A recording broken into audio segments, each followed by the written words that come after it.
Florida, the tale unfolds. Dan, Skip, Allen, warmth to cold. He's always bold. Films on his shelf, classic tales been told. Casablanca, Godfather, treasure solid gold. Lights, camera, action. Spielberg on the reel. Scorsese's lens, cinematic zeal. Modern flicks and classics, Dan can't conceal from the Star Wars saga. His passion's real. Grew up with the Sox, Fenway's pride. Celtics on the parquet, green and white stride. Notre Dame glory under blue sky so wide. Though down in Florida, Boston resides inside. East Coast roots, but the sunshine's charm. Dan's film knowledge, encyclopedic arm. Cinema's the soundtrack, life's moving farm. From Beantown to palm trees, feeling the warm. Red carpet memories, Oscars in sight. Watches classics on a quiet night. From Brando's whispers to the Falcon's flight.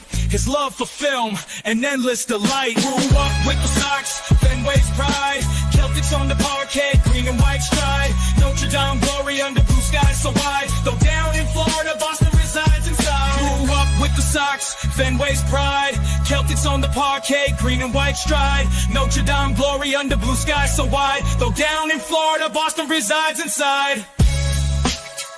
East Coast, but the sunshine's charm. Yeah, yo, from back row. Yeah. Red carpet memories, Oscars in sight. Watches classics on a quiet night. From Brando's whispers to the Falcon's flight. His love for film, an endless delight.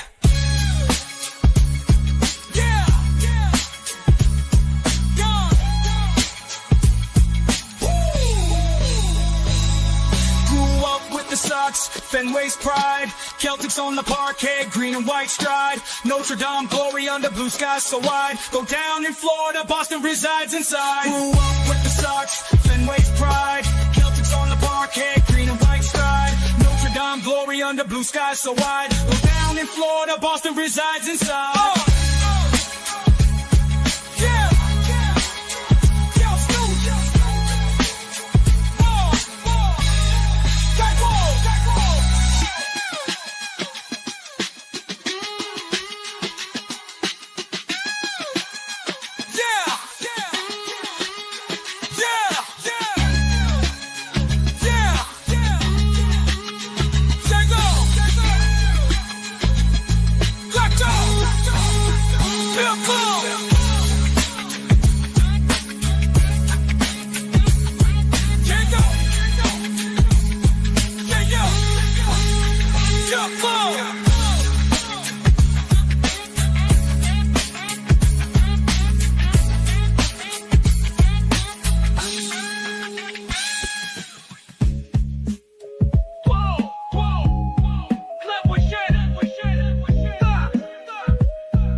Hey, welcome to Tournament 5. I hope you had fun hanging in with us for that extended tribute to Dan's favorite movies. I decided to make it a little bigger. I promise the intro will be less than half as long, but I wanted to just shout out some movies, a little behind the scenes. I just took AI and made a bunch of comic book covers out of his favorite movies. Some of them ended up in there twice, but it's fine.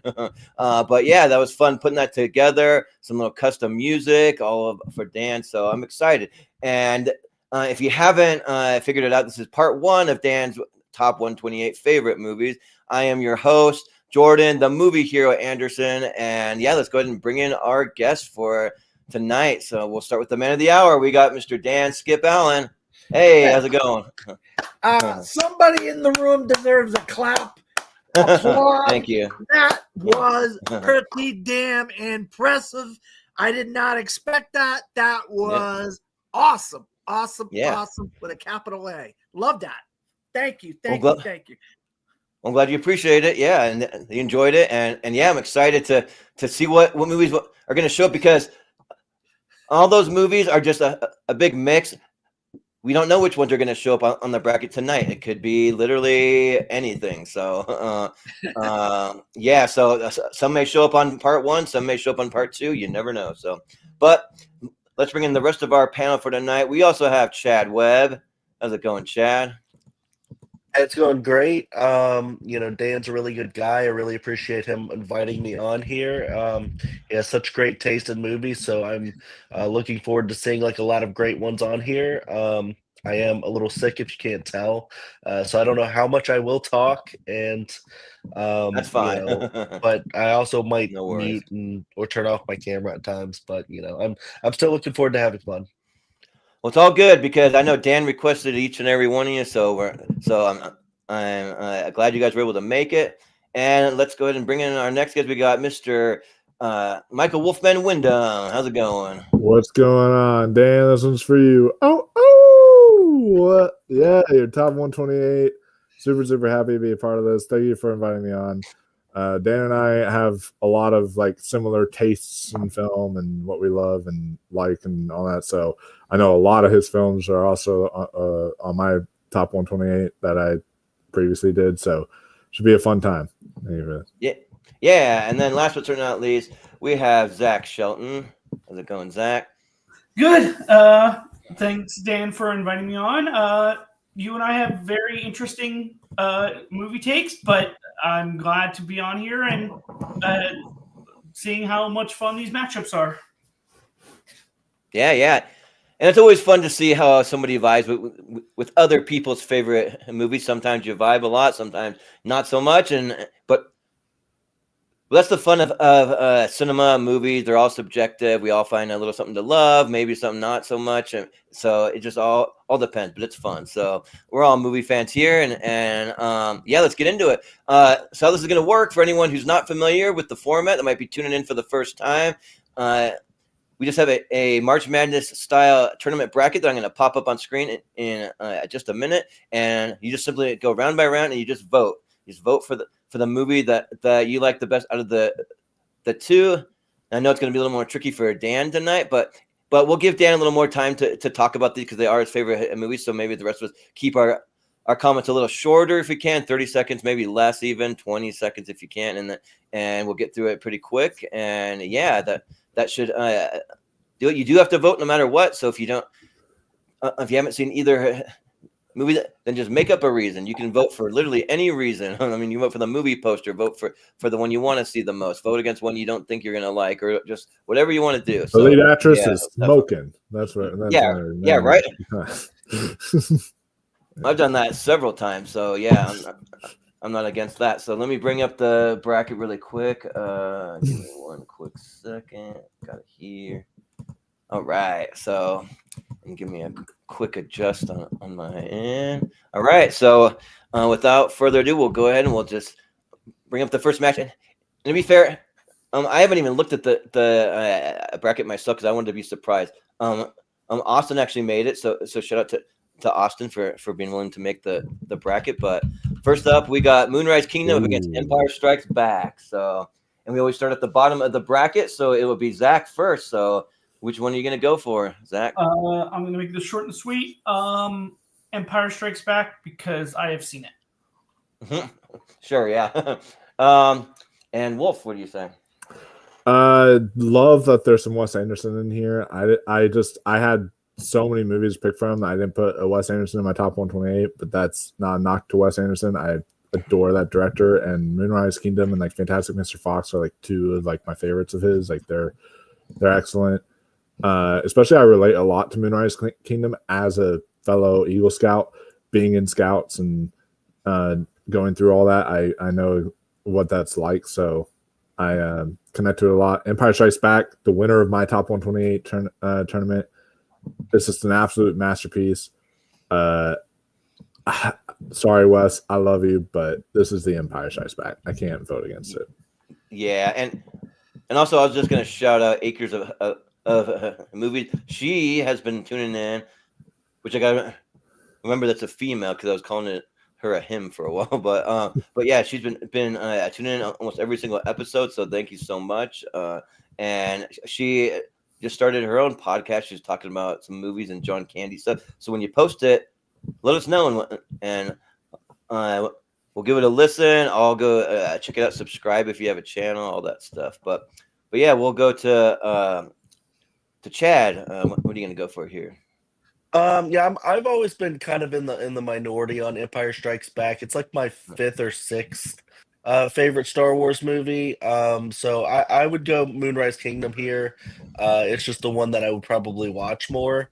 Although it's been a while since I've seen Empire, and I'm sure it will rise in my Star Wars rankings if I were to rewatch them right now. So I'm a little too hard on it sometimes, but also because I'm pretty sure Empire's just going to sweep this whole thing. So I'll give some love to the other movie, anyways. Well, maybe we'll see, because if you know what else is on his list, but Dan, what do you say here? Yeah, I love Moonrise Kingdom. There's a reason why it's on this. I mean, Wes Anderson, when he does it right, he really does it right. And Moonrise Kingdom, it really hit me in the feels. This is such a beautiful movie. It's a period piece. And this has had some really great little cameos and side characters like Edward Norton and people like that. It just was a fun movie. And it's like, I want more movies like this, more movies that kind of make you happy. We're living in such a terrible world right now. And I just want happy movies. I like dramatic movies and stuff like that. But right now we really do need some comedies and some rom-coms and some kind of coming of age stories that have a good ending, because this world right now is just not rough. But Empire Strikes Back is one of my favorite movies of all time. And I saw it when I was 6 years old. And it's one of those movies that made me the film fan, the film aficionado that I am. I was crying my eyes out. I could not believe that Darth Vader was Luke Skywalker's father. This is a 45-year-old movie. Spoilers, sorry people, if you haven't seen him, The Empire Strikes Back, I apologize. It's a 45-year-old movie. But anyone who hasn't seen it. Everyone knows the twist by now. So that's right. Yeah. So, and then it's just such a tragedy this didn't get nominated for the Academy or for Best Picture in 1980. I would have kicked out Tess and put in The Empire Strikes Back if it was me. I think it's highway robbery. But it did create the visual effects Oscar that year. That was the year that they had the very first visual effects Oscar. So, but yeah, I mean, just unbelievable. What a masterpiece of a film. And everybody take a drink. I said masterpiece. Masterpiece. I think I have it here somewhere. There you go. Throw them up Not there. that jag-off, though. Yeah, right. Yeah. Mr. Chris Masters, for anyone, I don't know if you... probably not on Raw tonight, but he's been on there. Yeah. So I think for me, like I'm not a big Wes Anderson fan. I mean, my cousin Wes Anderson, I just like we kind of don't talk about him. He's the black sheep of the family. No. But there is one Wes Anderson movie that I like. It's not this one. It's actually Fantastic Mr. Fox. I actually really like that one, but the rest of them are just a little too just out there for me, and a little too like the way that it's shot and filmed. It just looks like fake to me. Like a lot of his movies, I don't know. They look like they're it's totally called like style. It's hard to believe for me that they're even realistic, but it's fine because most people love them. I'm probably in the minority, but The Empire Strikes Back is a movie that I've gained appreciation for over the years, because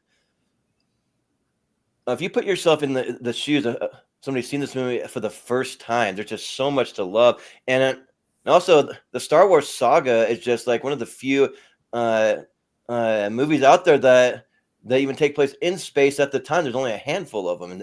And so like people really wanted to see things like this. They're just so far outside of the box. And then just the way that it ends, I mean, like the bad guys win in this thing, and if you find out the whole twist about Darth Vader, and then on the very end of it, you see Han Solo, like one of the most beloved characters, getting dipped into carbonite, and you don't know if he's going to live or what's going to happen to him, and then you have Luke just hanging there from the bottom of like a ship thing, and he has his hand cut off, and it's like you don't know what's going to happen, and like I didn't see it in a theaters at the time. I wasn't alive then, but like I just imagine that like people were like probably pretty stunned by that and like taken aback. So and then you had to wait however many years for the next one to get some kind of resolution for it. So yeah, I think for all those reasons, I'm going to give it to Empire. So so I think it's going to be Empire. Yeah. So be 3-2 for Empire. So up next we have The Verdict. Paul Newman going up against The Bride of Frankenstein. So this time it will be Wolf first. So what do you got here? Oh, okay. So yeah, The Verdict. Actually, not a bad film. Isn't this from Sidney Lumet? That did this one, yeah. Which is very interesting considering he did 12 Angry Men. But yeah, not a bad film. Paul Newman is excellent in here. Gives one of his best performances ever.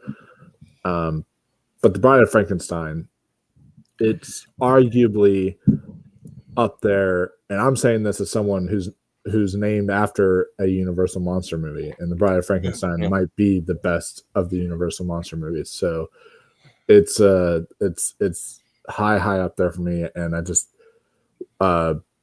think it's excellent from the performances. It's such a heartbreaking performance that Frankenstein does, but also the actress plays the Bride of Frankenstein is just incredible and iconic to this day, and just the cinematography, just everything about it is just true magic on film. So and also, if you all have not watched them on 4K, they are beautiful on 4K. Oh yeah, right now with the new 4K remasters that they've done. So yeah, Bride of Frankenstein is my pick. Yeah. Chad, what do you say? Yeah, I actually agree with Wolfman, I think, for the most part. I think The Verdict is a really, really great movie, and I was thinking about actually picking that one over Bride, but the more I think about it, I think, like, while The Verdict is a really great, influential, like, courtroom movie, and I think Paul Newman's performance is incredible.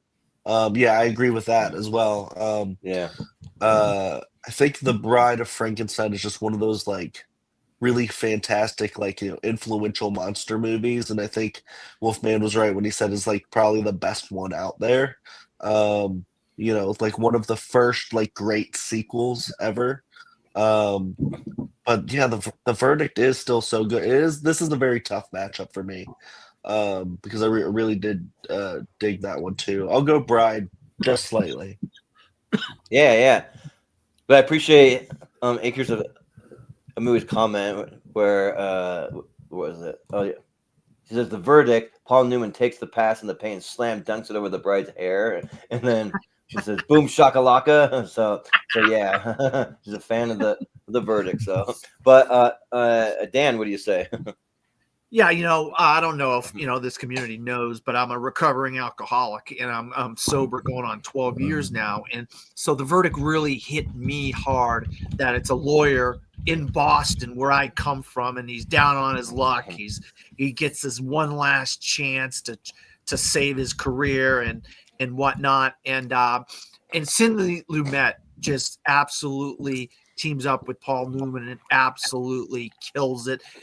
I mean, look, we all know that Ben Kingsley was phenomenal in Gandhi, but the real best performance of that year with Paul Newman in The Verdict. I hate to say it, but it was a physical transformation. That's why they gave it to Ben Kingsley in 1982 or 83, whatever, 82 year, 83 Oscars, I think. Was it? Okay, 81 and 82. Yeah. Okay, yeah. 82, 83. Yeah, 82, 83. That's what I thought. And this is the kind of movie I want more of. I mean, we get so much of the crazy weird stuff nowadays. It's like sequels, prequels, reboots. So come on, give me some original stuff like this that's just unbelievable with phenomenal performances. But like the rest of the panel, I think I'm such a Universal Monsters fan, and when I was a kid, I was just absolutely blown away by The Bride of Frankenstein. It just the fact that he just wanted someone to love, and she hated him for it. Who's been around that scenario in life? A guy who likes a girl and the girl doesn't like him. Right. Yep. That's probably every town in every state and all over the United States and every country, you know. But yeah, I mean, this movie, James Whale, wow, what a great job directing this movie. And what was the one Mel Brooks, the remake, the Mel Brooks version of this that he did? Young Frankenstein. Young Frankenstein. What a great! I haven't seen Young Frankenstein. It parodies this, awesome. but it's so freaking good. It is so good. Yeah, I got slim margin. The Bride of Frankenstein. Yeah, and also we're gonna get some kind of like, I don't know if it's a remake or what it's gonna be, but that Maggie Gyllenhaal, The Bride, that's coming up with Christian Bale and all that. So hopefully that's just found out it's gonna be a gothic musical. I just found that out. Really? It's gonna be some like gothic musical or something. Oh, wow. Weird. Well, I hope it's good, and I hope it doesn't turn into like a Joker 2 situation or something like that. So we'll see. But I have seen The Verdict once. It's been a long time, but I do love Paul Newman. I think he's awesome, and also Jack Warden. I can't remember if he's like the judge. Oh yeah, like what he is. Really good. Yeah, really good. But he's really good. Yeah, and then but The Bride of Frankenstein is just so good. It's probably my favorite of the Universal Monsters movies. Like, it's just so good. Like the original Frankenstein movie is good, but then the Bride of Frankenstein is even that much better. And even though the Bride doesn't kind of show up to the end, it's still like really good. And yeah, I'm looking forward to that. I got a trip planned to go down to Universal in Florida when all the new Epic Universe opened, and they got a whole Universal Monsters like land kind of planned for it. So I'm really pumped for that. And yeah, so I'll go with The Bride of Frankenstein. But Zach, what do you say? Yeah, I'm going to go with The Bride of Frankenstein. Simple fact being that a couple years ago, I watched a good number of the Universal Monster movies, but there were a couple, including The Bride of Frankenstein, that I just didn't get to, and I'm planning on seeing it this year. But so because it's higher on my list to see, I'm going to go with The Bride of Frankenstein. Yeah, so it'll be the Bride of Frankenstein. And also, too, like, I really hope that they're going to make it into a musical, that they actually like market it as a musical and they don't try to hide the fact that it's a musical. Like, really, like, they've been doing that way too much. So, but I'm thinking about The Dark Knight, going against The Lion King. Dang. So this time it'll be Chad first. So yeah. So one of the best superhero movies ever made versus one of the best animated movies ever made. Okay. Yeah, no, I mean, this is Dan's list. We're going to get a lot of these types of matchups because he has good taste. Yeah, I have to go with my childhood heart and go with The Lion King. I mean, I think that, it's a Shakespeare adaptation, so it's not like completely original, but like what they did with this adaptation is just so beautiful. It'll get you in all the feels, like the laughter, tears, everything. It's like perfectly animated in the hand-drawn way. It's so fun with the songs. You'll love it as a child. You'll love it as an adult. The Dark Knight just wowed everyone. So this is just slightly. I'll go The Lion King. Yeah, sounds good. Dan, what do you say? Well, my favorite animated film of all time is The Lion King. I absolutely love The Lion King. Maybe that's why I like Mufasa so much. And a lot of people didn't like Mufasa for some reason. I don't know why. I thought it was amazing. Really? But for me, I always go with live action movies over animation, even if it is my favorite animated movie of all time. And what I like about The Dark Knight is it's set in a real world. It's like today. It's Chicago of today, or whenever it was filmed in 2007 or whatever, 2008, whatever, 2007, and it looked like Chicago. It looked like the real. You could reach out, and it was a tangible thing. And that there was this major dilemma, moral dilemma in the movie with the boats and stuff. I mean, it's just, and Heath Ledger's performance is just going to go down for me as one of the great performances of all time in supporting actor. I just think he just put it all out there in that performance, and he ends up dying because of it. And I think it's Christopher Nolan's best film he's ever directed, and I stand to this day think it's the greatest comic book movie of all time. And so I'm going to have to go with The Dark Knight over The Lion King, because I always edge with live action over animation. So that's why I'm doing it. Yeah, totally. Yeah, Heath Ledger, man. Like, what a way to like cement yourself as an absolute legend. But I mean, I don't think he like planned to like die. But I mean, to say that like the performance that he gave and the fact that he did die, though, it just happened that like, man, like just like for me, just kind of like makes it even more of like a legendary kind of thing, because that he went out with an incredible performance and yeah, just good stuff. So like his posthumous Oscar, like that's one that I'm actually glad that they awarded to him, because I think he really deserved it. But and The Lion King is just so good. Like it's not quite my favorite animated movie of all time, but it's my favorite music and like just all the music all the way around. Just Hans Zimmer is just so good, and then you throw an Elton John in there, and like just the way that's done. The Circle of Life is my favorite Disney song. It's just so good, and then just like all throughout from beginning to end, it's just so great. Like the music to me is like almost its own character in the movie. It's just so good. So for as much as I love The Dark Knight, like I mean, The Dark Knight's probably up there. It's in my top like 5 favorite comic book movies. But The Lion King, though, that just it's too good not to vote for. So I'm going to go with The Lion King. But Zach, what do you say? Yeah, so both are very good movies. I'm going to go with The Lion King because it's my number 2 favorite animated movie of all time. And it's in my top 64, so I'm going to go with The Lion King. Yeah, sounds good. Wolf, what do you say? Yeah, so this is tough because both of these are a masterpiece of their genres.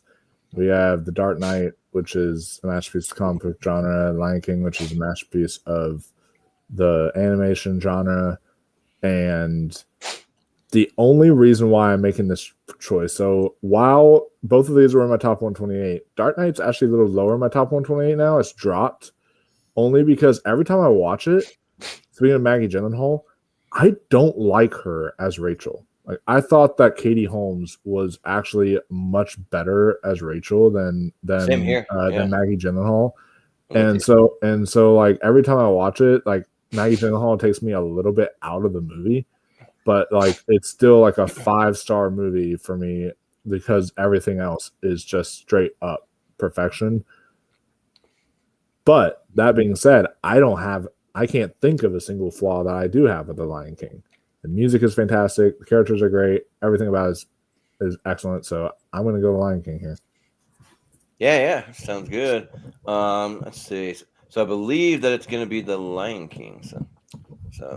Nice. The Lion King moving on. And we have Born on the 4th of July up against Saving Private Ryan. 2 war movies. 2 war movies. So we'll see. It'll be Dan up first. So which war movie are you going to go for? Yeah, Steven Spielberg is my second favorite director of all time. And that first 15-20 minutes of Saving Private Ryan is some of the greatest filmmaking I've ever seen in my entire life. And I've seen a lot of movies. I've been watching movies for close to 50 years. And I think that 15-20 minutes still stands up today as some of the greatest filmmaking I ever saw in my entire life. That being said, I think Tom Cruise gives the performance of his lifetime in Born on the 4th of July. I mean, at the beginning of the movie, he's just like, yeah, all American, zis boom ba, American boy, can't wait to get off the war. Then when he gets hurt, then his whole mindset changes, his whole life changes, and it's a whole different story as Ron Kovic. And I think you really see Tom Cruise's range in Born on the 4th of July. And I want to see Tom Cruise do more movies like this, where instead of these action movies where he's jumping out of planes and swimming deep down in the ocean or whatever. I thought this performance was incredible, and I forget who beat him for Best Actor that year, but Daniel Day-Lewis for My Left Foot. Daniel Day-Lewis for My Left Foot. Yeah, so Yeah. the GOAT beats him. The GOAT beats him. You lose to the GOAT, I guess it's okay to lose, but I'm just going to slightly go for Born on the 4th of July because of Tom Cruise. Yeah, sounds good. Yeah. So I think for me, the Oliver Stone, like, so about half his movies I really like, and then half his movies I don't like. But this is one of the ones that I actually like. This one's good, yeah. And yeah, like it could have won some Oscars, but I mean, I'd be totally fine if it did. But I mean, because it's really good. But like Saving Private Ryan for like a war movie, like if you ask people what the greatest war movie ever made is, like probably either half of them are going to say Saving Private Ryan, or half might say Apocalypse Now. Like probably like those two is what I kind of feel like. But and yeah, Saving Private Ryan's really, really good. Yeah, that opening scene when they storm the beach, and then just all throughout there's so many different actors that just give amazing performances, and it's because Steven Spielberg was able to get those performances out of them. Even some like a Vin Diesel that like maybe like hasn't really done anything as good since, but he was great in this. So yeah, I'll give it to Saving Private Ryan. Yeah. But Zach, what do you say? Yeah, this is actually a very tough matchup because first off, it's two of my favorite actors in two different movies. I feel like you can't go wrong with either one of these.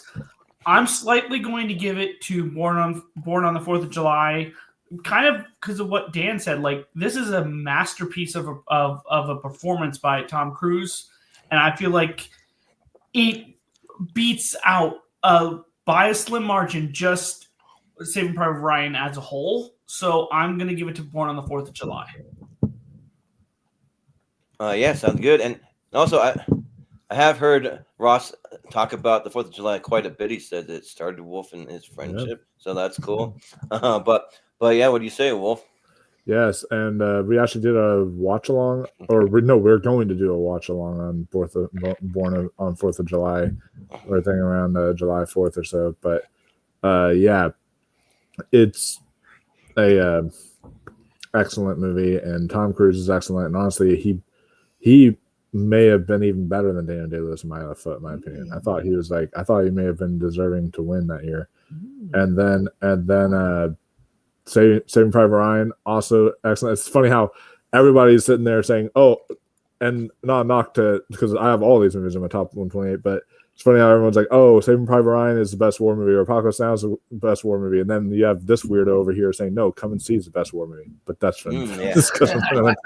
Yeah. But yeah, it's a excellent film. Both of these are, but man, if I have to lean one, I'll probably still lean Saving Private Ryan. However, I do want to say, I don't know if y'all know this fun fact. I'll make it quick. Apparently, Saving Private Ryan did win Best Picture that year, but apparently, I read up on this that Harvey Weinstein bribed the Academy, like with his own money, to vote for Shakespeare in Love because Saving Private Ryan had the winning package and everything. It was supposed to win that year, and then apparently Harvey Weinstein stopped it from happening. So there you go. Yeah, there's no way that Shakespeare in Love is better than Saving Private Ryan. There's no way. So but don't say that to Malcolm. Don't tell Malcolm that. yeah, right. He likes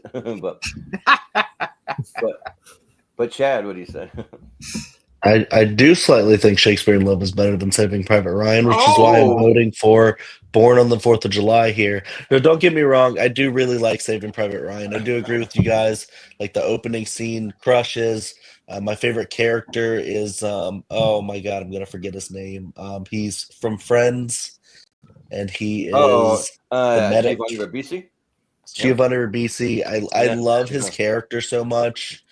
when he like talks about like his home life, and he's sitting there like dying, and he's like just so sad and scared. Like that type of stuff is the stuff in Saving Private Ryan that I really love and I think is pretty incredible.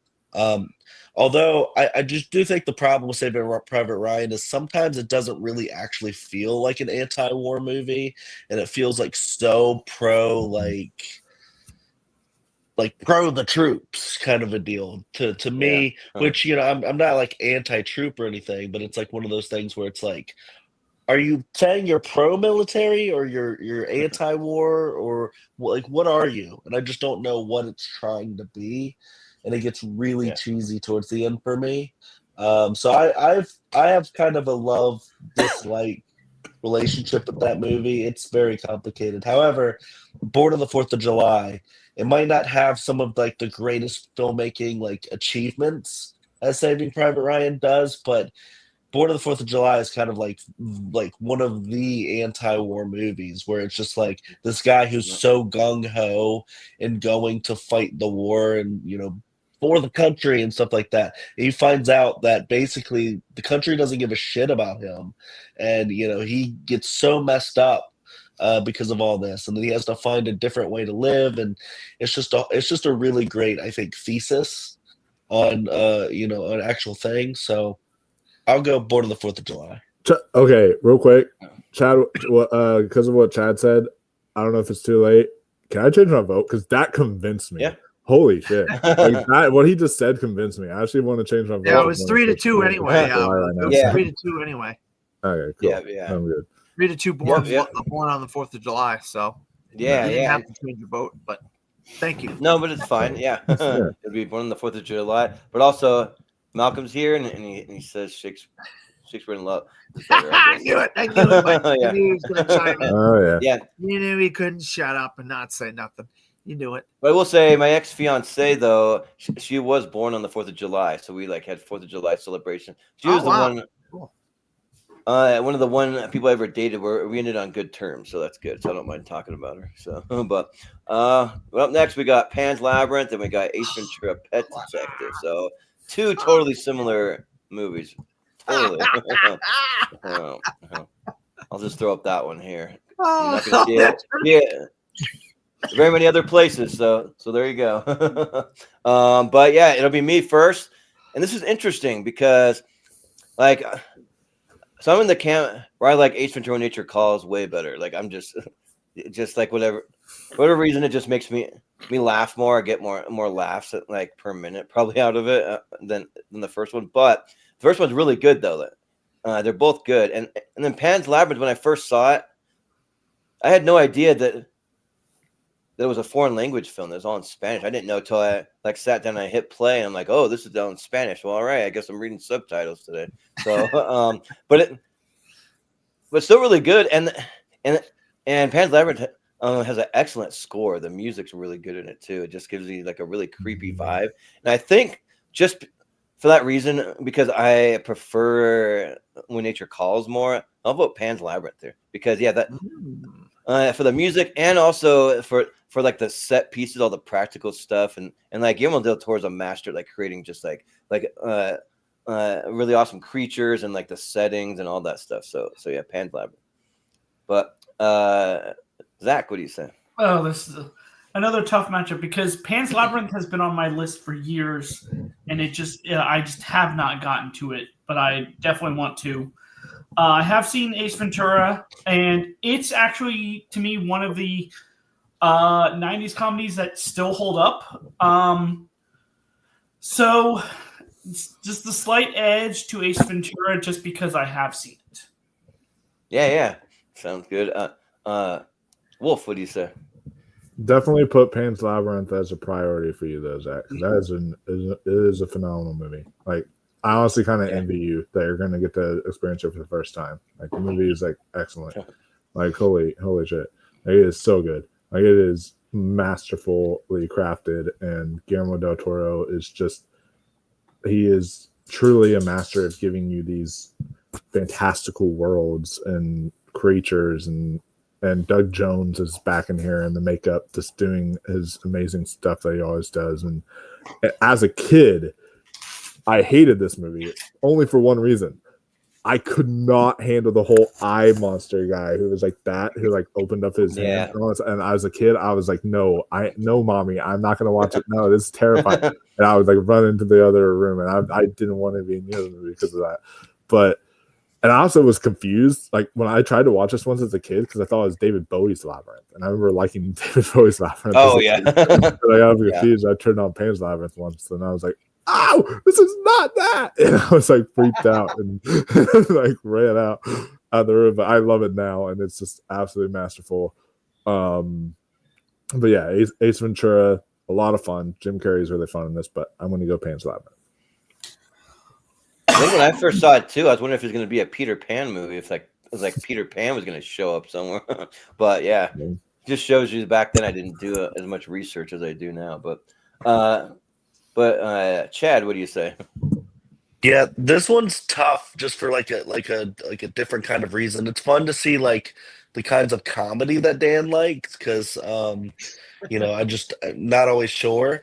But yeah, Pan's you got a masterpiece Guillermo del Toro film that's like it feels like it's gonna be like a child's fairy tale film, and then it ends up being kind of a war movie too, and like there's a resistance and all this stuff. There's a lot of brutality in it, so it's definitely not for kids.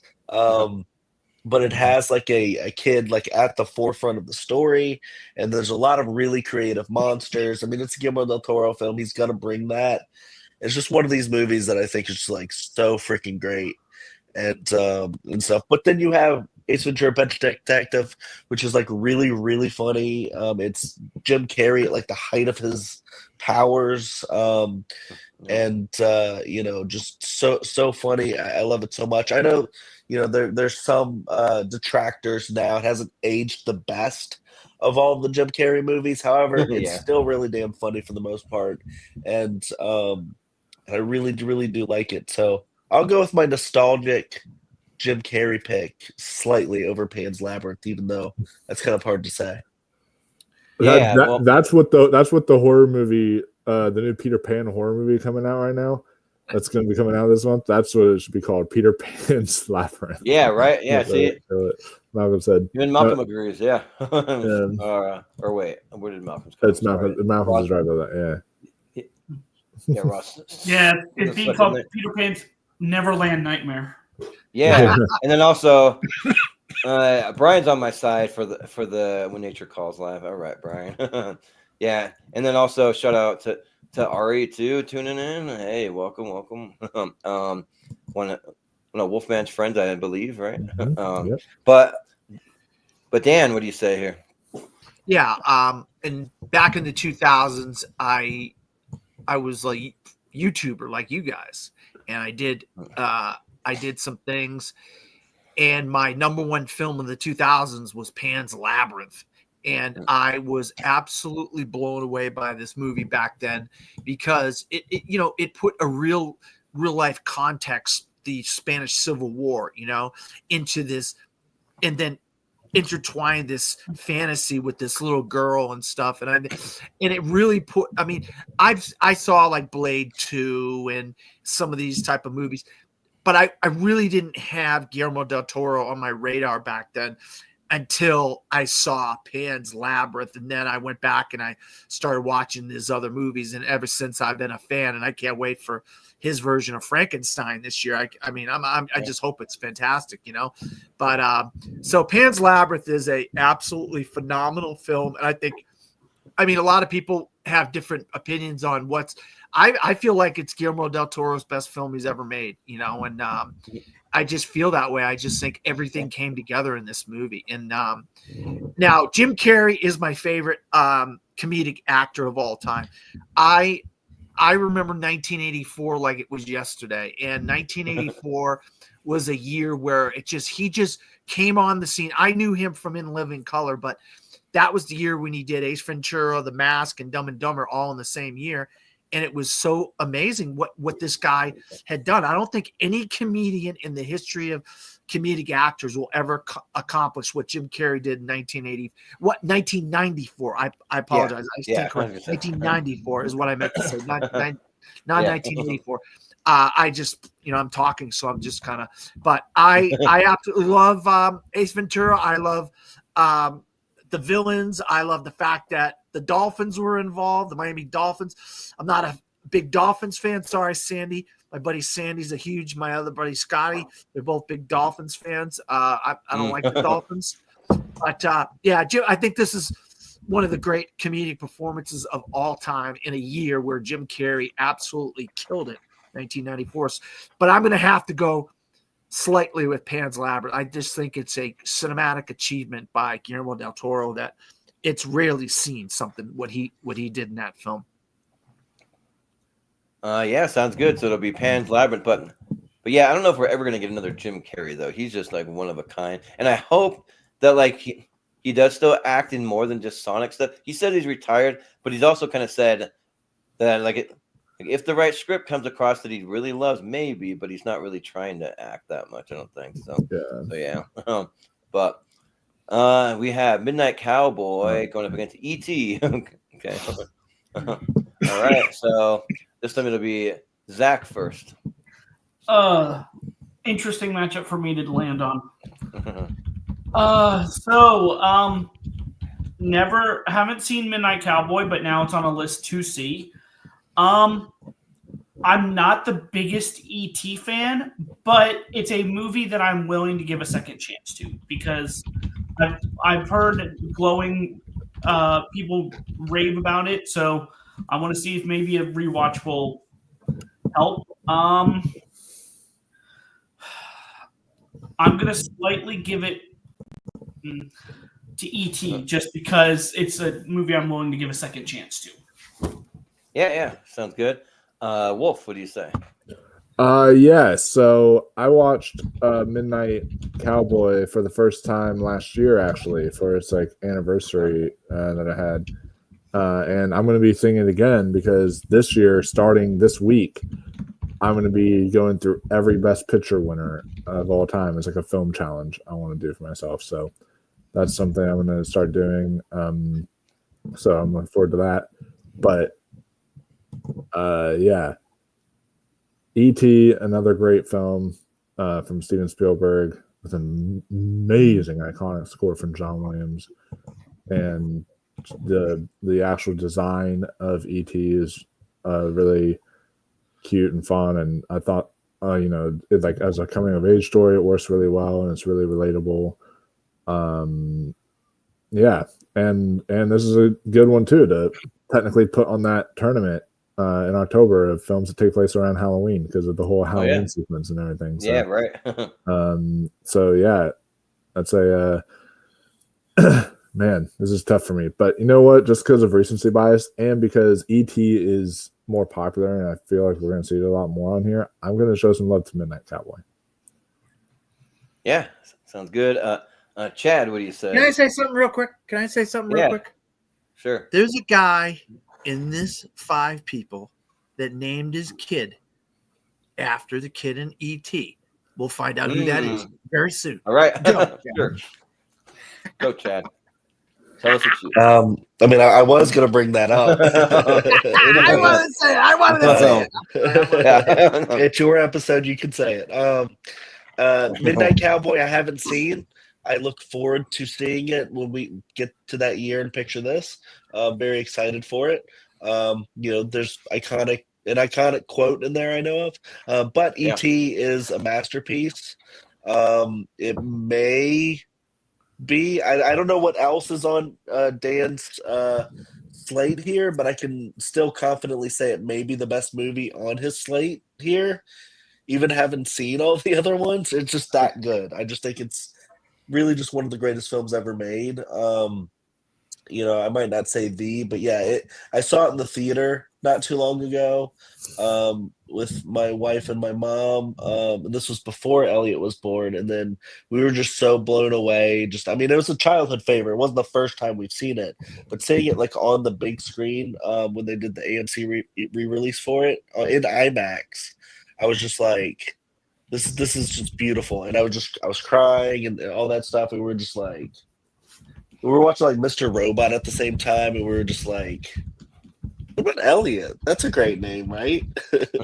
And so yeah, we fell in love again. And yeah, I just think it's a freaking, if you're not in a puddle of tears at the end when he has to say goodbye, it's just a beautiful movie. So E.T. for sure. Yeah, you know, Well, damn. look, we've never had a rated R Best Picture winner in the history of movies, I believe, unless X. I rated X Best Picture winner, and the only one ever to win Best Picture, Midnight Cowboy. Very difficult subject matter, and let me tell you a quick story. The scene where they're walking across the street, they set that scene up 30 times. 30 times. I'm walking And then here. finally they thought they had the scene, and they go walking across, and then this cab comes over and almost runs them over, and then you get that classic line, that ad-lib line, I'm walking here. And today's Who day, hasn't done that, my walking favorite across the lines of street? all I mean, time. come on. I absolutely love that line. But and I'm a massive Dustin Hoffman fan. I don't care, whatever, cancel culture, whatever. Shut the hell up.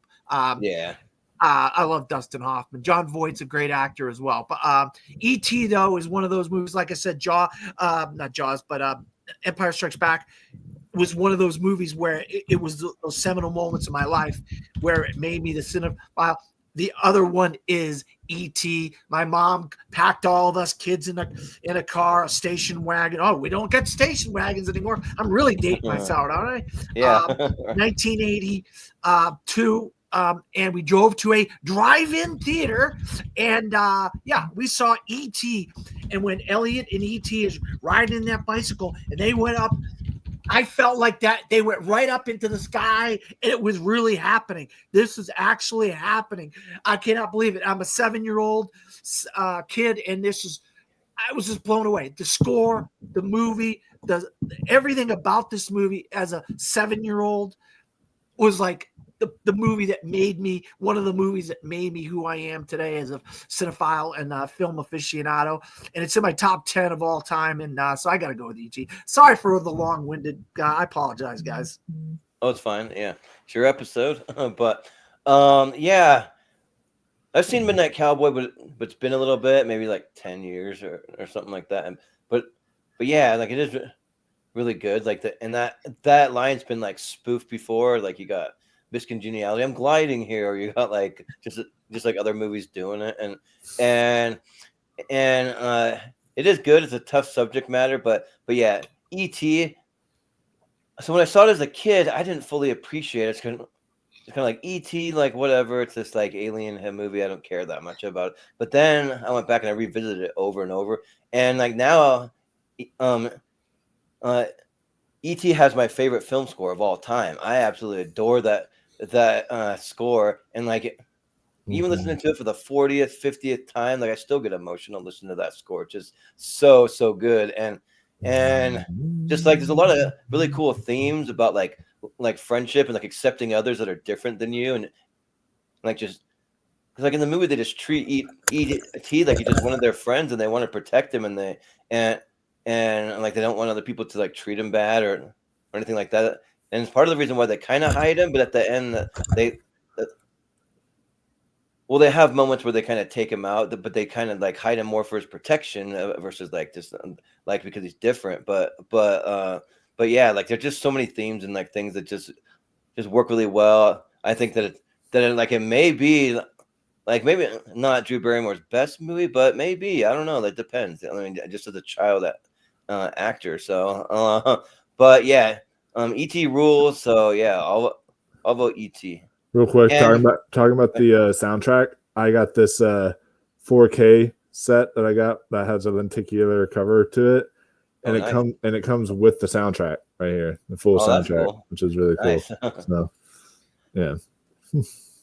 But yeah, so we don't ever need a sequel to E.T., but just go to Universal Studios and go on the ride, and you kind of get a sequel there. Like going on the ride, you get to go to E.T.'s planet and all that. So that's cool. but yeah, so I think it's going to be E.T. Moving on. Up next we have Before Sunset, up against Unforgiven. All right, totally similar movies. Yeah. But yeah, we'll go to Wolf first. Yeah, Unforgiven is one of the best westerns ever, and all of y'all who tried to cancel Clint Eastwood this year because of stupid reasons and not put Juror number 2 in other than 50 theaters, y'all all are gonna be unforgiven. I'm sorry, I just can't forgive that. But That yeah, wasn't him. That was David Zaslav that did that. I know, but I'm saying it's because you know why. It was probably political reasons why they did that. But yeah, political. is what I'm saying. Yeah, Oh, but yeah. and it is too. But yeah, Unforgiven, excellent movie. But with that said, I'm a huge Richard Linklater guy. Like looking at my top 128, other than like Tarantino, I think honestly Richard Linklater might have the most films that are in my top 128. Like I freaking adore it, because Before Sunrise and Before Sunset, don't worry, I don't think they're one movie, all right, but they are but they are tied in the spot that they're in, because it's, you know, like there is such thing as like ties that happen. To me, like they're both tied, because I just think that they both work so well together seamlessly, like Before Sunrise and Before Sunset. But yeah, they're both just beautiful romantic just masterpieces that feel so lived in, and like Ethan Hawke is great, and I own the whole Criterion trilogy over there, but yeah, excellent trilogy, and I'm gonna go Before Sunset. Yeah. Chad, what do you say?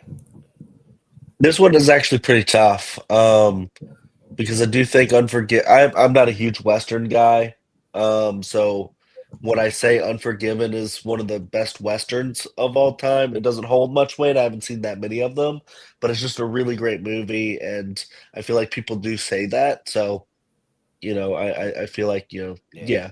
I also really love Richard Linklater. I would say he's one of my favorite directors, but I think I've only seen like half of his filmography, actually. He's made a lot of movies, but the ones that I have seen, for the most part, like I don't love like A Scanner Darkly or anything like that, but these, like School of Rock, you know, Dazed and Confused, you know, are some of my favorite movies. But for the Before trilogy, I really adore Before Sunrise, and I just haven't seen Before Sunset or Before Midnight recently. So this is very tough. I do love what he does with that trilogy, but I think Unforgiven does a really good job with what it has to say about death and stuff like that. So I'll go slightly Unforgiven. Yeah, sounds good. Dan, what do you say? Yeah, well, I'm the exact opposite of Chad. I am a massive Westerns fan. I've seen hundreds of Westerns, and my favorite Western of all time isn't Unforgiven, but I know it sounds like a oxymoron, but Unforgiven is in my top 5 films of all time.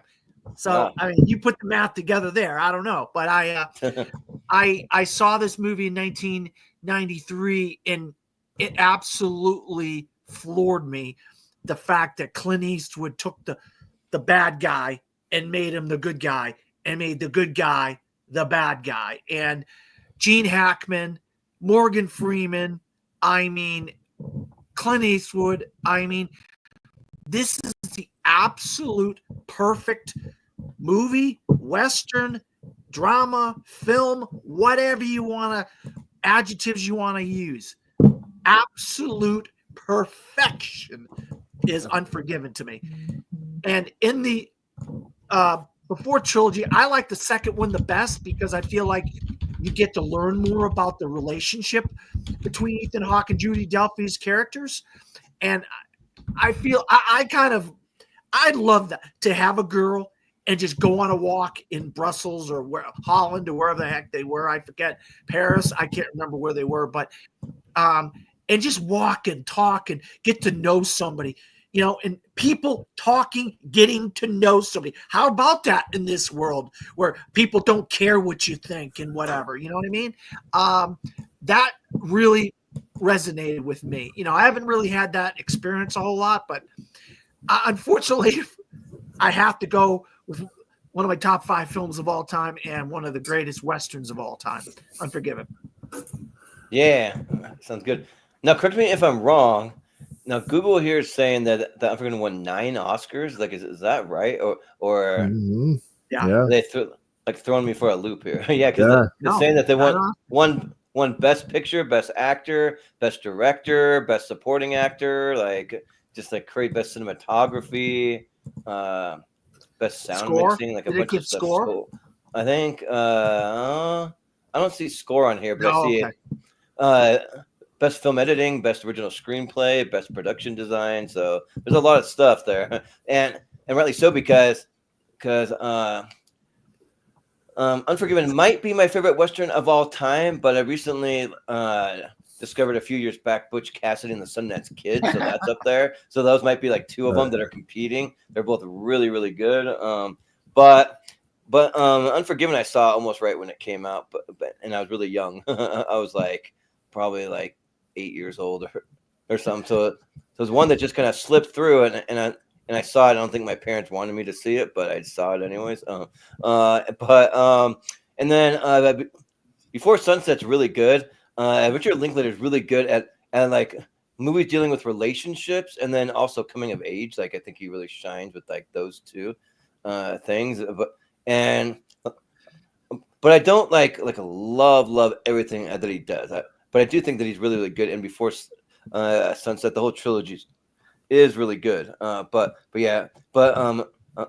Unforgiven, I would almost say masterpiece. Like it's just so good. Yeah, just like just echo everything Dan said about it. Just so awesome. And yeah, like I go back to it all the time, and I love how dark and like gritty and that it gets, and just some of the lines, like it's just like extremely written too. So yeah, I'll go. It actually only won 4 Oscars. So it won it won Best Picture, Best Actor Supporting Role, Best Director, and Best Film Editing. That's what it won. Okay, Maybe so it was nominated for 9. Yeah. But it won 4. Okay. Yeah. Okay, yeah, that makes sense. Yeah, because it's like nowadays I can't really trust Google. Like Google is not reliable. So, but Zach, what do you? Yeah, so unfortunately, I have not gotten to the Before trilogy yet. And as far as Westerns, I'm getting more and more into Westerns. There's still a lot I haven't seen, but I have seen Unforgiven, and I think it's amazing. Gene Hackman plays such a great villain. It's like he was born to always play a villain, and it just like that's a bright spot in this movie. But just performances in general and the story and just everything.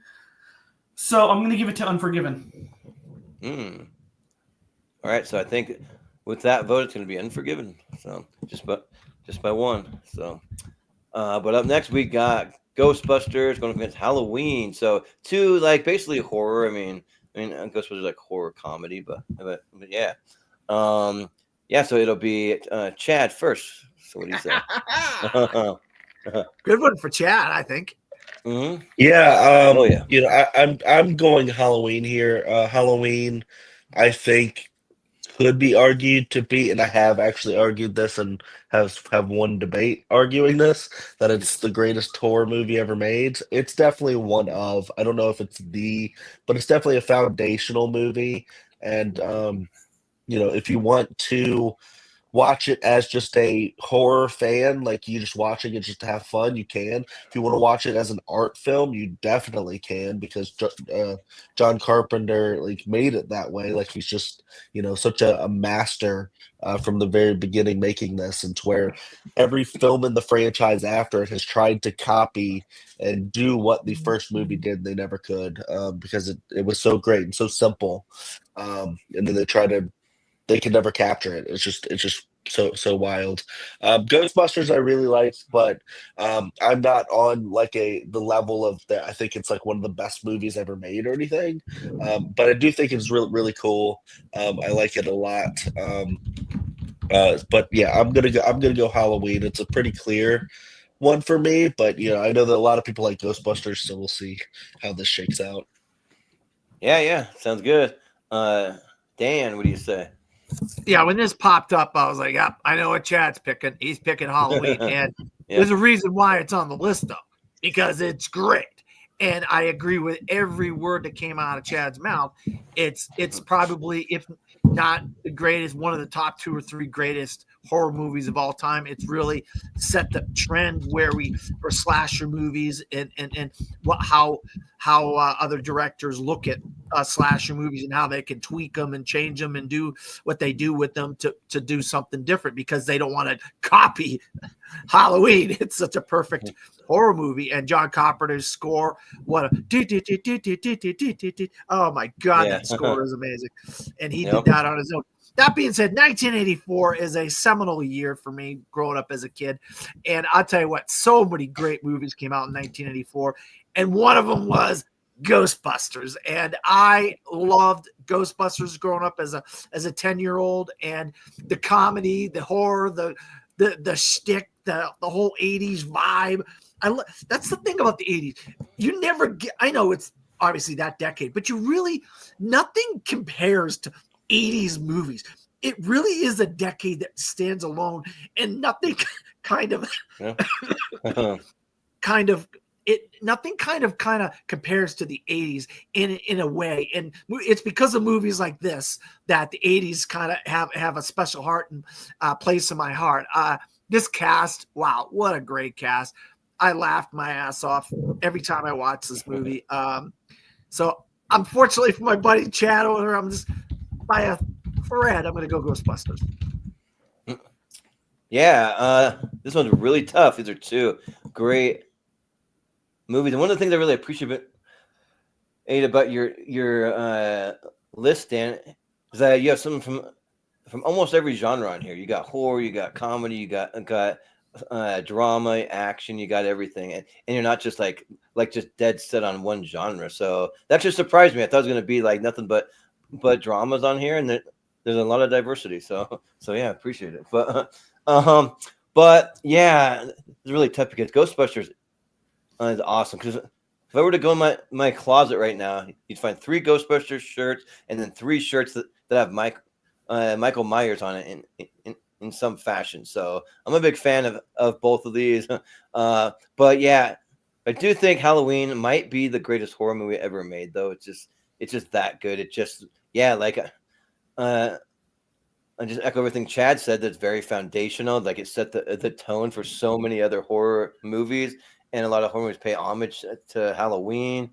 And John Carpenter, like, more and more, I'm starting to realize that he's probably one of my favorite directors, probably maybe in the top 5 of my favorite directors, because he only has one movie that he's ever made that I'm not a fan of. And even like not being a huge fan, I don't necessarily just viscerally hate it, but that's Ghost of Mars. Like, that movie is all right, but like every other movie though of his I really like it. And also he does the scores for most of his movies, so like he really does a lot when it comes to these movies, puts his whole heart and soul into it. And then for Ghostbusters, Ivan Reitman, you'll be able to tune in about a week or 2 on our channel. We're going to do the Reitmans versus the Coppolas match. So we're gonna have Jason and Ivan versus Sophia and Francis Ford Coppola. So that'll be like a pretty tough match right there.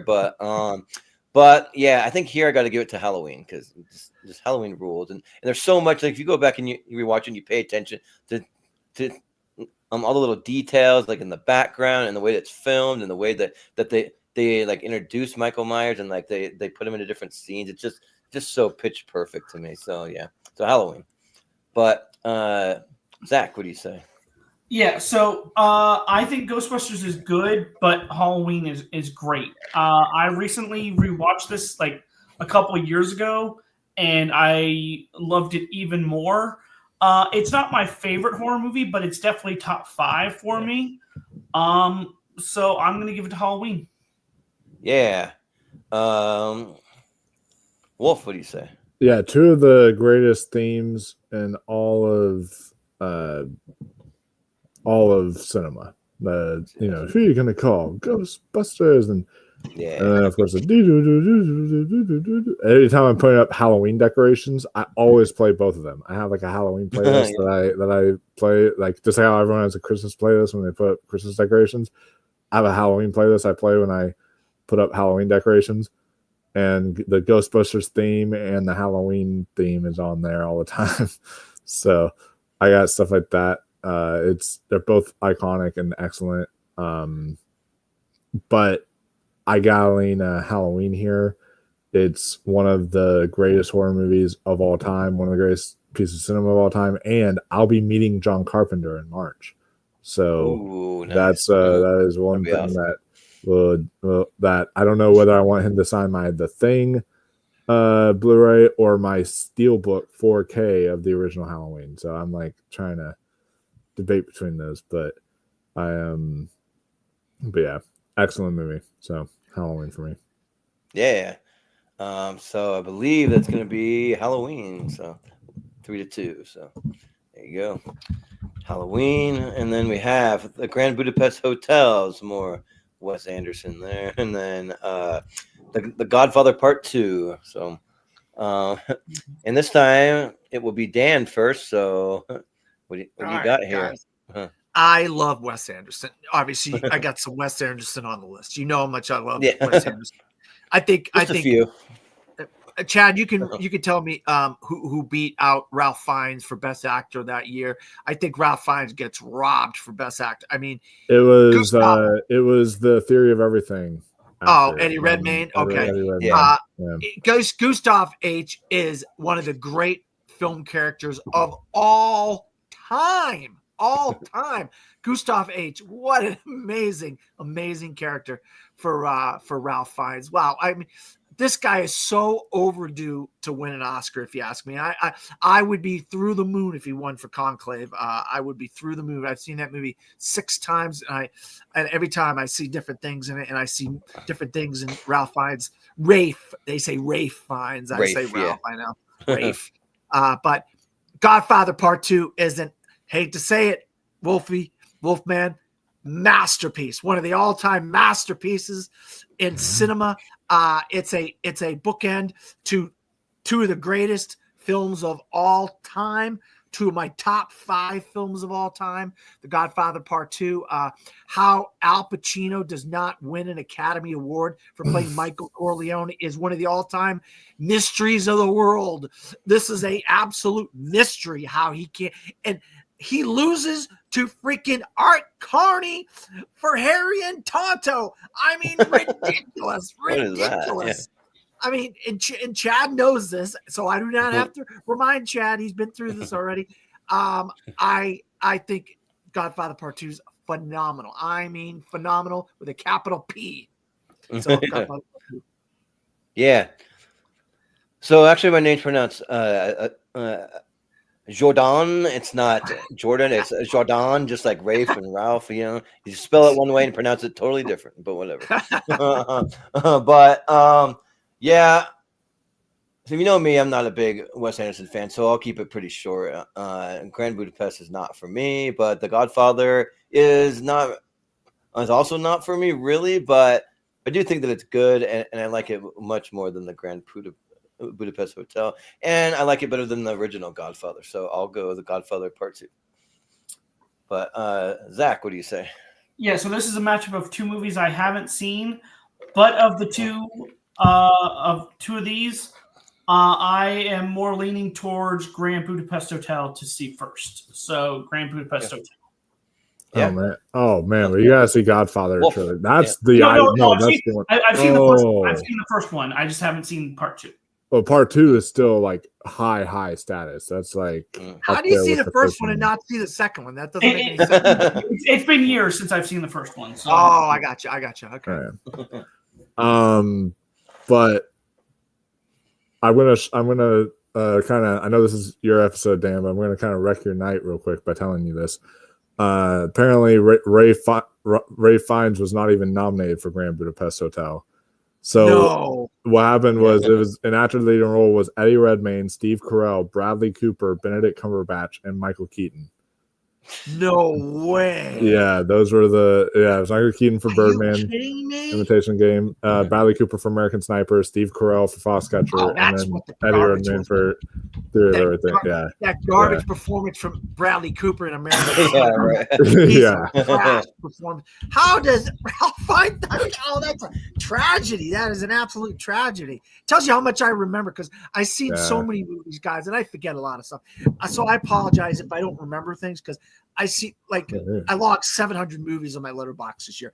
I see so many movies. It's hard to remember everything about everything. So I apologize. Yeah, so both him and David Oyelowo missed that year for playing Martin Luther King Jr. as well. So, yeah, that's just insane to me. So I would have I think I would have taken out like Benedict Cumberbatch and Bradley Cooper and put those two in or something like that. Maybe man, I think Chad and Dylan has been through this already once. Yeah. I can't wait to hear what Chad says Oh, about yeah. this. Michael Keaton, though, to me, he should have won that year for Birdman. That's just me personally. Oh, yeah. Yeah, how does Inarritu win 3 Oscars and Michael Keaton can't get 1?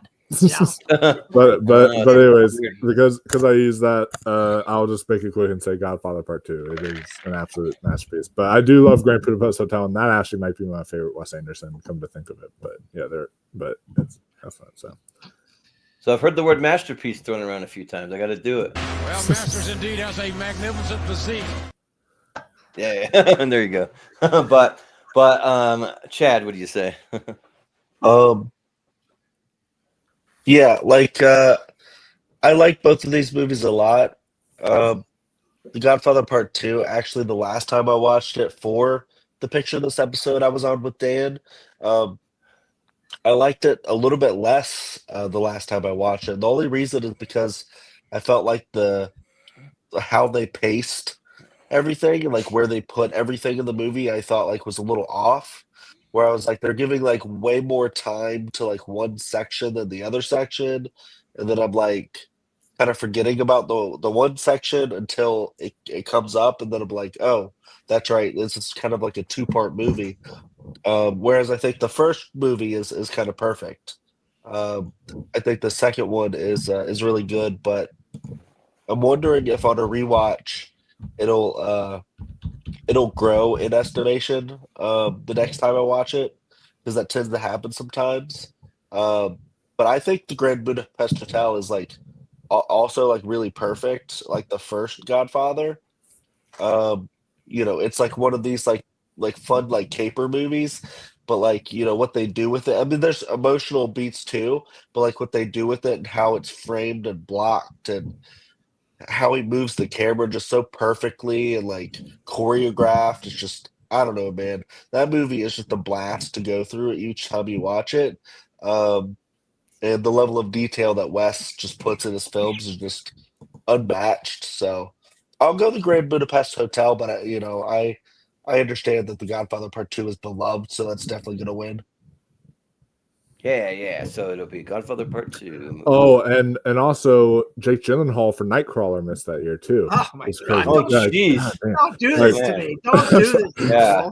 That's terrible. Year. That's terrible. Unbelievable. We got Inception and Goodfellas. Jeez.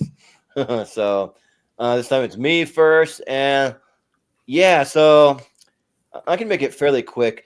They're both great, but Inception hasn't quite been holding up as much as I would like. I mean, it's not a huge drop, but just not wowed and like blown away like the first time, which is never really going to happen because you're trying to piece it all together the first time and like figure out what the hell is going on. And then when you do, it's kind of mind blowing, but it just quite doesn't hold up. But Goodfellas does, and in my mind, it's the greatest mobster movie ever made. Like, it's my personal favorite, and I think that it's great. I mean, it's kind of neck and neck with Casino. I think Casino is really awesome, but yeah, Goodfellas though I think edges it out. So, and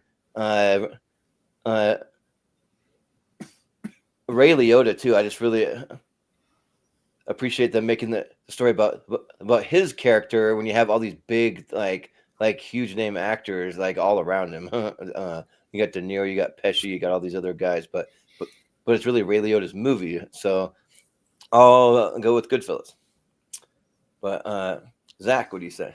Yeah, so both of these are very good. I'm going to lean more towards Inception just because I think I was blown away when I saw that movie, and I just think it's such a unique concept, and I just think I really liked all the performances and just everything that they do in the movie, so Inception.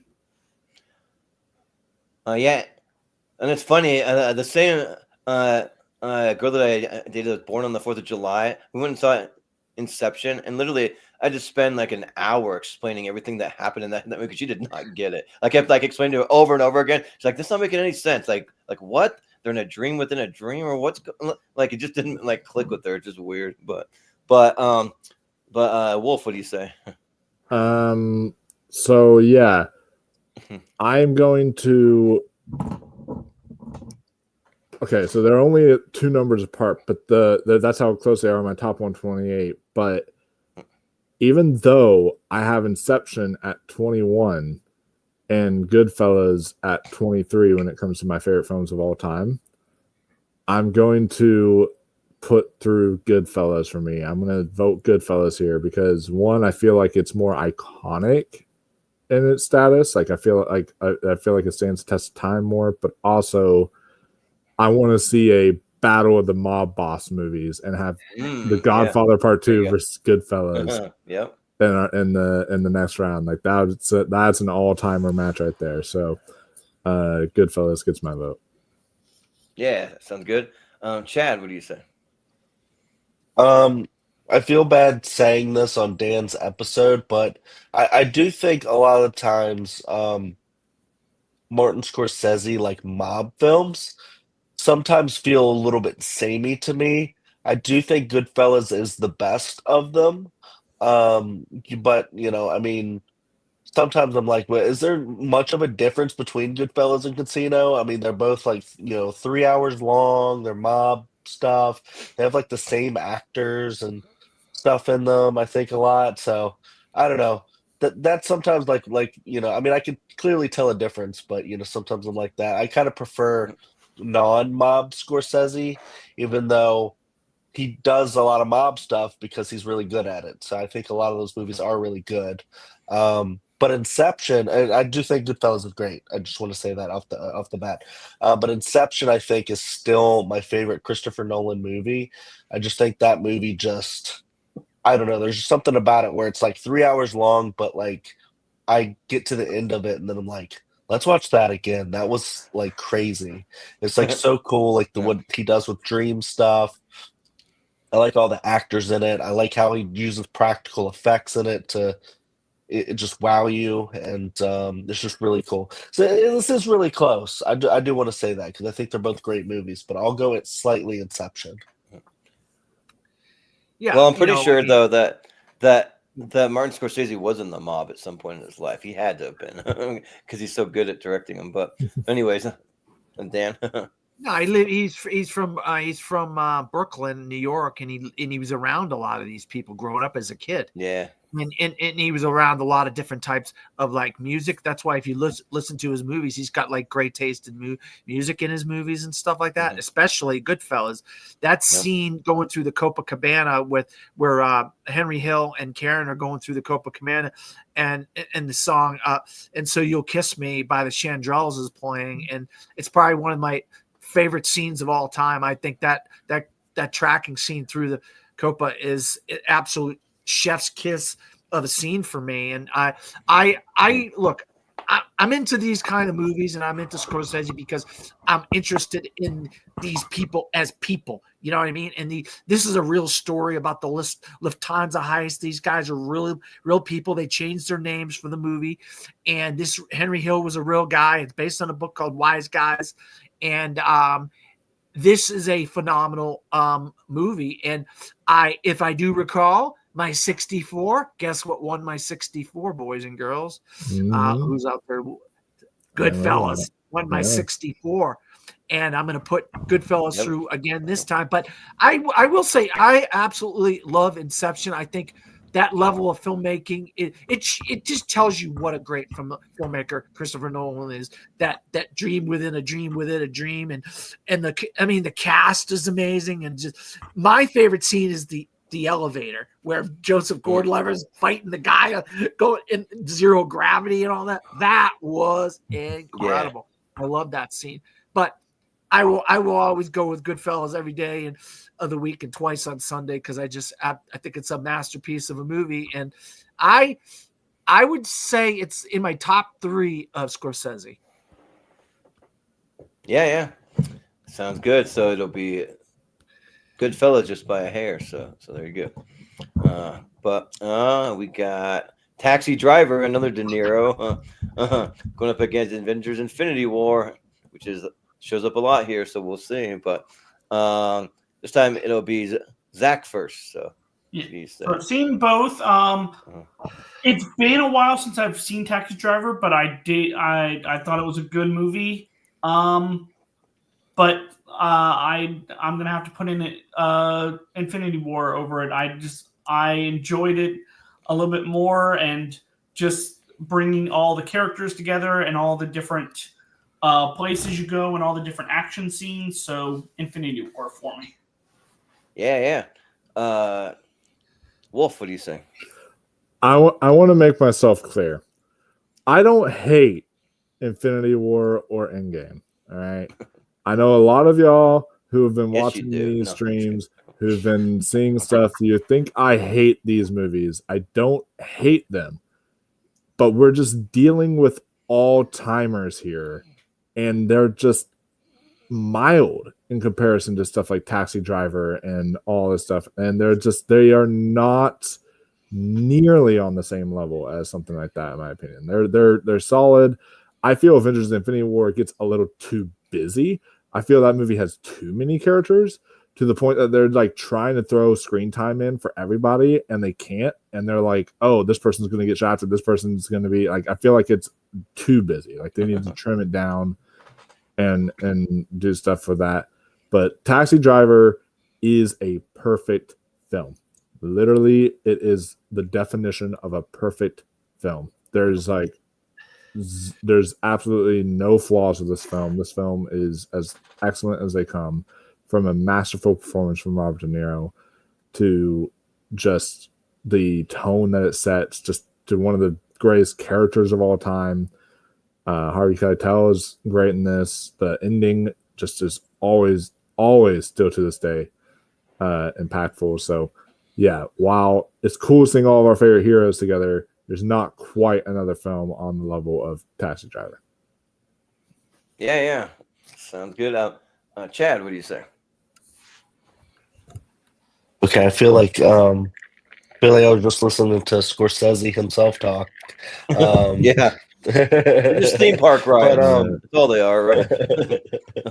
But that being said, yeah, I said a lot of my Scorsese movies that I really like are the ones that aren't mob ones, and Taxi Driver's not a mob one. Although I will say, like, I think like Goodfellas and Taxi Driver, they're about like even on like, you know, what I like from Scorsese. So I really like Taxi Driver. And so yeah, I'm gonna go with Taxi Driver as well. I think Infinity War is great. I think I like Endgame a little bit more as like the big, you know, culmination films or whatever. It's a great like 2-part set. There are movies in the MCU though that I would have voted for over Taxi Driver, and those are probably all Guardians movies. Okay. That aside, yeah, I'll go Taxi Driver because I think it's just a really great movie. Yeah. Dan, what do you say? Yeah, I am a MCU apologist or whatever you want to call it. I love the MCU.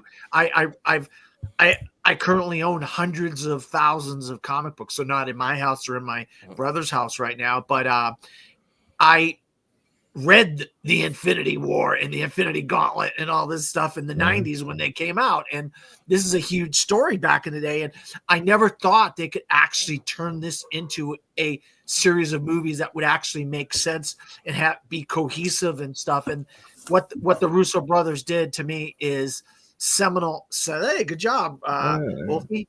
Yeah, Yeah. seminal in filmmaking lore that you're going to rarely ever see this ever again. I mean, they're going to try to accomplish it again with Doomsday and Secret Wars, but I'll judge that when I see those movies. But I love these movies. But that being said, I mean, Travis Bickle to me is one of the greatest movie characters of all time. Robert De Niro just gives a phenomenal performance as this tormented guy who doesn't know where his place in society is. He thinks he's got this date going and that doesn't work out. Then he tries to save this little girl who's a hooker and all this stuff. And then there's scenes where a guy takes a cab and he drives up and said, "Hey, you see that room up there? That's my wife effing some guy," and that turns out to be Martin Scorsese in the back of the cab.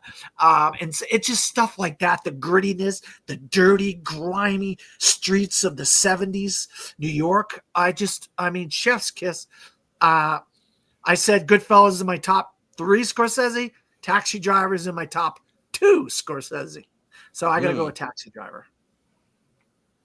Yeah, this one's really tough because, like, you're also talking to someone who's a massive, massive comic book movie that owns thousands of comic books, that read this whole saga and the whole, like, everything leading up to it long before, like, the MCU was even a thing. And, like, I have drawers and boxes and stuff all over the place. I got things from the MCU, like, just Marvel, like, in general, like, all over my room. And, like, I understand you're not going to really hang up a Taxi Driver thing. Some people might. You might hang up a poster, but not the kind of like way that these superheroes and comic book characters are ingrained into pop culture and yeah, like I think that like this was a really huge achievement to bring this many characters together the way that they did. And that spoiler, I mean, for a movie that's been out for quite a while, the bad guy wins. Like, that doesn't happen that often in a superhero in a movie where the bad guy actually wins. And like, just the visceral reaction that I had when I saw it, to where I hated this movie, a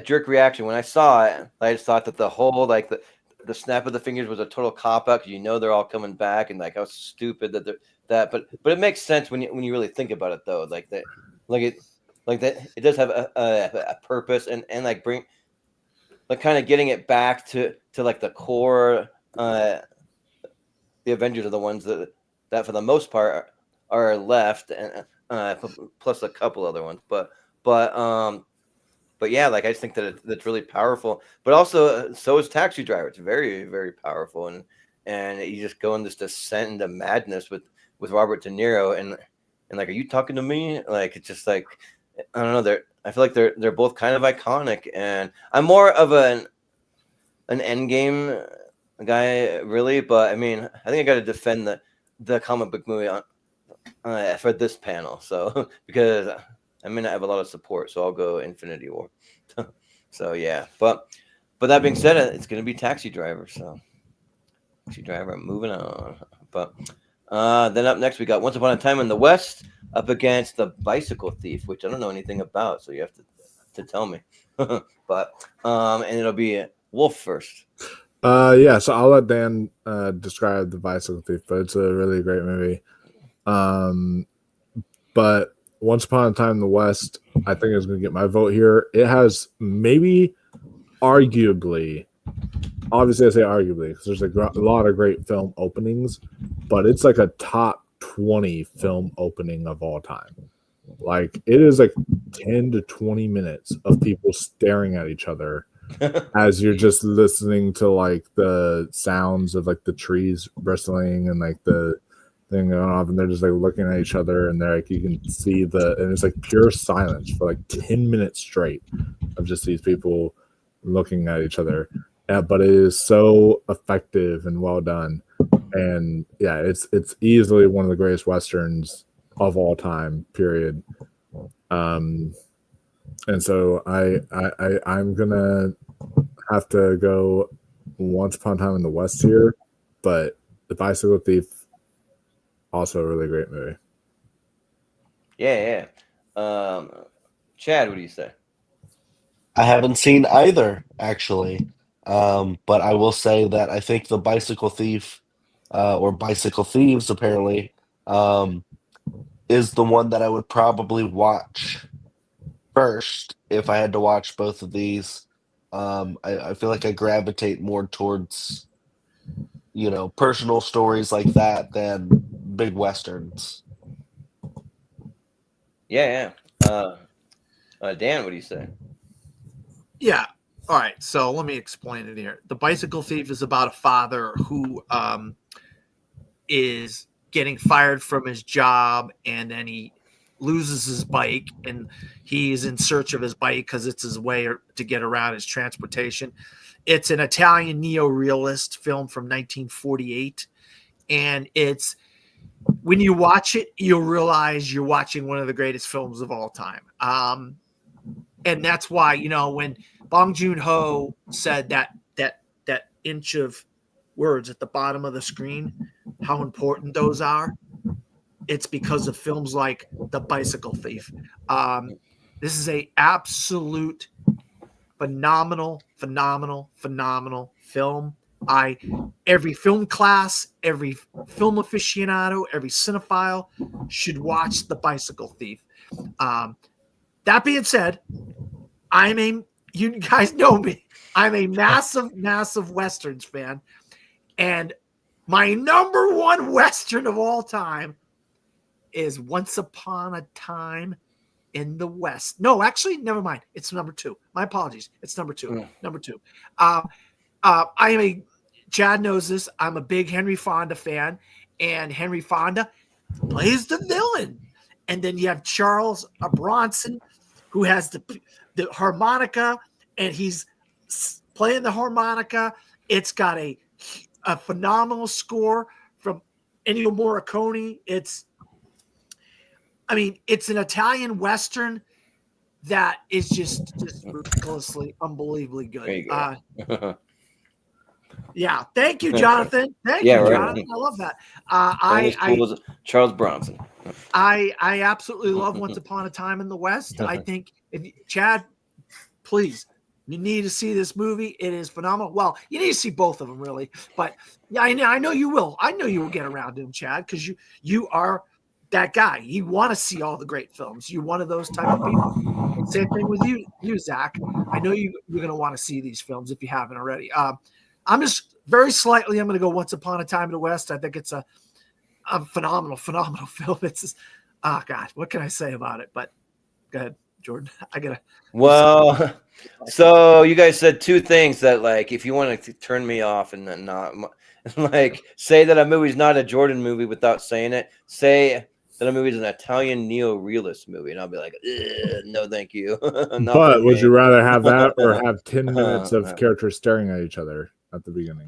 Not that either. That's the other thing I was going to say. I don't want 10 minutes of characters just like standing around twiddling their thumbs, not doing anything. So no thanks. I know it's building tension. It's doing whatever it's supposed to do. I don't know, and like setting it up. But I mean, like, maybe I'll like watch them both once and hopefully get surprised. And you never know, maybe it might surprise me and I might want to come back. So because sometimes those Italian movies, they do work. I know Dylan showed us a short one, like something about the red balloon or something like that for our best to worst episode, and that movie was actually pretty charming. So, and it's Italian. So but yeah, probably I'd be more inclined to watch Once Upon a Time in the West because it has Charles Bronson and he's awesome. So I'll just go for that. And also Henry Fonda, he's great in 12 Angry Men, right? He's in that, right? I think so. Yeah. So yeah, I'll vote for that. But Zach. So again, this is a matchup of two that I've never seen, but now I actually want to see the Bicycle Thief more just because of the description. But of the two, I think Once Upon a Time in the West is one that I would probably watch first of the two, though. But I do want to see both, though.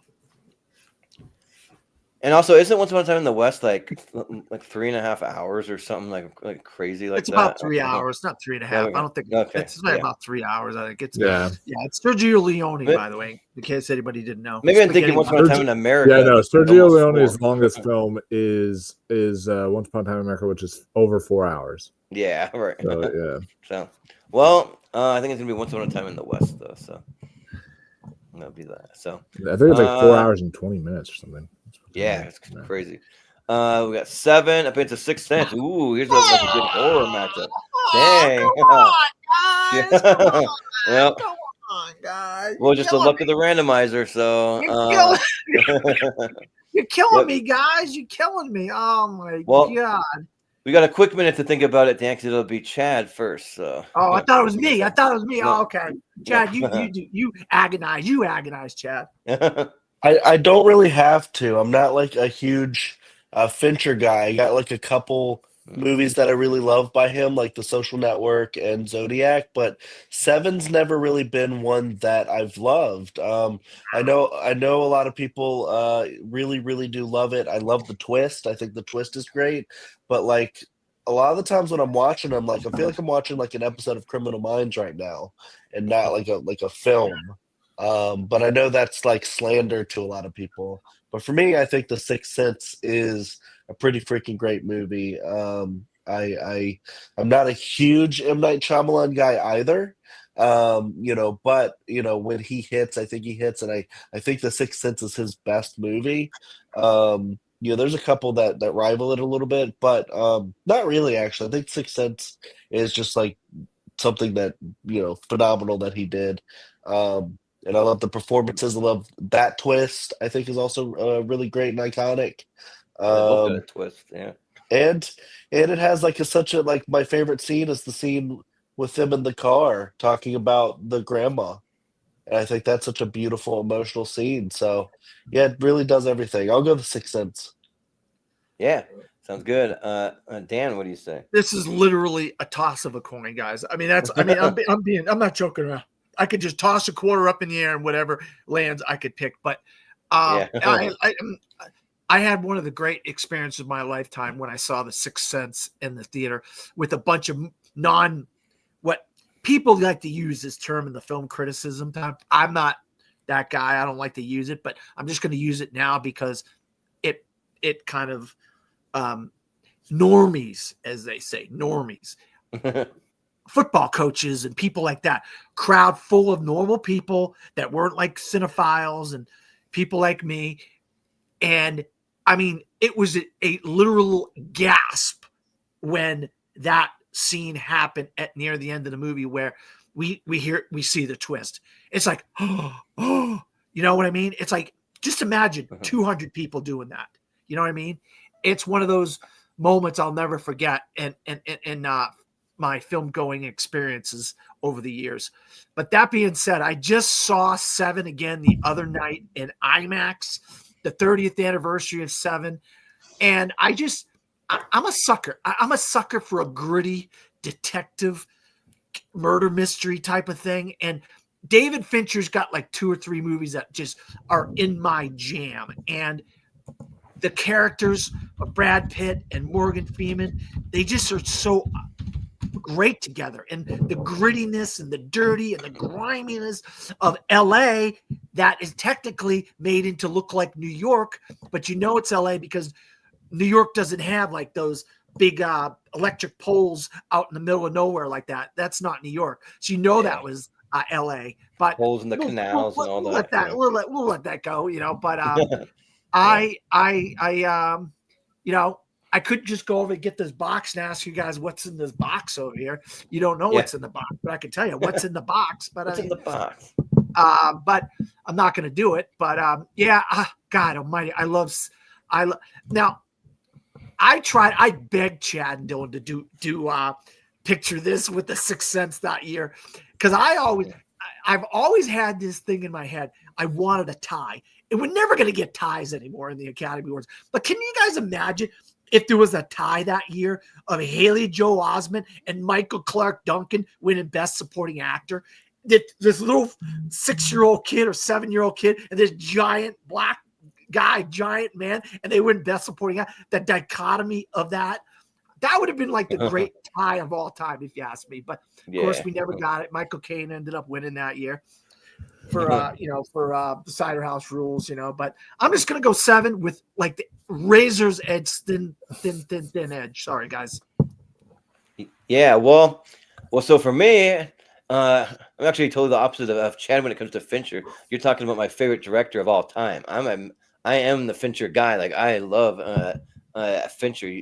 He's just so good. I love the tone. I love the vibe. I love the twist, like how he does so many of those in his movies, and like really, like it's kind of like John Carpenter, where there's really only one of his movies that I don't really love, and that's Mank, because I just think that movie's a little just pretentious to me. But and I don't care that much about what's it called, the movie that they're making, whatever. That's a Citizen Kane, and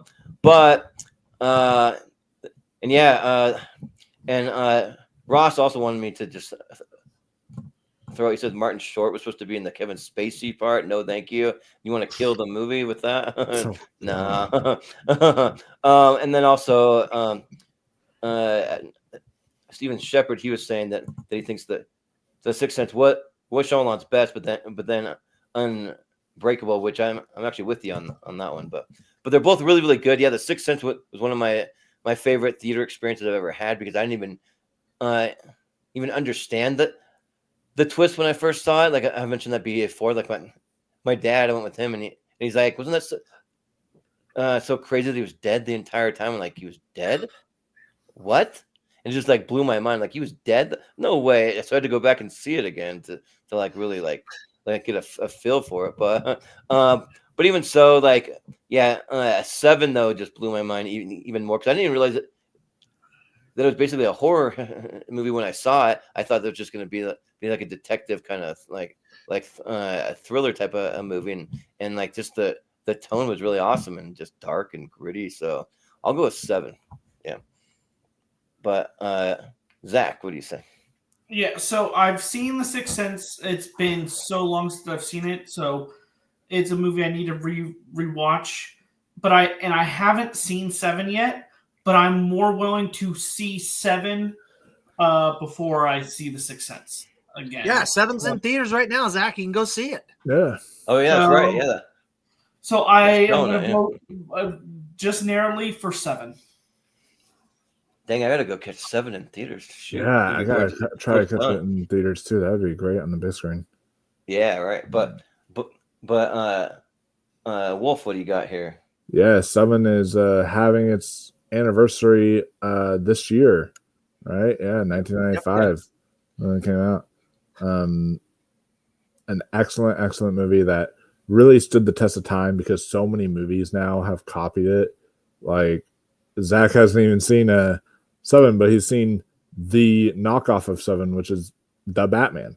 So it's like that's pretty much what that's just telling you. Like, it's inspired so many other movies that have come afterwards because of just the impact that it made on the industry. And The Sixth Sense is also iconic just because of the twist ending. Like, you see that twist and it completely just blows your mind. And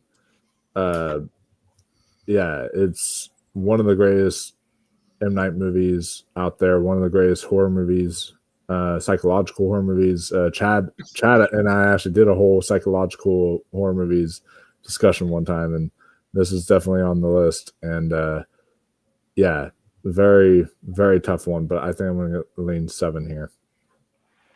Yeah, sounds good. So it'll be 7. Moving on. I think we're almost through this side, but we got Magnolia up against King Kong, which is original. So it'll be Dan first. Guys, I'm a sucker for like old, like black and white horror movies, like the monster movies, like the Universal monster movies. Oh, only on Tournament Fights. Yeah, Yep. yeah, right. and I just think the stop motion animation in the 1938 King Kong is just ridiculous. I mean, it's so painstakingly they're moving the hairs on the ape and all this stuff and making it look like it's moving and stuff like that. And it's such, I mean, that it was beauty killed the beast. I mean, one of the great lines of all time. I love the 38 King Kong, but my favorite Wes Anderson film of all time is Magnolia. And the reason is I just love so many of the characters in the movie and how their stories intertwine. And, I talked about Tom Cruise for Born on the 4th of July. His next best performance for me is Frank T.J. Mackey. And that whole interview, how he is, he just undressed by this reporter and stuff. This guy's got all the confidence in the world. And this reporter just undresses him little by little by little as the movie goes along. I mean, so many of these characters, John C. Reilly. I mean, I don't think Paul Thomas Anderson has made a better movie than Magnolia. I might be wrong on that. Other people have their opinions, but I just think it's a perfect movie for me. And I have people, the frogs at the end. Well, who cares? What difference does it make? But I don't care that the frogs are falling like rain at the end. Whatever. I love Magnolia. I have to go with that over, even though I thought King Kong, the 38 King Kong's amazing. Yeah.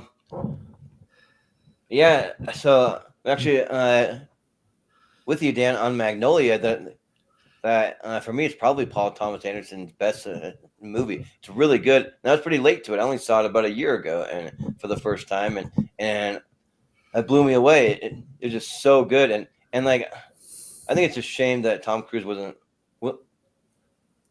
Will he get nominated? Like, I'm not like he lost. He lost. Okay. He lost. Yeah. Okay. So at least he got nominated for it. So that was the year, I believe. Huh. Correct me, Chad, if I'm wrong. It was Haley Joel Osment, Michael Clark Duncan, Tom Cruise, Michael Caine, and somebody else for Best Supporting Actor. I can't remember who the fifth person was. Cruise lost to Michael Caine.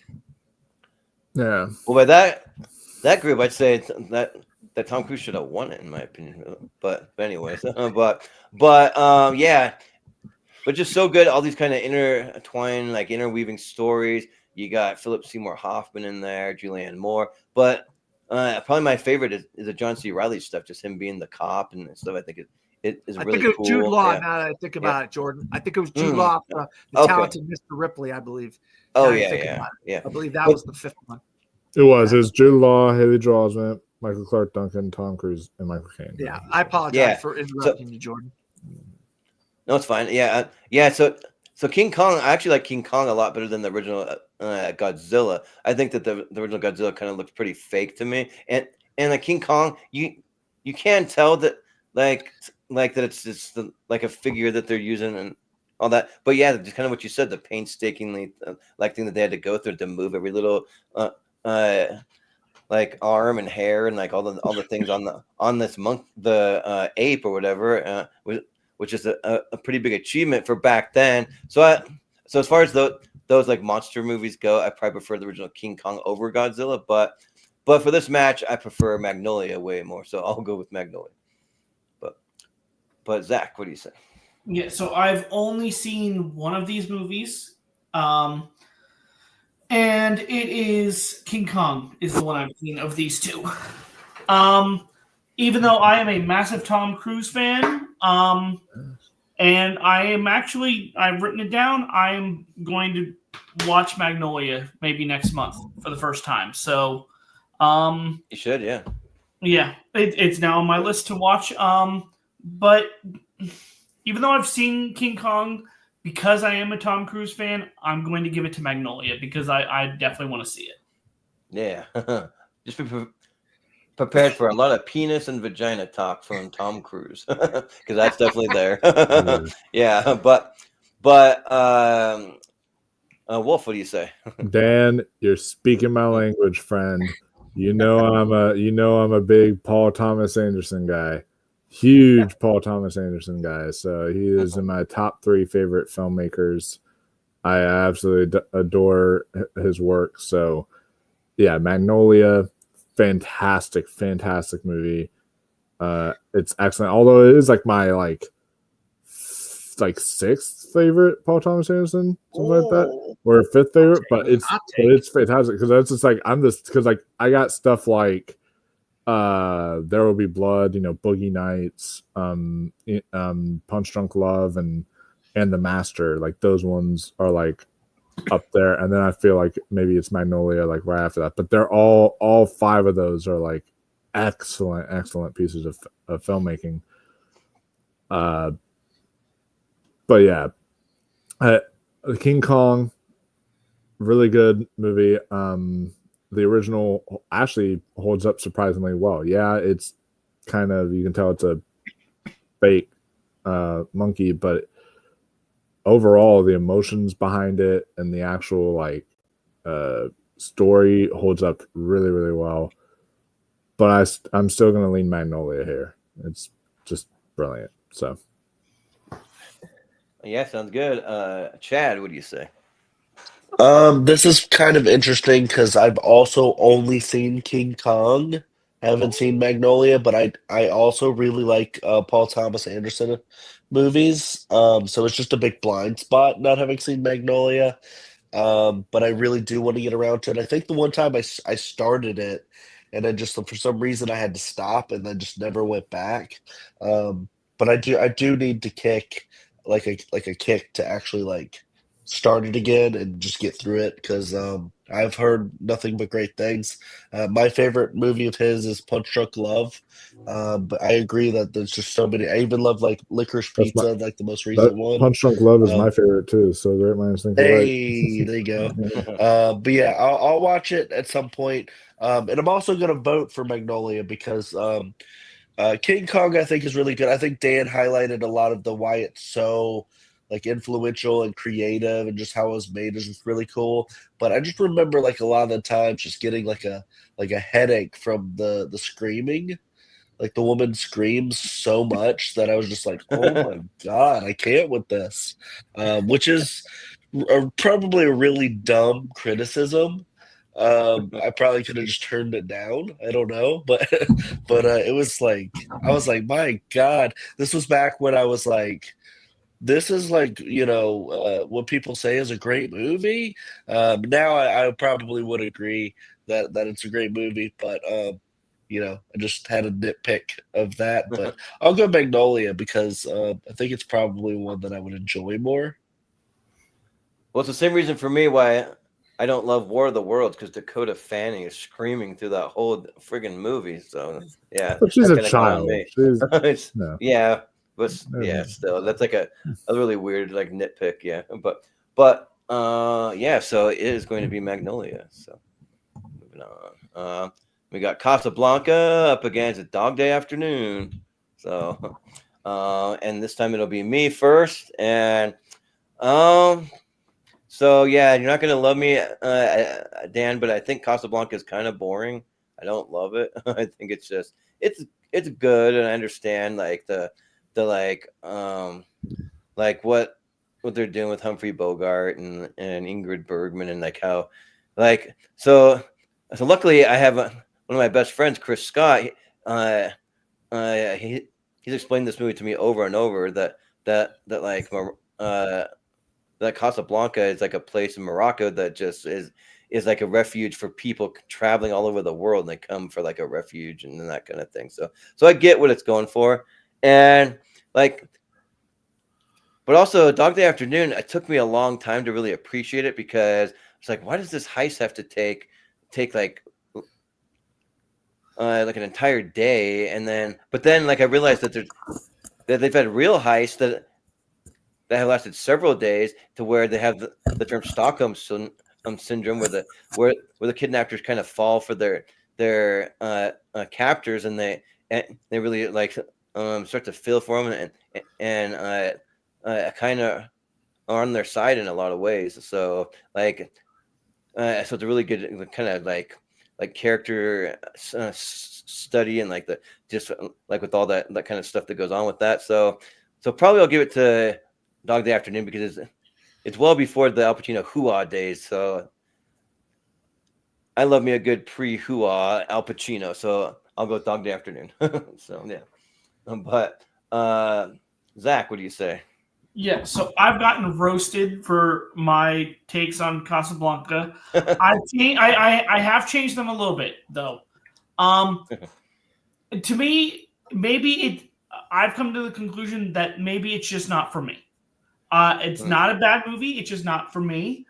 But because I have seen it and I haven't seen Dog Day Afternoon, I'm voting for Casablanca. Ooh, all right, sounds good. Wolf, what do you say?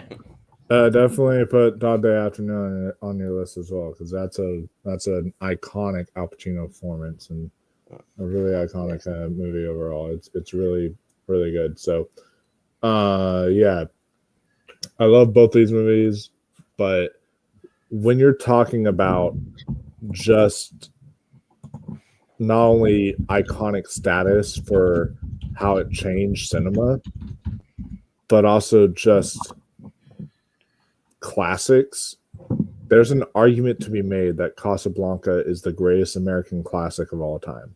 There's an argument to be made for sure. There, it is excellent and still holds up to this day. Humphrey Bogart is great in there. So yeah, I'll say Casablanca. Yeah, and also too, I wanted to shout out John Cazale. Like he had an epic run of movies before he passed away. He was all in Best Picture movies, so that's cool. But Chad, what do you say? Yeah, I mean, these are two great movies. I love both. Dog Day Afternoon actually ended up being like you didn't know it going into it, but ended up being like actually a queer movie, which is really interesting for 70s when they're starting to you know experiment with things like that. And I mean, now queer cinema is like such a huge thing, but like then it wasn't as much at like really at all. So to see that story there, with because I mean trans films are big this year or last year specifically, Yeah. and then with this one, it's pretty incredible. So yeah, I love that movie, but like Casablanca too, yeah, I think is a masterpiece. When we spoke about it on Picture This, we were just having a love session on Casablanca, just how brilliant it is, just insanely quotable, just a great like romance and great noir and wartime and stuff like that. So yeah, it's a pretty spectacular movie. I'll go Casablanca.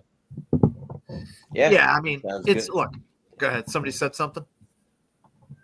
Oh, you're good. Yeah. Okay. All right. Look, there's no surprise. Everybody knows my favorite movie of all time is Casablanca, and it's just one of those movies for me that every time I watch it, one day like last year, I watched it 3 times in a row with different commentaries from like Roger Ebert and different historians, film historians, and stuff, all preparing for Picture This with Dylan and Chad. I mean, the supporting cast is phenomenal.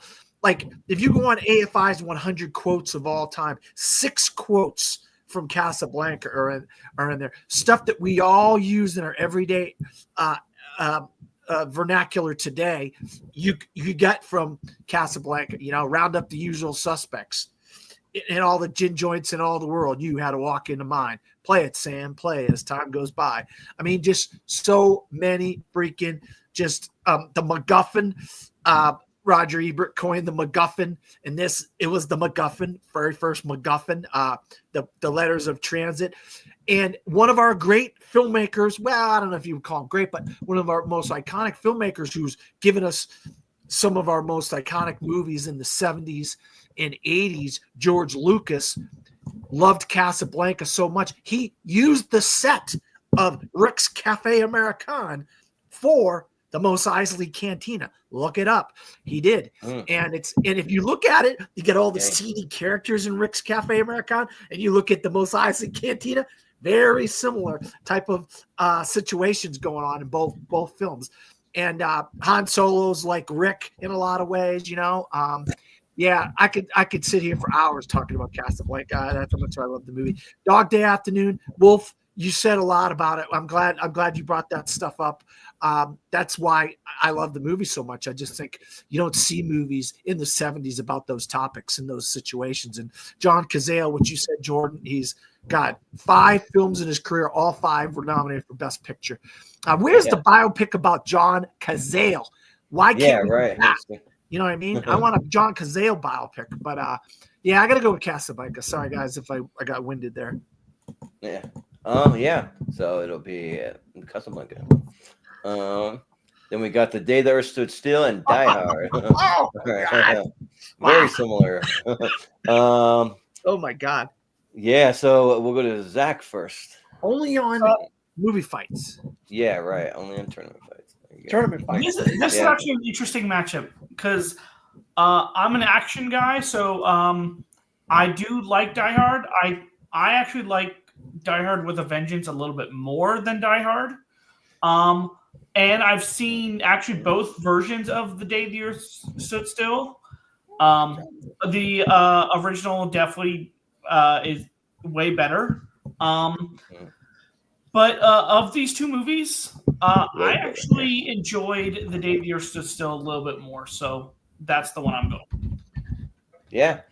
Wolf, what do you say? Yeah.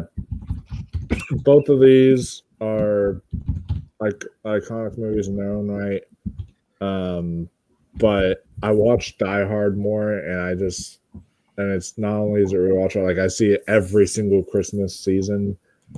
And it's a tradition while I'm wrapping presents to watch it every year. For whatever reason, I like pop it in and watch it in the background. But I cannot believe that this is like Alan Rickman's like first movie performance. It's like insane. Like that just tells you how good of an actor he is when that can be like your first movie performance. So, yeah, I'm gonna lean Die Hard here, but I really like The Day the Earth Stood Still a lot. Yeah, Chad, what do you say? I haven't seen The Day the Earth Stood Still, but I absolutely adore Die Hard. It's one of my favorite action movies, one of my favorite Christmas movies. And Die Hard is kind of like a masterpiece of like action cinema. I think it might be like a perfect action movie. Like if you look at the screenplay, I think it's one of the best screenplays. So I just think Die Hard is just really, really, really great from on like an enjoyment level, but like an artistic level as well. It's so fun to watch too. So I'll go Die Hard. Yep, sounds good. Dan. Well, there's a reason why Die Hard's on the list. It's a great film. Bruce Willis is great. Alan Rickman is great. It's that debate of whether it's a Christmas movie or not a Christmas. I love that debate. Yeah. It crops up every year. You know, I don't get involved in that debate. I just stay out of it. You know, because I just think it's a great action film. And you know, a buddy of mine in North Carolina has the Nakatomi Plaza Blu-ray set, and I've been trying to get that sucker off of him. But he wants a lot of money for it, so I haven't been able to get it off him. But my buddy Steven in North Carolina. He's got a nice Blu-ray set of Nakatomi Plaza. But let me tell you something. If you guys all remember a movie called Return of the Jedi, you have Jabba's skiff guards, and you have these guys on Jabba's skiff guards, and they have names, and these skiff guards all have names called Plaatu Niktu Barada. Hey, where do you think George Lucas got that from? He got it from The Day the Earth Stood Still. Those are the words that the aliens come down and say. They say Plaatu Niktu Barada.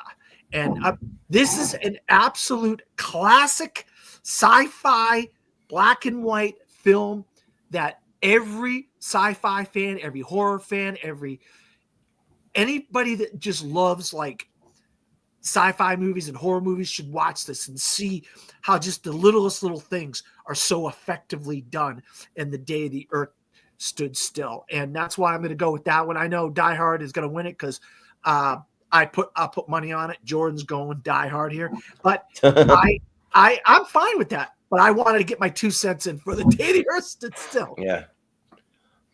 Well, that is correct, sir. I'm gonna go Die Hard. I but know. I knew you were going to Die Hard, but Yeah, I got my 2 cents in, so that's all. yeah. But I haven't seen the original that did there. So still, I just saw that god awful Keanu Reeves one of the most boring, pointless movies I've ever seen in my life. Like that's 2 hours I'll never get back. Well, you definitely need to put the original on your list now. It's an inspiration for I need sci-fi to films to this day, Jordan. Yeah. Like I definitely want to check it out. So but because of that, because like even older sci-fi, I actually really like. I really like the original War of the Worlds. I think that's really good too. So Metropolis.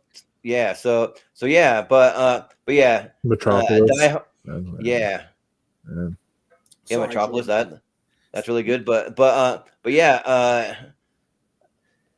John McClane though is the greatest action hero of all time. Period. That's a fact. That's not an opinion. That is a true statement. He's the greatest. I'm sorry, but it is. But he is. And the movie is definitely a Christmas movie. I watched a little interview where they had for like Mufasa that they had like Seth Rogen and Billy Eichner just doing question back and forth. And they debated that whether it was a Christmas movie, and they both decided that it wasn't a Christmas movie. I'm like, what the frick? I mean, it is. Come on. But I guess that like the original director, John McTiernan, so he came out and said they didn't intend for it to be a Christmas movie, but he said that over the years that there's so much Christmas elements that he's fine with people saying it's a Christmas movie. Like I think he's fine with it. So yeah, but I'll go Die Hard for sure. So yeah. But Zach, what do you say? You already went. Oh yeah, that's right. Yeah, you went first. So then it'll be Die Hard. Yeah. Cool. All right. So we definitely need to speed it up some. So sorry guys, long on that, but it's all right. we'll get through it. But I have to keep the longest episode on this. Yeah, right. Oh boy, look at this already. Coming in hot. One of you two, though, but yeah. Oh yeah. Look at this. Shawshank. So yeah. Great cinema for African Americans here. So here we go. I mean, for everyone, but like featuring that. So yeah. But we'll go with Wolf first. What can I say? I mean, Denzel, maybe arguably the greatest actor of all time. Fantastic actor. He deserved his Oscar win here in Training Day, I believe, despite what some people say. I thought he was excellent in Training Day. Ethan Hawke is great too. It's a really, really fantastic movie. But Shawshank Redemption in my top 5 films of all time, period. Like I think this film is an absolute masterpiece. And it is I've seen it. Oh, masterpiece! I got some other ones for you. Yeah, there you go. A masterpiece. there you go. I've seen it, and I got to see it last year for the first time in theaters because they were doing those like re-releases and such in theaters, and it was really cool to see it there. But yeah, fantastic movie. I love Shawshank. Yeah, Chad, what do you say? No, I mean I basically mirror everything that Wolfman just said. Training Day is kind of is a good movie, but I feel like its performances are like the best thing about it. Whereas like Shawshank also has phenomenal performances, and yet I just think the movie is also one of the greatest movies ever made. It's definitely one of my all-time favorites for sure. I just love watching it. I get inspired. I think it's one of the most like inspirational movies of all time. Just to, when everything seems dire, just don't quit. And I just think it's hard to beat something like that with such a great message and follow through. So Shawshank easily here for me. Yeah. I want to. Correct me if I'm wrong, Chad, but I think this won the very first episode of Picture This. Shawshank. It did. And I know how much you and Dylan both love this movie, and I love it too. Don't get me wrong.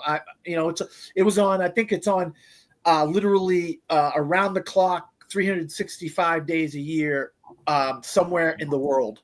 Shawshank Redemption. Yeah. That's how incredible this movie is. It's literally on all the time, somewhere in the world, every day of the year, all 24 hours a day. That's how Get the important. lights on it like TNT and TBS. So yeah. Yeah, it's a great film, and the friendship between the two main characters is incredible. But the villain characters and the side characters are very well done. And it wasn't my favorite movie in 1994. Let's put it that way. So I like a couple other movies more than Shawshank Redemption, but I do not take anything away from anybody that thinks it's a great movie. It's one of the greats of all time. All film is subjective. That being said, I love a good cop drama, especially with a crooked cop and all this kind of stuff. And I think Denzel got robbed in 1994 for Best Actor. Should have won for Malcolm X. And so this was a makeup for him. He ended up with this makeup, and it was a worthy makeup. Usually the makeups aren't like awful. Well, a couple of them are awful, if you ask me, but I'm not going to get into all that. But I really love this grizzled veteran crooked cop teaching this young guy the ropes and stuff like that. Antoine Fuqua is one of those underrated directors to me, and I think he's really made a lot of good films that people just don't kind of gravitate towards his films as much. And he's got Michael this year. Crossing my fingers that turns out to be something for Antoine Fuqua, Michael. So, but yeah, I'm going to go Training Day. I know everybody is going to go Shawshank Redemption, so I figured I'd throw a bone to Training Day. Well, this one's one I'm not sure which way I'm going to go, because these are both movies I like, but I don't love. So I think they're both good and kind of hinge on the performances on both of them to me.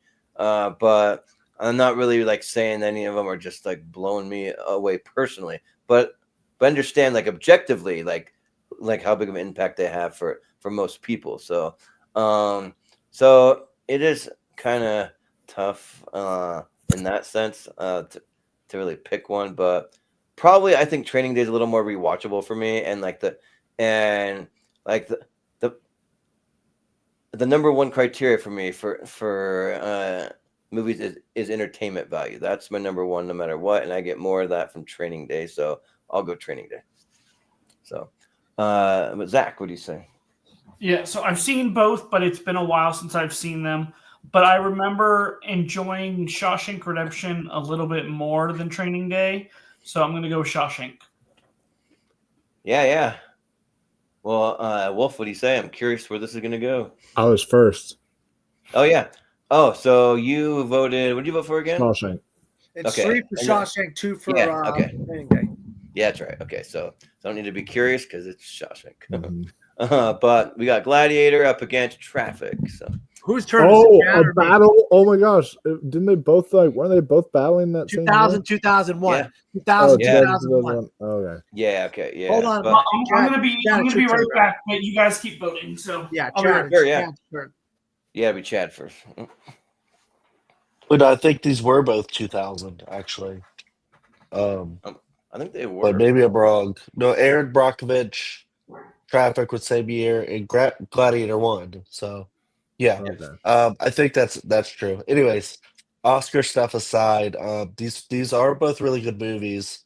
I'm not in love with either, and I feel like I need to revisit both.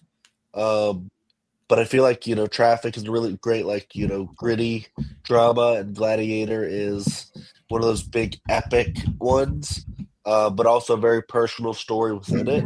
So yeah, I think I'll go Gladiator here. Even though I'm not in love with either, I think Gladiator I think it checks off a lot of boxes, which is why I think a lot of people really, really love that one. Whereas actually, with Traffic, the other Steven Soderbergh movie I liked more, Aaron Brockovich. So, yeah, sounds good. Dan, if you're there, what do you got? Are you not entertained? Are you not entertained? Well, are you? There you go. I'm going Gladiator. All right. Sounds good. All right, and I am entertained. Bro, I'm amazed Yeah, I'm amazed that fits your head because I literally tried to put it on in the theater and I was about to break it.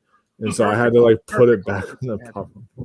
I love it. I love Nice, this. nice. I love this. Well, for me, I think Traffic is good, but Gladiator is nearly a masterpiece. It's really good, and I'll even if I can bring it up, I'll even throw up the other one since I did a masterpiece. There you go. Yeah, just in the words of my brother when he was coming home from the dentist after getting his wisdom teeth, and he's hopped up on a whole bunch of drugs. I just want to go watch Gladiator. It's going to help me be a better man. So I'm going to vote Gladiator. So, yeah.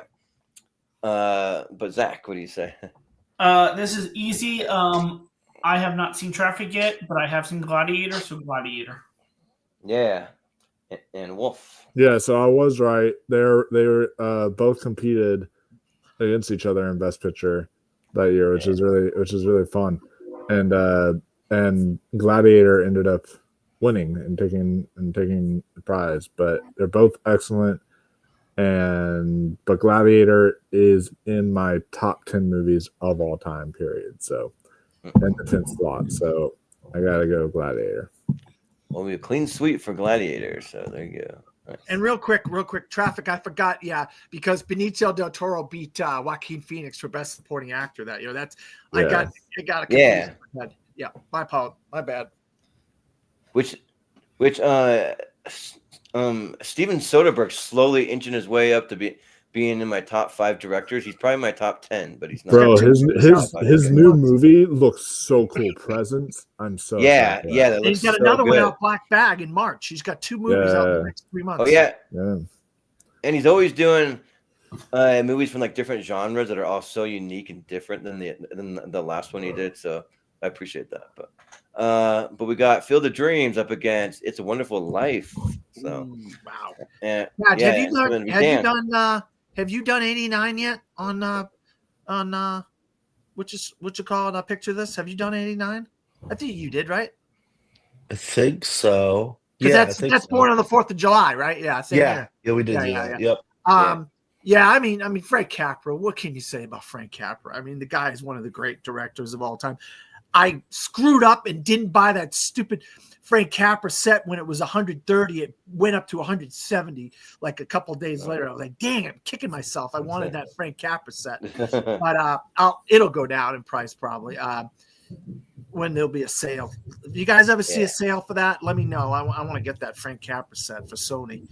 But Field of Dreams, everybody knows I'm a sports fan. I'm a baseball fan. There's scenes at Fenway Park in Boston. But it gets me every time. You want to have a catch, or you want to have a catch. The other one is,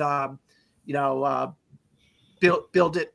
If you build it, they will come. I mean, I'm a massive Kevin Costner fan. I know I'm dating myself. A lot of people aren't as big a Kevin Costner fan as me, but Field of Dreams to me is a phenomenal film. I cry every time I watch it, and I probably watch it like once a year, especially during baseball season. But and I love Gary Cooper. I mean, not Gary Cooper. Jimmy Stewart is so freaking iconic in It's a Wonderful Life. And to me, it's the best Christmas movie of all time, or holiday movie, whatever you want to call it. But I got to go Field of Dreams here because of my love of sports movies. Yeah. These are 2 really great movies. I love both of these, and it's a tough call. They both have some iconic lines, like "Once One Alive." Every time a bell rings, an angel gets its wings, or whatever. But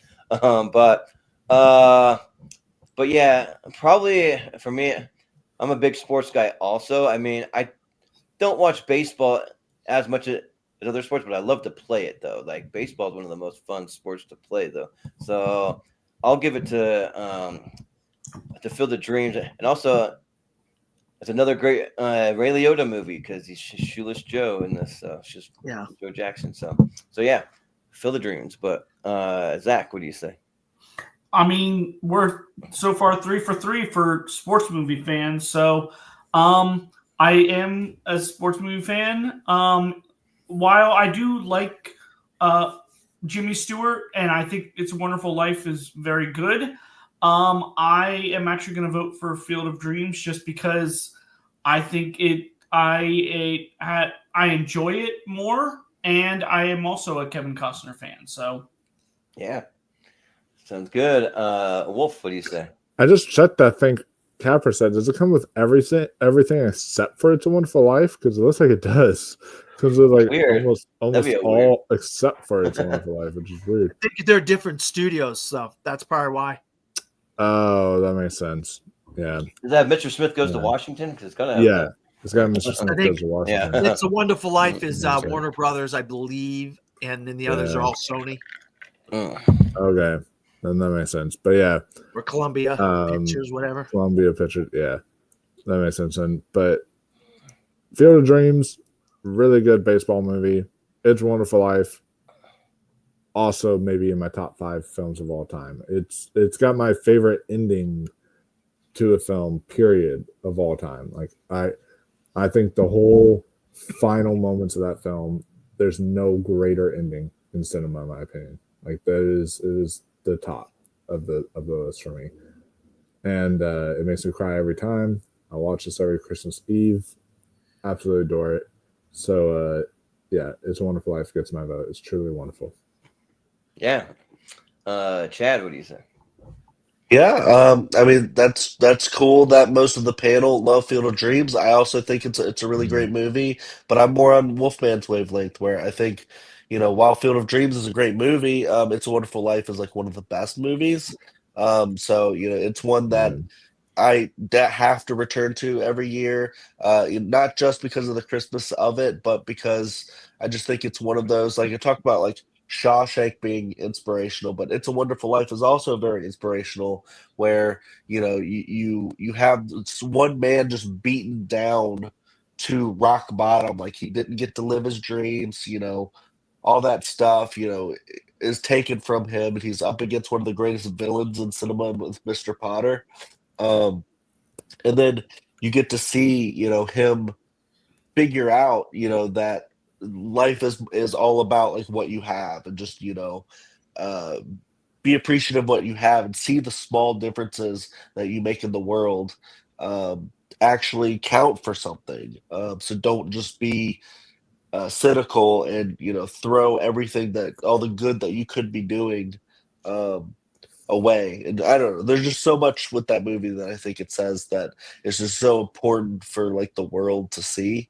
So, and not to like shit on Field of Dreams. I think it's one of the best like baseball movies. It's one that will make you want to call your dad and, say I love you, kind of a deal. So yeah, they're both great movies, but I think It's a Wonderful Life is just a lot better, in my opinion. So I'll go with that one.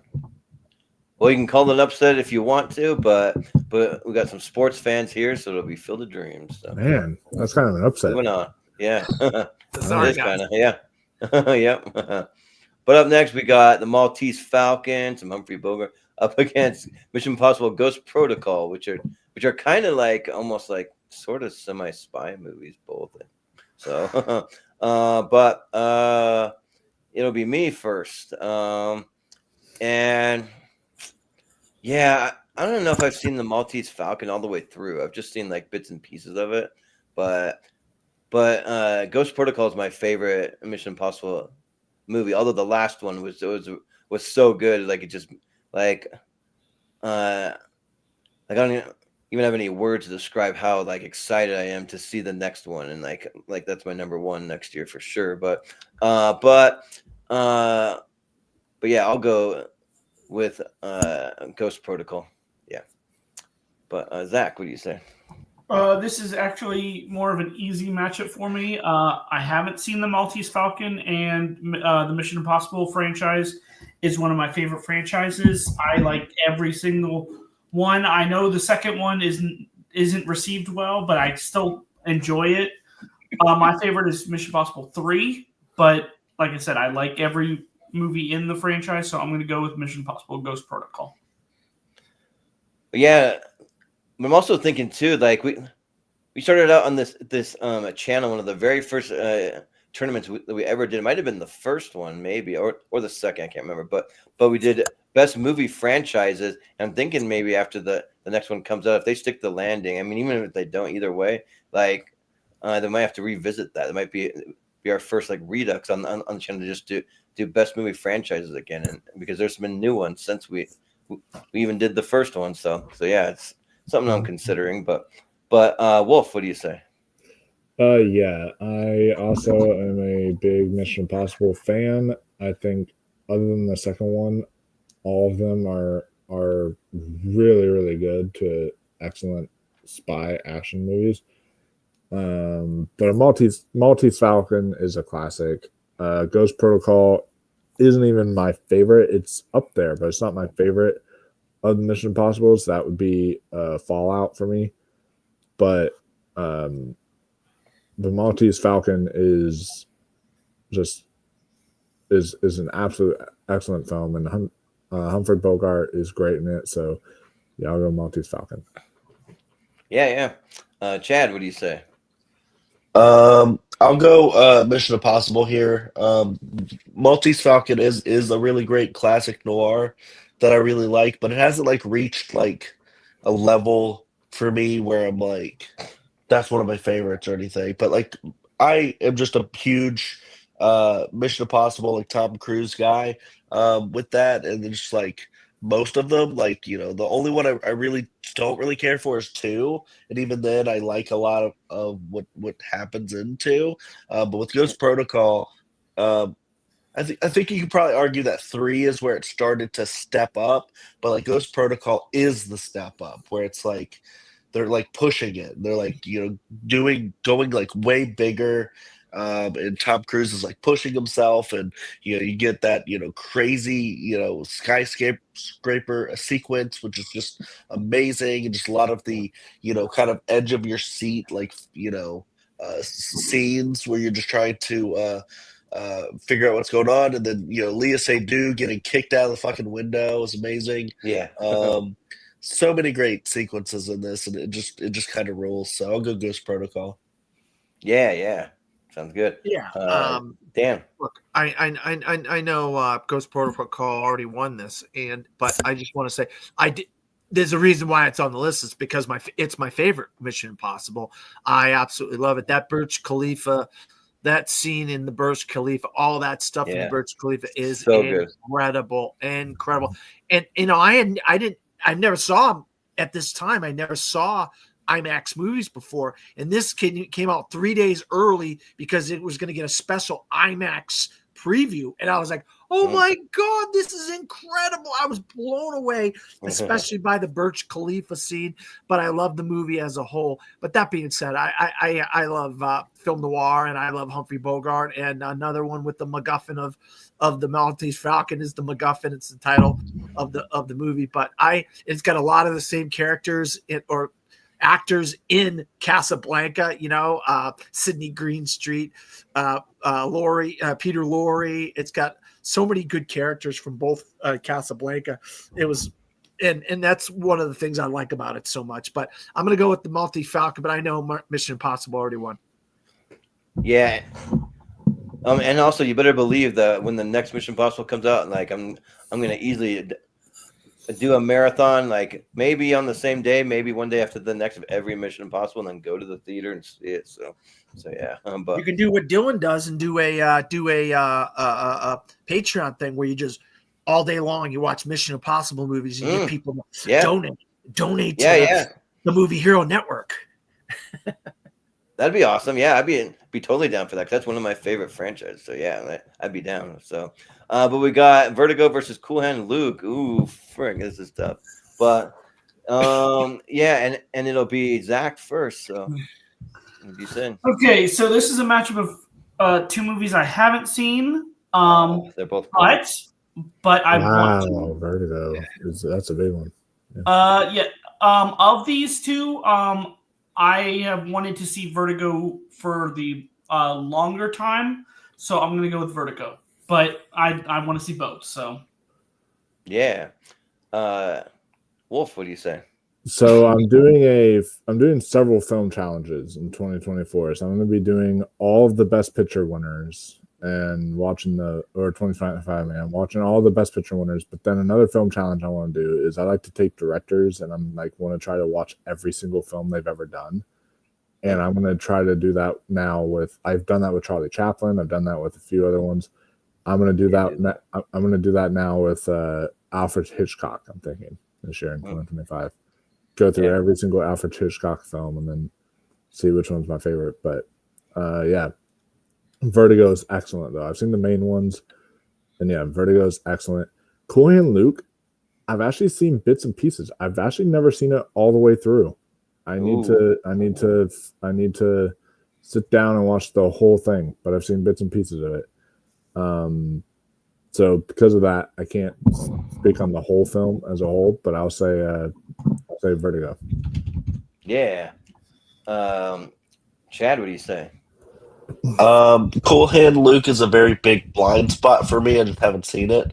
In Vertigo, I really, really like it. I'm not in love with it. I know, like, at one point people were like, this is maybe the greatest movie ever made. It's like kind of like got that level of prestige attached to it, but just, I need a rewatch to really kind of submit how I feel about it. I mean, it does say Alfred Hitchcock's masterpiece, so I guess you got to believe it, right?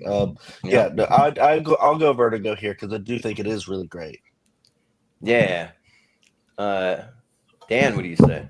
Yeah, I mean, I am obviously, you guys know I'm a huge fan of Paul Newman. Obviously, his films are popping up on my list, and I love the egg eating scene. But I mean, if you're a fan of I want to tell people, if you're a fan of Shawshank Redemption, this is one of the better prison movies. This is a good 5-6 good prison movies out there that you should really watch. Some classic prison movies, and one of them is Cool Hand Luke, and he is so good. He is so good in this movie, and it's got the classic line, "What we have here is failure to communicate." That is one of the all-time great lines. We all use that line now, right, in our vernacular. But George Kennedy is amazing in it. I love Cool Hand Luke. But that being said, masterpiece ain't the word to describe Vertigo. It's phenomenal. It's ridiculously gorgeous. Jimmy Stewart is incredible. I think it's Kim Novak. She's amazing in it. If you want to see how to make a movie in a city and make the city part of the character, San Francisco comes alive in Vertigo. It literally jumps off the screen. It's one of the most gorgeous movies you'll ever see in your entire life. And Jimmy Stewart, I mean, he's one of my all-time favorite actors. I know I didn't put through It's a Wonderful Life, but I'm putting through Vertigo. Yeah. This one's actually really tough for me because I love both these movies, and also for a good prison one, I'm actually sort of doing like Escape from Alcatraz or something on here. That's another great one. So, but Vertigo is my favorite Alfred Hitchcock movie. This movie rules. It's so good. I love that like how trippy that it gets. Like he's almost like I don't know if he like goes in like another reality or he like goes through some kind of crazy thing where like this like intense fear that he has of the heights just does something to his mind to where it just puts him in like another trance and he starts to like forget certain things that actually happened. If he met this girl and all this stuff, like it's really good. A lot of twists and turns and things you don't see coming that are just really good. So like it's one of the higher ones. Like if you want to watch Alfred Hitchcock movies and you haven't seen Vertigo, I'd maybe prioritize that one because that one's really good.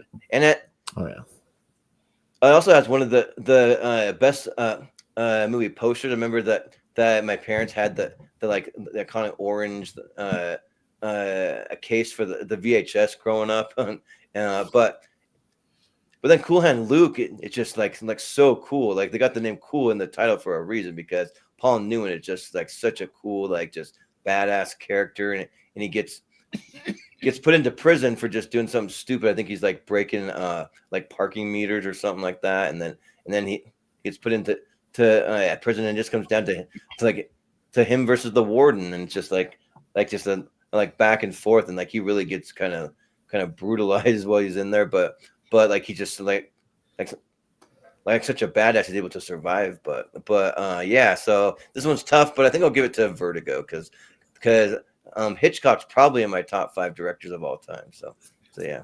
Holy shit! So I've got to watch 53 feature films if I'm going to do the challenge. Dang, he's done 53 films. So yeah. I'm Have gonna fun, do it. Wolf. Jeez, I didn't realize he had that Yeah. many. Yeah. Yeah. So I believe that that's going to be Vertigo. So Mhm. Yep. put that through. Yeah, and then we got Gandhi going up against Slumdog Millionaire, which is kind of fitting. Wow. They're both kind of from India, you know. Wow, So, how weird is that? yeah, That is the weirdest that is thing weird. ever, Chad. Yeah, That is the weird it's thing really ever, random. Chad. Yeah, but it will be Wolf first. So No, I thought it was So Chad. Wolf went first last No, time. No, I went first. Oh, my bad. My Yeah. bad. yeah, My it bad, was my that bad. last time. There you Yeah. That's why I was saying Chad. I thought it was Chad's turn. I'm sorry. Yeah, I no, apologize. it's all right. Yeah, so both of these are excellent. Ben Kingsley deserved the Oscar that year playing Gandhi. He was really, really great. And then Slumdog Millionaire, another excellent Oscar contender. I don't know if you've heard this. There are rumors. There's nothing confirmed. It's like speculation because some studio bought the rights to Slumdog Millionaire. That like there are rumors that there might be a sequel with Dev Patel coming, but it's like, Mm. it's one of those things though where it's like the story fully wrapped up, so you don't even need to do a Yeah. sequel. But It's based on a Kinda book. did. It's based on a book. yeah. Yeah. So it would be very weird. I They would did not like a be totally in it. different story with like Yeah. someone else. Yeah, you know, yeah, maybe. yeah. Good point. But Yeah. honestly, I think for this, I'm gonna lean towards Slumdog Millionaire. I know a lot of people might go Gandhi, but Gandhi's just good. I think a little too long. I get kind of sometimes when I watch it, I get a little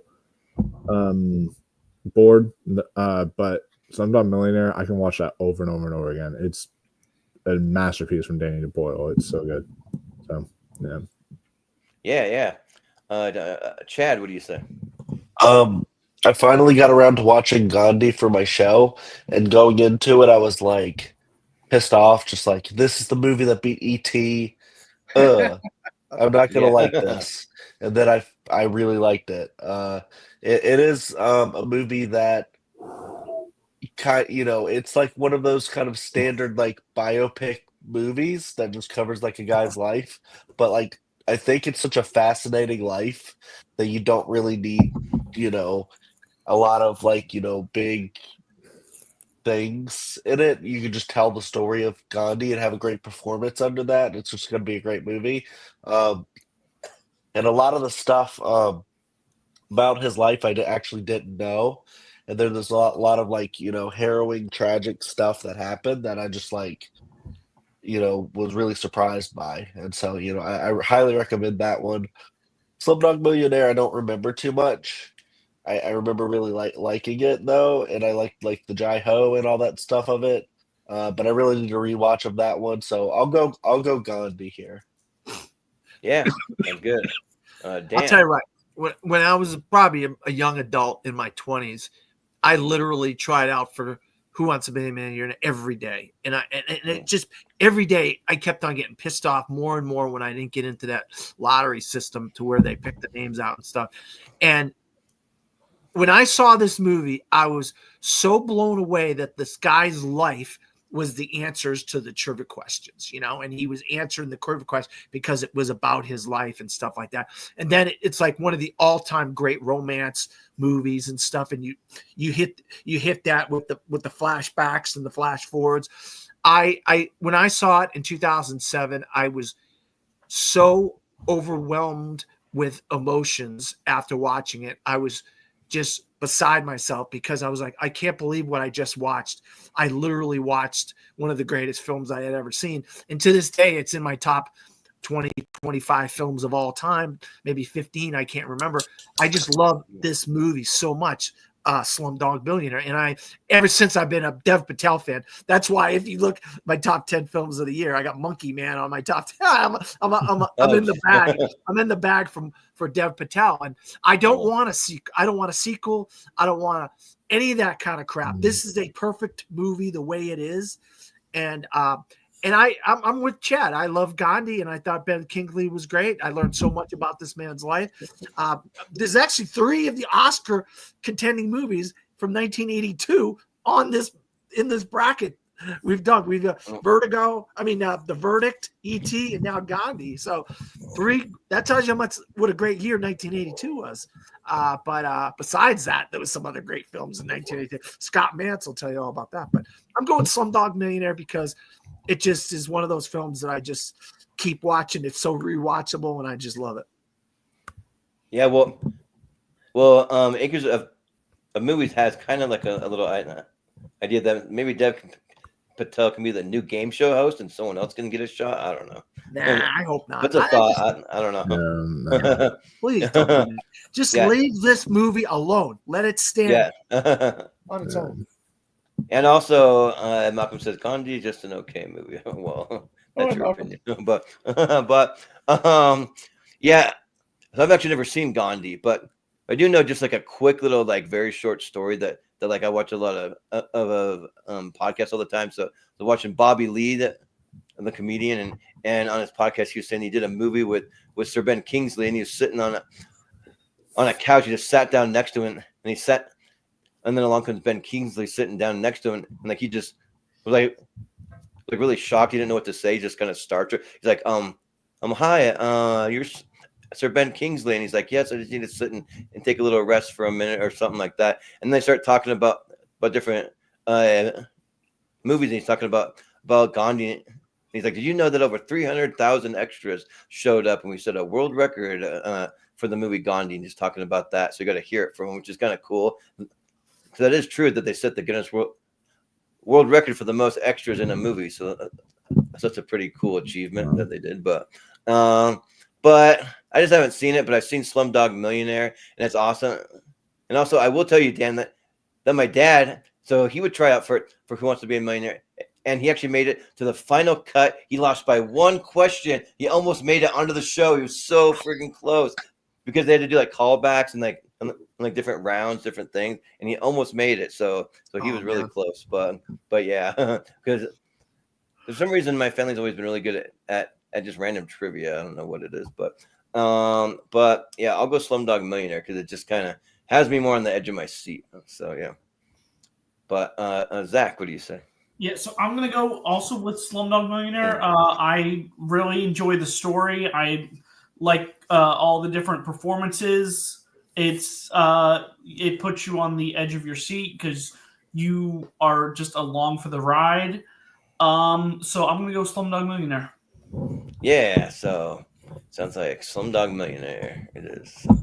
I think we're almost through this round, guys. But we got in the heat of the night. I was trying to read what that they even said. Up against the Elephant Man. So this time it'll be Chad first.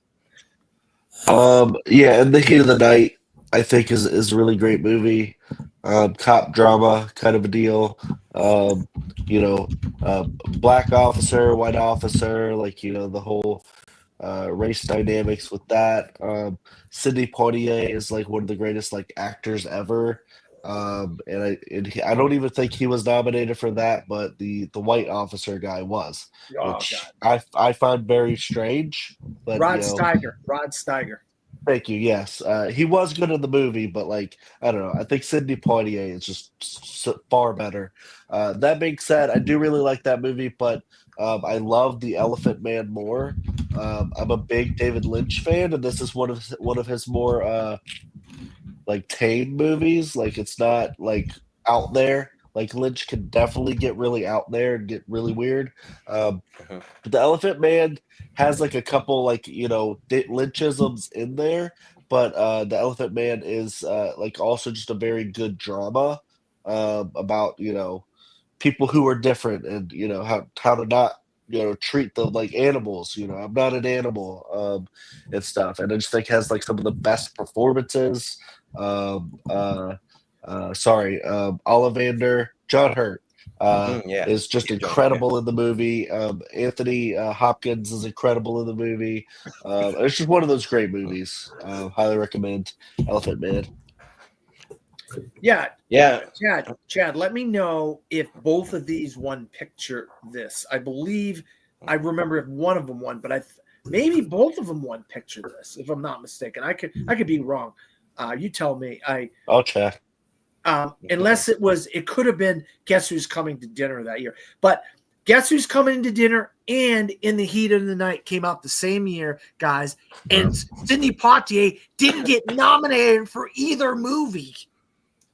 How ridiculous was that? Both Rod Steiger and Spencer Tracy end up winning the Oscars that year. And freaking Sidney Poitier gets robbed that year. Literally robbed. Go ahead, Chad. Are you still looking it up? All right. But I agree with everything Chad said about The Elephant Man. I mean, it really is the perfect movie for people if you want to see a movie about somebody with deformities and somebody with disabilities and stuff like that. And I guess you would call kind of a different man that came out this year, similar in some aspects to The Elephant Man, except The Elephant Man is like a period piece set in like the 1700s or whatever it is. But I agree with everything said. But I'm just going to go because of the bias of why Sidney Poitier did not get nominated for In the Heat of the Night. They call me Mr. Tibbs, and he slaps the guy in the face. Oh my God, I love that. So I'm going to go with the In the Heat of the Night, even though I love The Elephant Man. Yeah, so I'll just say that I haven't seen either one of these. These are both blind spots for me. So yeah, just haven't gotten around to them. But just a like quick little story that my family owns a cabin down in Utah, right outside the Sundance ski resort that's owned by Robert Redford. And so my dad's brother, his oldest brother, he passed away now, but he grew up friends with Sidney Poitier, and he would literally come over to my family's cabin. They would ski right out from the front door, ski over to the ski resort because we were that close to it. They just go right on the lift and they just take off and they go skiing together. So I thought that was pretty cool. So for that reason, I'm going to vote for In the Heat of the Night because of that. That's the only connection I have to either of these movies. So yeah, but Zach, what do you say? Yeah, so I actually watched a documentary about Sidney Poitier last year, and I really enjoyed it. It was probably one of the best documentaries that I watched on Apple Plus. And I haven't seen either movie, but I'm actually watching In the Heat of the Night tomorrow for the first time. So that'll be my movie watch for tomorrow. So because of that, I'm gonna go In the Heat of the Night. Yeah, sounds good. Wolf, what do you say? Yeah, both excellent films. But to me, I think I'm also after my Hitchcock challenge, I think I'm going to do like all of David Lynch because there's a little bit of David Lynch too in there that like I haven't seen Straight Story yet, and I haven't seen a few other ones from him. But Elephant Man is one I have seen, and it is just very profound and beautiful in my opinion. So yeah, I think I'm gonna go Elephant Man here, but In the Heat of the Night is also excellent, and rest in peace Sidney Poitier. He was an amazing actor. So yeah, so sounds like is it The Elephant Man? In the Heat of the Night. In the Heat of the Night got 3 votes. I'm losing track of the votes for a second. Yeah, okay. We got The French Connection up against The Sound of Music. So, and this time it'll be Dan first. Yeah, guys, I know a lot of people want to crap on The Sound of Music. You know what I mean? And Christopher Plummer doesn't even like the movie that he would do interviews and he'd tell people how much he didn't like The Sound of Music. You know, and I love The Sound of Music. I watched it every year growing up as a kid, and the songs are so memorable. You know what I mean? But that being said, Chad knows this. I'm a 70s guy. I'm a gritty crime guy, the dirty, grimy 70s. And right up my alley is The French Connection. Popeye Doyle, played by Gene Hackman. Oh, my God. It is such a freaking amazing one of the top 2 William Friedkin probably has the top 2 car chase movies of all time with The French Connection and To Live and Die in LA, in my opinion, my humble opinion. I feel those are the 2 greatest car chase movies of all time, one in New York and one in LA. Yeah, this is based on a real guy. Gene Hackman played Popeye Doyle, and it's just such a great crime movie. And it's stuff that you could only do in the 70s. You can't, some of the stuff and some of the dialogue you cannot say today in movies. And for that reason, one of those reasons is if you find a DVD or a Blu-ray of The French Connection, get it, because if you try to watch this on streaming, it's censored. So I have both a Blu-ray and a DVD of The French Connection, but if you go to try to get it on streaming, it's censored. So, but I got to go with Gene Hackman and The French Connection. Yeah. Well, so this was actually pretty tough for me because I actually really like both these movies, and I'm not a big musical guy, but I just grew up with The Sound of Music because of my mom. It was her favorite movie when I was growing up, so she would put it on all the time. We'd sing all the songs, so I know most of the songs by heart. I even did a little thing back in high school where we went around my small little town and on like the main street. I mean, we filmed a bunch of musical numbers from Sound of Music, but we just did it where we were just joking around, having fun, kind of poking fun at it, sort of. We weren't really taking ourselves too serious because none of us really like cared to be that serious back in high school. But I mean, yeah, like you were 16 going on 17, like I sang in that, like, believe it or not, or like Doe a Deer, or like Climb Every Mountain, my favorite things. I mean, there's a lot of iconic songs in it that are just really good, but then it's set around like on the World War II and these Nazis and like different, like, I don't know, it's just really interesting. But and then the French Connection are really, really good too because of the car chases are really awesome. I mean, and then Roy Scheider, like, he's great. Like, I'm a big Roy Scheider fan. Out of almost any actor from the 60s and 70s, probably Roy Scheider's like one of my favorite ones. But it's tough. Like, this is almost a coin flip for me, believe it or not. But you know, I'll give some love to The Sound of Music. Sure, why not? It's a fun one to parody too, because they do it even in like European Vacation. They're doing the Sound of Griswold or whatever. They're doing that. Wait. So I yeah. come back and Jordan picked a musical. Yeah, I picked a musical. Believe it or not, it's not going to happen very often. But Zach, what do you say? Yeah, so I do like musicals, and I have seen the Sound of Music. I haven't seen The French Connection, but it has been on my list for so many years now, and I've actually added it to my own list to watch next month for the first time. I'm going to go with French Connection because I really am wanting to see that movie. So, yeah, sounds good. Wolf, what do you say? Yeah, both of these are really, really good. Sound of Music is one I watched a lot when I was young.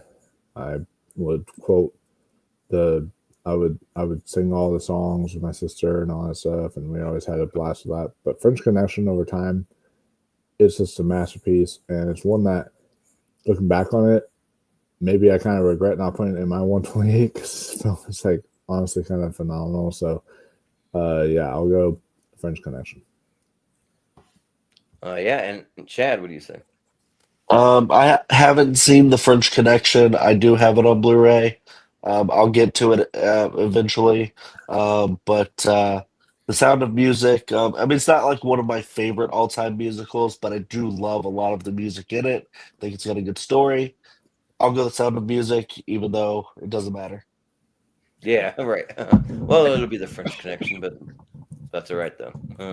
All right. I think we're coming to our last couple, I think. But 310 to Yuma and Butch Cassidy and the Sundance Kid. So a Western matchup. Here you go.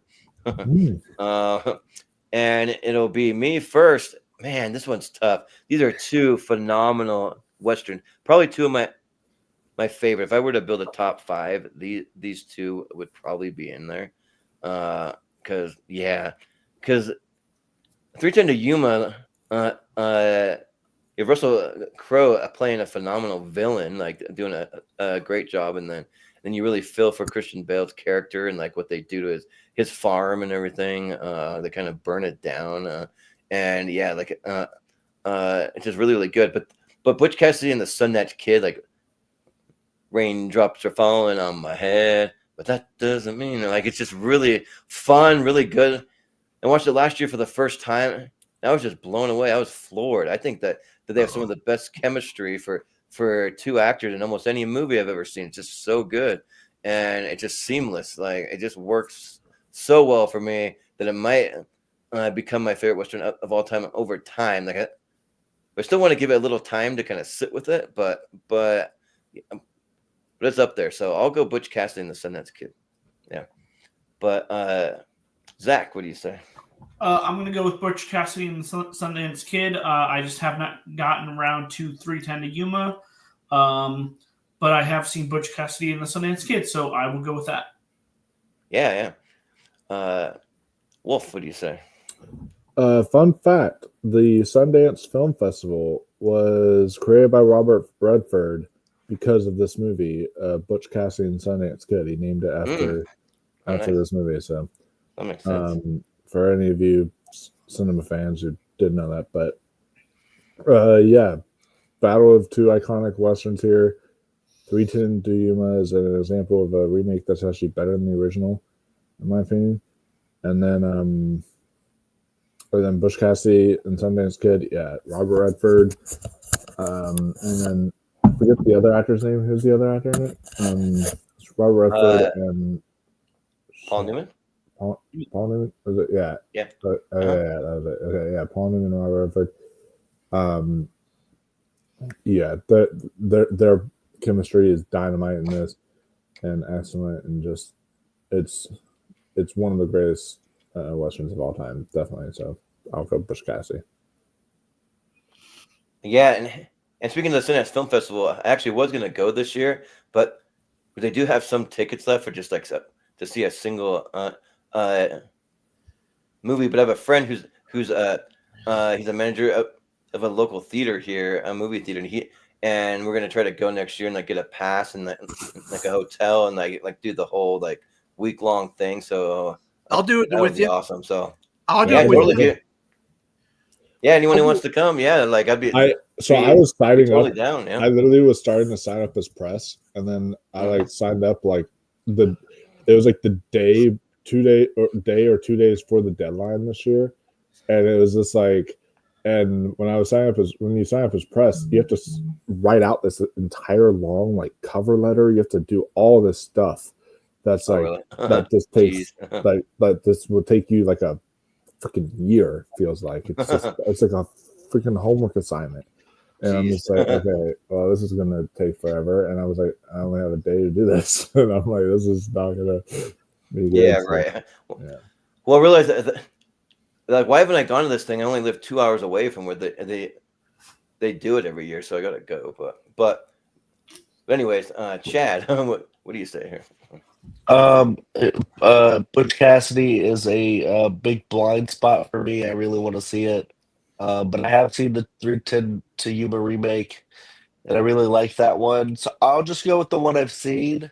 But I think Sundance Kid is still probably going to win, so that's cool. Yeah. Well, yeah. I mean, damn. You guys know how much I love westerns, and but I just want you like.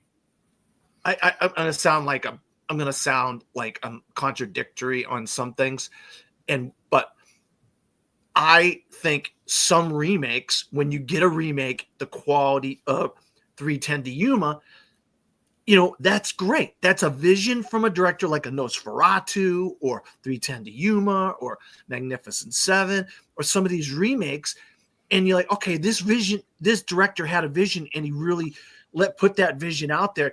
And other, but some films just don't need remakes. But I thought this remake was incredible. Ben Foster is so freaking menacing in 3:10 to Yuma. But I mean, he's kind of really had a kind of a hit or miss career. He hasn't really had like this blowout role after he got that had that role in that movie, and it's like, where's Ben Foster been? He played a boxer last year in a World War II Jewish boxer, which was really good, and The Survivor, which I liked. That's on Max. Very good movie, but he's kind of hit and miss. But yeah, I'm right. I'm with you guys, though. I mean, the Butch Cassidy and Sundance Kid is just so amazing. I mean, these two guys together, wow, what a great team. Robert Redford and Paul Newman are so good together in that movie. Please do not remake Butch Cassidy and the Sundance Kid. Please. This is one you don't need to remake. Slightly, by the slightest of threads, I'm going to go Butch Cassidy. Yeah. And then I'm also at Acres. I'm just throwing up some comments from time to time. But so if Gene Hackman was back, I'd cast him in a new True Detective season. Well, if he's younger, maybe. But oh wow! Yeah. Oh god! 30 years ago or 40 years ago. Yeah. Oh god, that would have been amazing. Yeah. So I think it's gonna be Butch Cassidy. So there you go. We got Dune, the original Dune. No, that you Not guys the put the original? wrong Dune on there. Oh, you wanted the newer one? Yeah. Oh, okay. Well, then we'll just say that's the newer one because Austin made it. I didn't make it. So Yeah. yeah.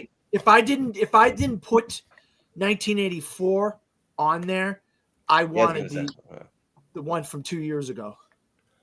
We'll just say that it's the Dune from 2 years ago, and we'll go with that. That'll just be a placeholder, and then I apologize. No, it's all right. Yeah, and then the Treasure of the Sierra Madre. So it'll be Zach first.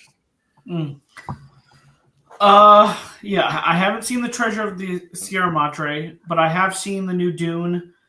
I'm not a huge fan of the new Dune. It's not bad. It just didn't blow me away. You know what? I'm still gonna go with Dune because I've seen it. Sure. Yeah. Wolf, what do you say? I have not seen the Treasure of Sierra Madre yet. That is one that I will add to my list to check out for sure. But I have seen Dune, and it was the very first ever 4DX movie I saw was Dune 2021, and that one just utterly blew me. This is the 2021 one, right? Yeah. Yeah. Then that one absolutely blew me away, and just and that just enhanced the experience even more. It's a sci-fi masterclass from Denis Villeneuve. So yeah, I'll go Dune 2021. Yeah. Chad, what do you say? Treasure Sierra Madre is a big blind spot as well. I like all the Dunes I think that I've seen. I like the Lynch Dune, even though it's not a great movie. It's really interesting. And then Denis has kind of just crafted this phenomenal sci-fi world. And I think the Dune 2 is a lot better for me just because part 1 could build the world and then Dune 2 could actually play in the world that Dune 2 built or the first Dune built. But I do think still that first Dune is really stunning in the way it's presented and building everything up and stuff like that. So yeah, I'll go Dune because I think it's a really great one. Yeah. I mean, Dune 2021 was my number one movie of the year that year. It won 6 Oscars, just in case anybody wanted to know. And this, Dune 2 is better, yet it's not going to translate to all these Oscars. I don't understand, but that's a whole nother thing. But Treasure of the Sierra Madre, once again, stars Humphrey Bogart, but it also says John Huston as this, when you're panning for gold, prospector, and he's funny and all this stuff, and these guys are going to try to get this gold and all this, and it's such a funny movie. It's got a lot of heart and but the cinematography is amazing, and I guess I'm in the bag for Humphrey Bogart, and so I have a lot of his movies on my 128. Yeah. And I know a lot of people like Humphrey Bogart.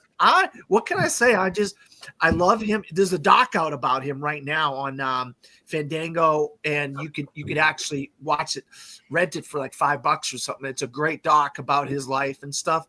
Man, we should have got Chris Scott on the episode. Humphrey Bogart's his favorite actor of all time. He's a Yeah. diehard. So. Well, he's not my Yeah. favorite actor of all time, but he's one of Yeah, my favorites. And Yeah. I just love the guy. I just think he's just such a great actor. And when he's hitting on all cylinders, you can see it in his film. And he's opposite John Huston in this, and Howard, is it Howard? I can't remember. Howard Hawks directed it. Yeah. And then John Hawks, Huston's in it, and it just the dynamic in it is funny, and so I really enjoyed it. But I'm going to go with Dune 2021. Yeah. This is kind of interesting because I haven't seen the Treasure of the Sierra Madre, but I have seen like the first 20 minutes. I watched like part of it, and for whatever reason, I got It's busy funny. or It's funny, I right? wasn't able to. No. Oh yeah, it is funny. Like I saw the beginning part where they're like sitting on a boat, and I like John Huston. He's just cracking all kinds of jokes and everything, so it's pretty good. But Dune, I actually kind of have the same opinion as Zach on the first Dune. I don't love it. I actually kind of find it kind of boring. I like the cinematography, and that's about where it ends for me. I'm just kind of like okay, what? Because I thought that it was maybe gonna be like the next kind of epic, like almost like a Star Wars type, like in that kind of scope. I mean, not be like Star Wars, but like in the same kind of epicness of it. And it just didn't really get there. And maybe my expectations were just too high. I don't know, but because I remember that years ago when it was first announced, I was really hyped on it, and it used to be part of a different YouTube channel with our buddy Matt Majot, who some of you guys might know. That we had a YouTube channel together back in the day, and I brought it up. One of the most anticipated. Everyone was like just kind of like, okay, that's fine. We're not gonna say anything about it. And I think it's kind of awkward silence when I brought it up. So I was like, okay, that's weird. But then when I saw it, I was just kind of like, it's pretty underwhelmed. I like the second part way better, but it's fine. So you know what? Like I'm actually kind of interested to see the Treasure of the Sierra Madre. So I'll vote for that. Yeah, but I think it's still going to be Dune though. So we got Dune moving on, and we have Rear Window versus the 400 Blows, which I'm not familiar with that movie. I don't know. Oh, Dan, you just became even cooler for having that. Yeah. So it'll be Wolf first. So wow. Yeah, this is awesome. That like you're the only other list that has the 400 Blows along with me. So there you go. Yep. That is so cool. Yeah, 400 Blows is a beautiful coming of age story that is heartbreaking, profound, with maybe arguably the greatest child performance of all time. Just fantastic movie.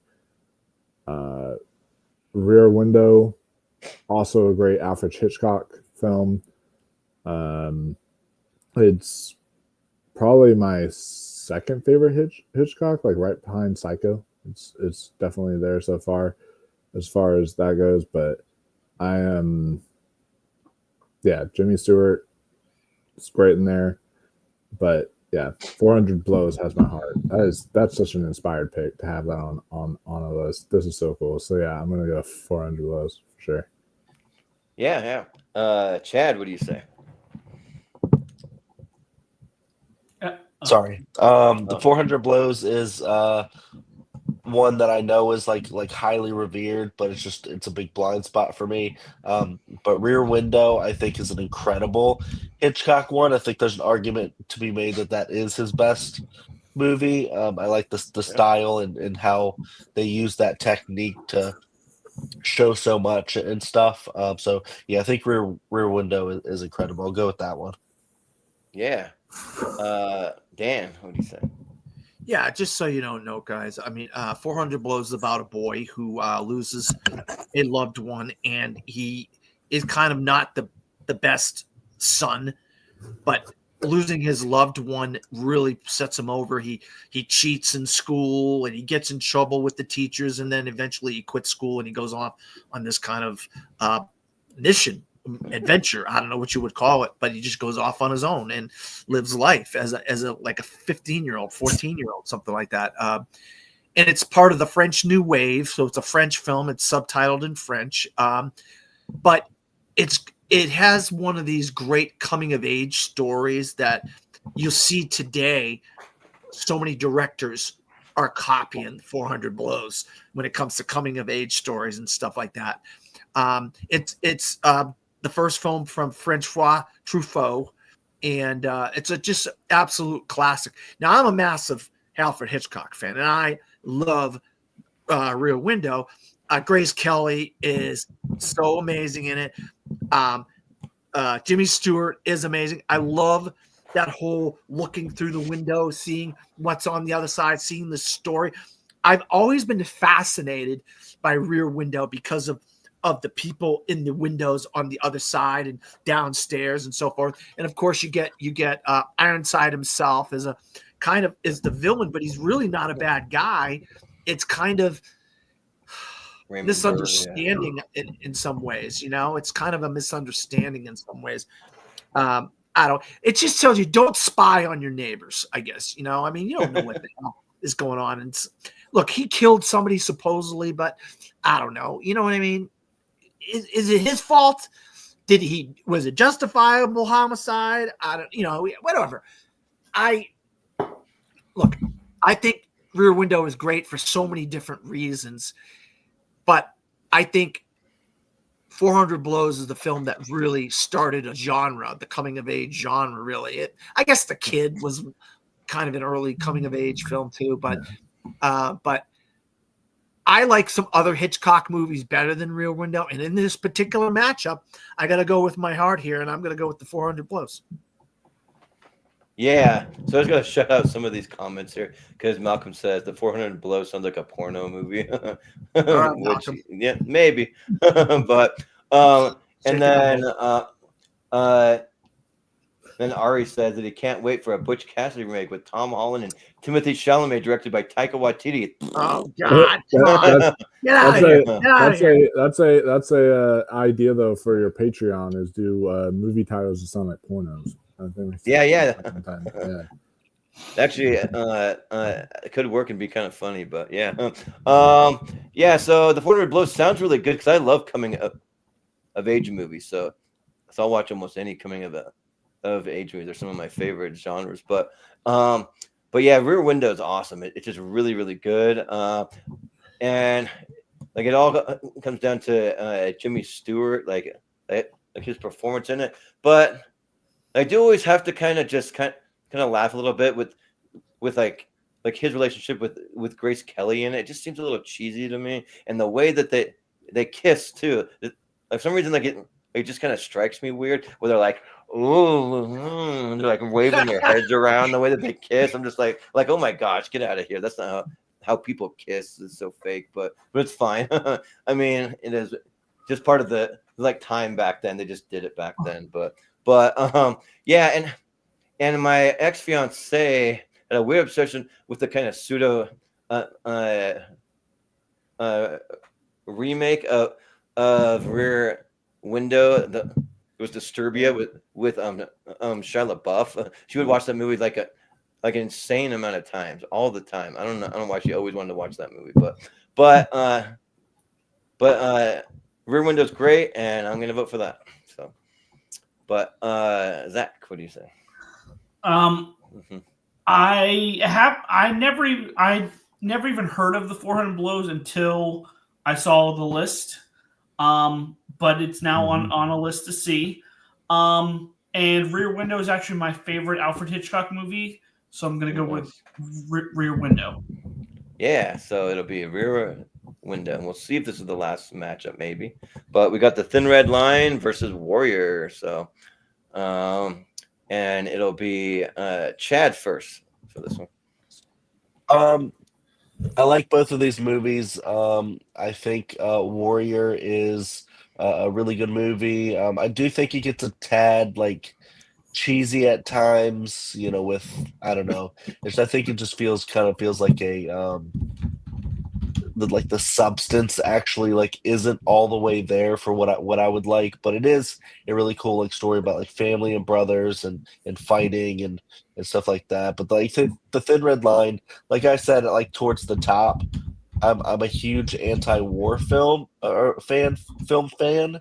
If I watch a war film, a lot of the times, if it's an anti-war film, I probably will really like it. And I just love Terrence Malick, and so this is just one of his best films.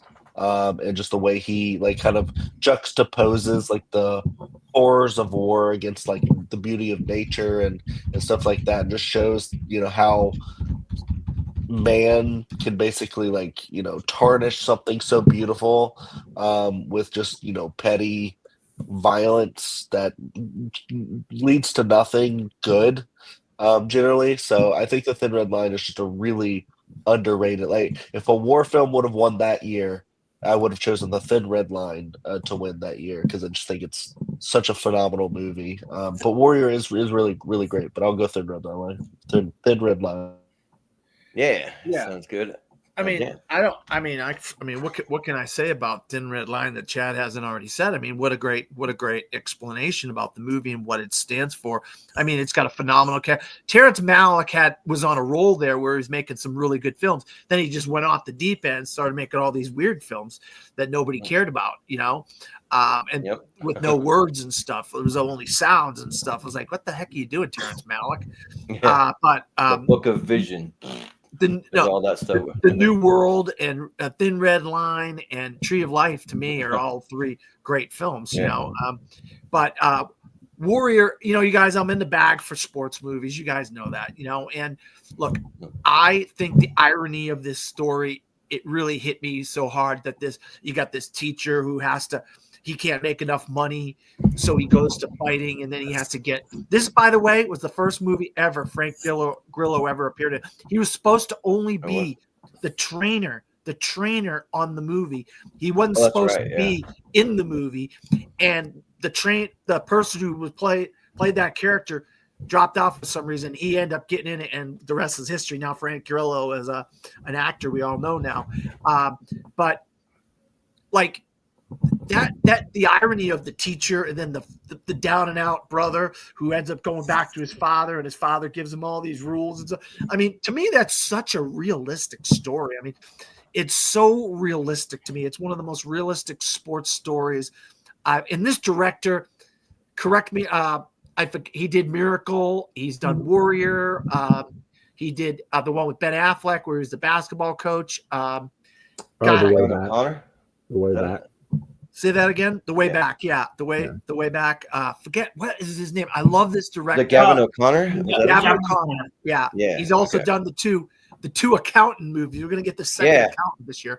But can't wait. Yeah. He just knows how to tell a great sports movie. What can I say? And the performances of Joel Edgerton and Tom Hardy to me, and in a supporting role, what's his face? Nick Nolte. Nick Nolte. Yeah. Nick Nolte's great. I got to go with Warrior. It just so happens with this particular matchup, I'm going to go with the movie that resonated with me the most, and that's Warrior.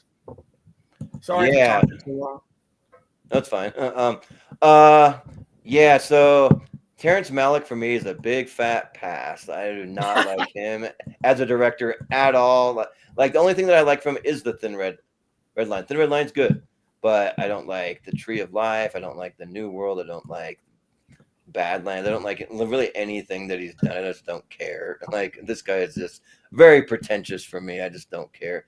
But Gavin O'Connor, on the other hand, is a totally different story. So I love most of his movies. Like Miracle's great. I can't wait for The Accountant too. I'm like really looking forward to that one. The Way Back's awesome. Yeah, like he's done some really good sports movies that I really enjoy a lot.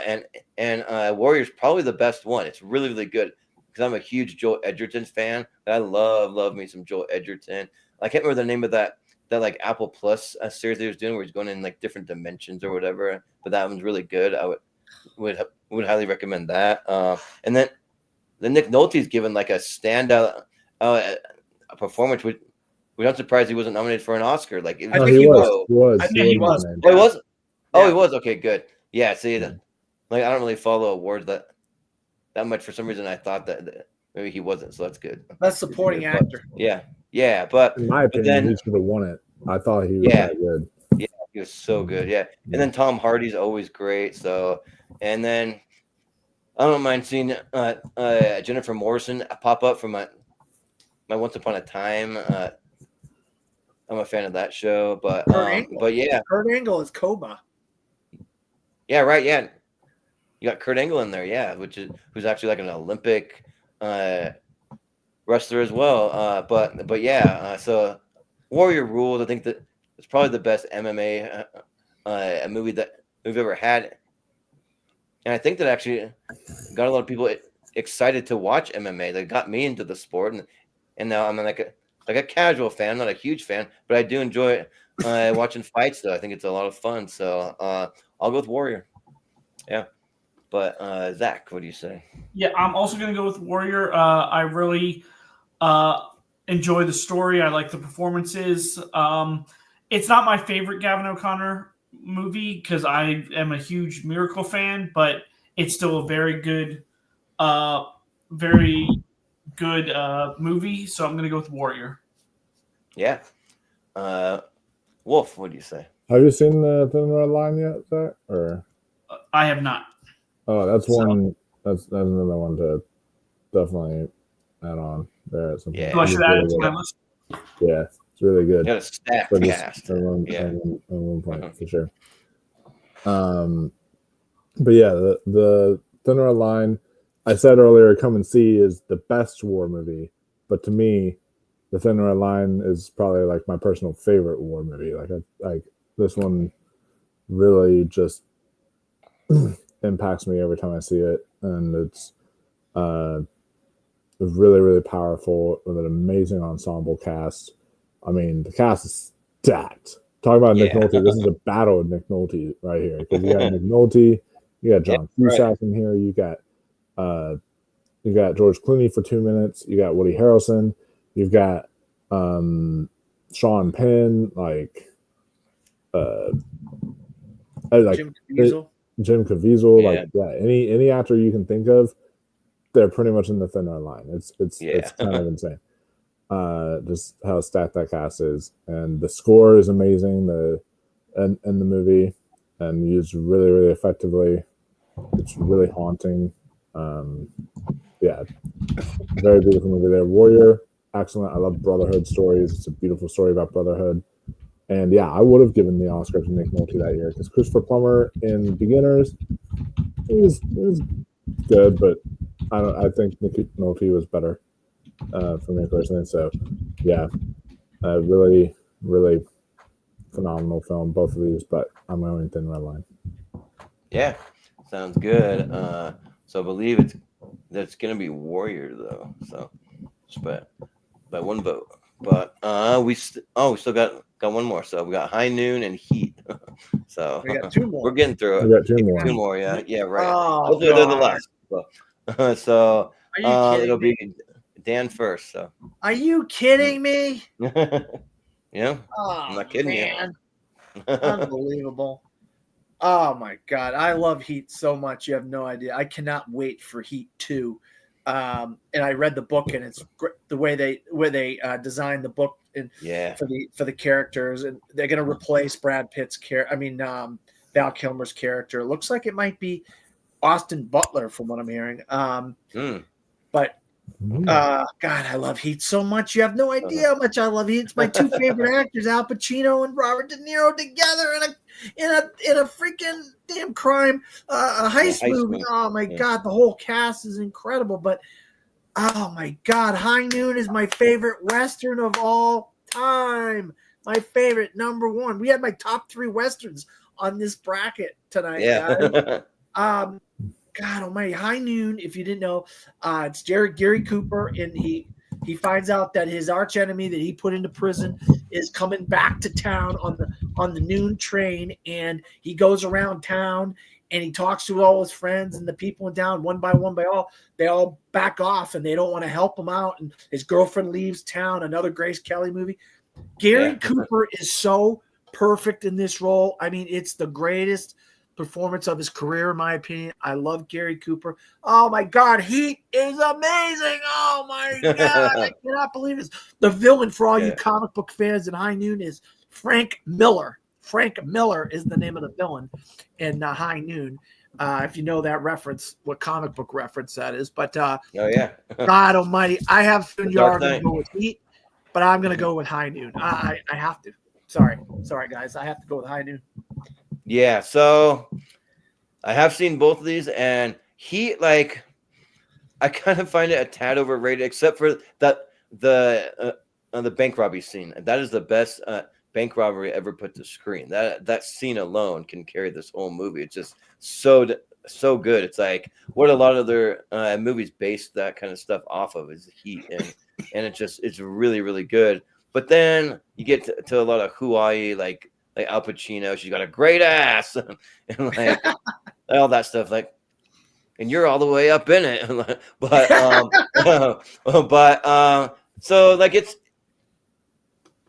is good though. Like I'm not gonna say it's not good. It is good, but I just am not like in love with it. But then High Noon's really good too. Yeah, and it's got Grace Kelly again, which I can't remember if they do the same stuff of like makeout scenes or whatever, where they're like rubbing their faces all over each other or whatever. No, but yeah, and like, honestly, the older that I get, like I don't know if that's like the old man in me that's like creeping in maybe, but I'm starting to really love westerns, like the older and older that I get, and yeah, I think High Noon's really good, so I'm actually gonna vote High Noon. So, but Zach, what do you say? Yeah, so I haven't seen High Noon, and I actually saw Heat for the first time like 2 years ago, and I really enjoyed it. And I might actually do a Wolf thing and actually watch a lot of Val Kilmer because I've seen a good number of his movies, but I haven't seen all of them. And I'm actually going to go with Heat, but I might start getting more into Val Kilmer. So I saw you did The Ghost in the Darkness, Zach. yes, I really actually like that movie. So good job. Yeah. Well, Wolf, what do you say? Oh man, yeah. So High Noon is great. Gary Cooper, Grace Kelly. Like, I also westerns are one of my favorite genres, and this is easily one of the best westerns out there. But man, Heat it's in my top 40 of all time. I freaking adore Heat. It is just Al Pacino, Robert De Niro. They have such amazing chemistry with one another here. And the scene in the diner is just so well written. You know, the whole brother, you are going down. It's just so well done. I love that scene. And then of course, yeah, the bank robbery heist, like The Dark Knight inspired its bank robbery off of Heat. Like the opening of that is purely Heat. So like it just shows you how much movies it's influenced. And honestly, it's insane to me, baffles me that this didn't get any Oscar nominations whatsoever. Because to me, I feel like Heat deserved to win sound. It's the best sound design ever put to film, in my opinion. So because of that, I'm going to go Heat. Yeah, sounds good. Chad, what do you say? I haven't seen High Noon, unfortunately. I'll get to it. And Heat, I think, is really good. Not one of my favorites, but I think it's really good, so I'll go Heat. Yeah, He'd end up pulling it out, Jordan. Yeah, but and I'm putting my in the ring, Chad. I want to do 1995 on Picture This, please. I'm begging you. All right. I love 95. I love 95. Well, you got a matchup here: the Aviator versus Yankee Doodle Dandy. Oh wow! This is the last one, I think, right? Yeah. I think so. Yeah, and this is and it's you, Jordan. Too. Yeah, I've never seen Yankee Doodle Dandy. Oh. That's a blind spot. So, but I have seen the Aviator, and like I didn't really like love it. Like I think it's like too long, and like like I don't know if I love all like the filmmaking stuff, and he's trying to get like so many more cameras. He wants more cameras to like shoot all this stuff, and like I don't know, it's just kind of like just finally when they get in the air and like in the airplanes, it's some of the better stuff for me that I like more. But it has a great cast. Kate Blanchett's in there, and yeah, I think that it is good. And just because I do like it, don't love it, but just because I think that like Martin Scorsese has this thing where like he wants to make every single one of his movies 3 hours long. You don't need to do that. You can have shorter movies, Scorsese. But like, who am I to tell Scorsese what to do? He can do what he wants, right? But I'll still vote for The Aviator. So yeah, but Zach, what do you say? Yeah, so Dan knows this. I was going to watch Yankee Doodle Dandy yesterday, and I just got busy. But I'm actually going to watch it on Thursday because I still want to see it. I actually own it.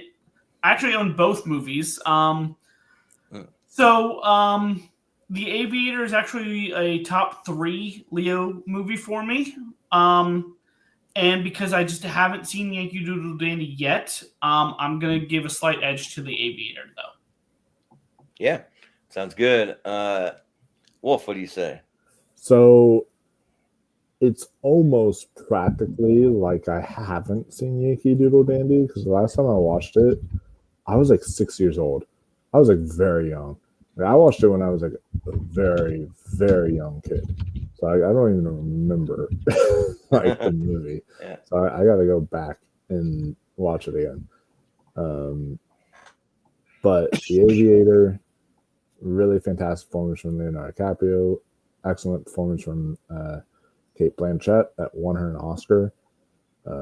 Definitely deserved there. And you know what? Keep on making these 3-hour-long movies because you're good at it, Martin Scorsese. I mean, you got Wolf of Wall Street, you got Killers of the Flower Moon, you got Irishman. Like, you can keep on making these 3-hour movies all you want. You're really good at it. Hey, 2 out of the 3 of those you really like. Okay? So I like them, but even still, even though I like them, I still think they could be shorter. Like, I like Killers of the Flower Moon. They could have cut half an hour off of that, and that would have been fine. yeah. But Wolf of Wall Street, like that's one that actually like you don't even cut anything. Like I feel like right, that one I agree. That one, it's like it just goes by so fast, like it's insane. But yeah, Aviator is my vote because I really like it a lot. It's like more middle tier Scorsese for me, but like middle high, so like really really good Scorsese. But yeah, sounds good. Chad, what do you say? Haven't seen Yankee Doodle Dandy. I'm not in love with The Aviator, but I'll still vote for that one. Yeah, sounds good. Yeah, well, I mean, Born on the 4th of July, with Tom Cruise. Well, guess what? This guy literally was born on the 4th of July, George M. Cohan, and he was one of the great patriots of our country. And he sang so many of the great anthems that we now know, Grand Ole Flag, Yankee Doodle Dandy. I mean, there's so many. The list goes on and on and on. And he was a song and dance man, and he just revitalized the country during World War II. He gave our country purpose, gave our soldiers purpose with his songs and his plays and his shows that he did. He was really a guy that had a lot. Like he was egotistical, and he really knew he was good at what he was good ever since he was a little kid. Jimmy Cagney, this is like one of the only times you'll ever see this guy do something different than playing a gangster or gangster type roles. And he wins his only Oscar for Yankee Doodle Dandy. And he is so great as George M. Cohan. I am a Aviator fifth on my top list of Scorsese films. I absolutely love it. There's so much about it that is fantastic. But Yankee Doodle Dandy just hits me in the feels every time I watch it. I have like this whole thing where I watch it every 4th of July. It's my routine. So I'm going with that. Yeah, but it'll be The Aviator. So But oh no, I guess we do Really? have 2 more. Jeez, Wow, how like many do you have? yeah, Sorry. right. There's Another a lot. James Cagney. Another James. Look at this. All Oh right. my Well, God! Let's How fly interesting through is this this. battle? Another Jimmy We'll have to- Cagney one though. We'll have to fly through it since it's getting kind of late. But Yeah, it's but- already 2 in the morning. yeah, right. So Angels with Dirty Faces and The Usual Suspects. And it's Zach first. I'm gonna go with Usual Suspects because I've seen it, but Angels with Dirty Faces is now on my list to see. So Yeah, and also anyone that's not familiar, Angels with Dirty Faces is the movie that they spoof in Home Alone, that movie that he's watching in there. So yeah. Yep. But Wolf, what do you say? Also, isn't it the one that like JPO got right and everybody else like got wrong when they were doing the free for all? I think so. Oh yeah, yeah. He He said some other word besides like dirty or whatever. Yeah. Yeah. Something like that, yeah. But yeah, I'm gonna go Usual Suspects. I've not seen Angel with Dirty Faces. So. Yeah. Chad, what do you say? Usual Suspects. I think that's a really good movie. Yeah. Yeah, guys. Dan. I mean, you know Bugs Bunny. Hear this? Well, how he has this like talk. Yeah, what's up, Doc?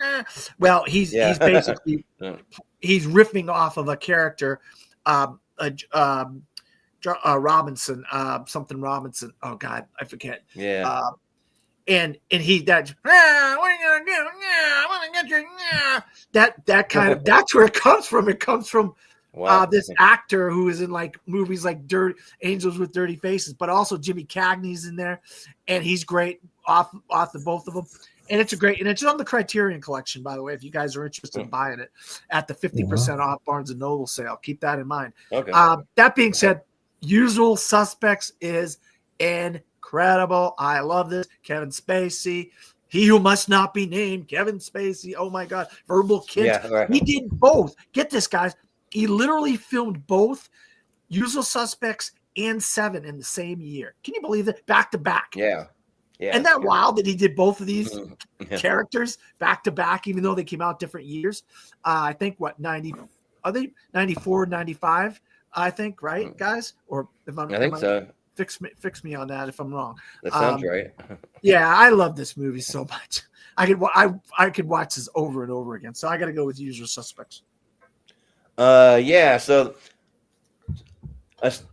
Usual Suspects, I saw like long after the twist was spoiled, but by multiple people, so it wasn't like anybody's fault. But it's just a fault of mine for taking so long to watch this movie, so because the spoilers are going to get out there. But and then Angels with Dirty Faces, I haven't seen it, but I did buy it for Chris Scott because he's like really into that kind of like noir kind of stuff, and so maybe someday I'll watch it with him. But I haven't seen it, and Usual Suspect is still really good, even with the twist spoiled. I don't think that's good, so I'll go Usual Suspects. But Zach, what do you say? I started it off. Oh yeah, okay. So The Usual Suspects. There you go. And then we have The Terminator and Bridge on the River Kwai. So we'll see if this is the last one, but and it'll be let's see. Is Chad still there, or did he go? Wolf. Okay. Yeah. Well, I think Chad left. okay, then we will go to Dan. Me? All All right. No, I think it's Wolf, but it's fine. It Wolf. doesn't matter to me. I mean, let's go. I'm going to go with Terminator. I love Bridge on the River Kwai. I think it's a masterpiece of a film, but I don't think we have enough of these kind of films on this grouping of films yet so far. So I'm going with the Terminator. I'd be back. Yeah. Sure. Yeah, sounds good. The Bridge on the River Kwai. It is good. Like it's like my like spirit like animal character / thing. I like to say for Ron Swanson from Parks and Rec for his birthday, he just wants to just have a steak and watch Bridge on the River Kwai in total peace and not be disturbed all day long. He just wants to like do that. And so yeah, I think that's fun. But yeah, the Terminator is really good, and the first one's kind of more closer to a horror type of movie. Got some really dark stuff. So.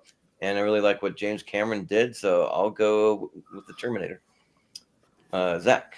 I'm going to go with the Terminator. I haven't seen Bridge on the River Kwai yet, so. Yeah. Wolf. Yeah, I'm gonna go with Terminator. Yeah, sounds good. So it'll be Terminator. And now we are done. There you go. So let's just kick it into overdrive with Quick the question. speed Quick run. question. Yeah. These 32 that moved on are going to go on to Friday, correct or no? So it'll be the Sweet 16. So whatever wins the next round will go on. Oh, you're only on doing Friday, 32 on Friday? You're only doing 32 on Friday? Okay. Yeah, we're only doing 32. That's all I on needed. Friday. That's all I needed to know. Thank you. Yeah. So since we got Sonic in theaters now, we'll just play it.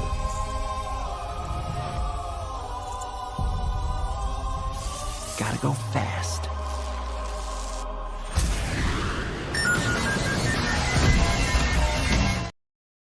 All right, so we'll go fast. We'll just do quick votes here, and we'll see which ones make it to the Sweet 16 and move on to Friday's championship episode. So we got Empire Strikes Back. We got 4 people, so there is going to be a tiebreaker, and we'll just rotate like we always do.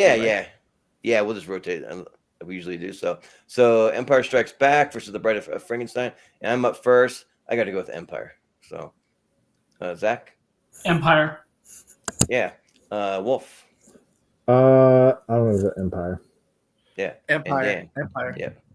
Empire. Okay. We got The Lion King versus Born on the 4th of July, and it'll be Zach first.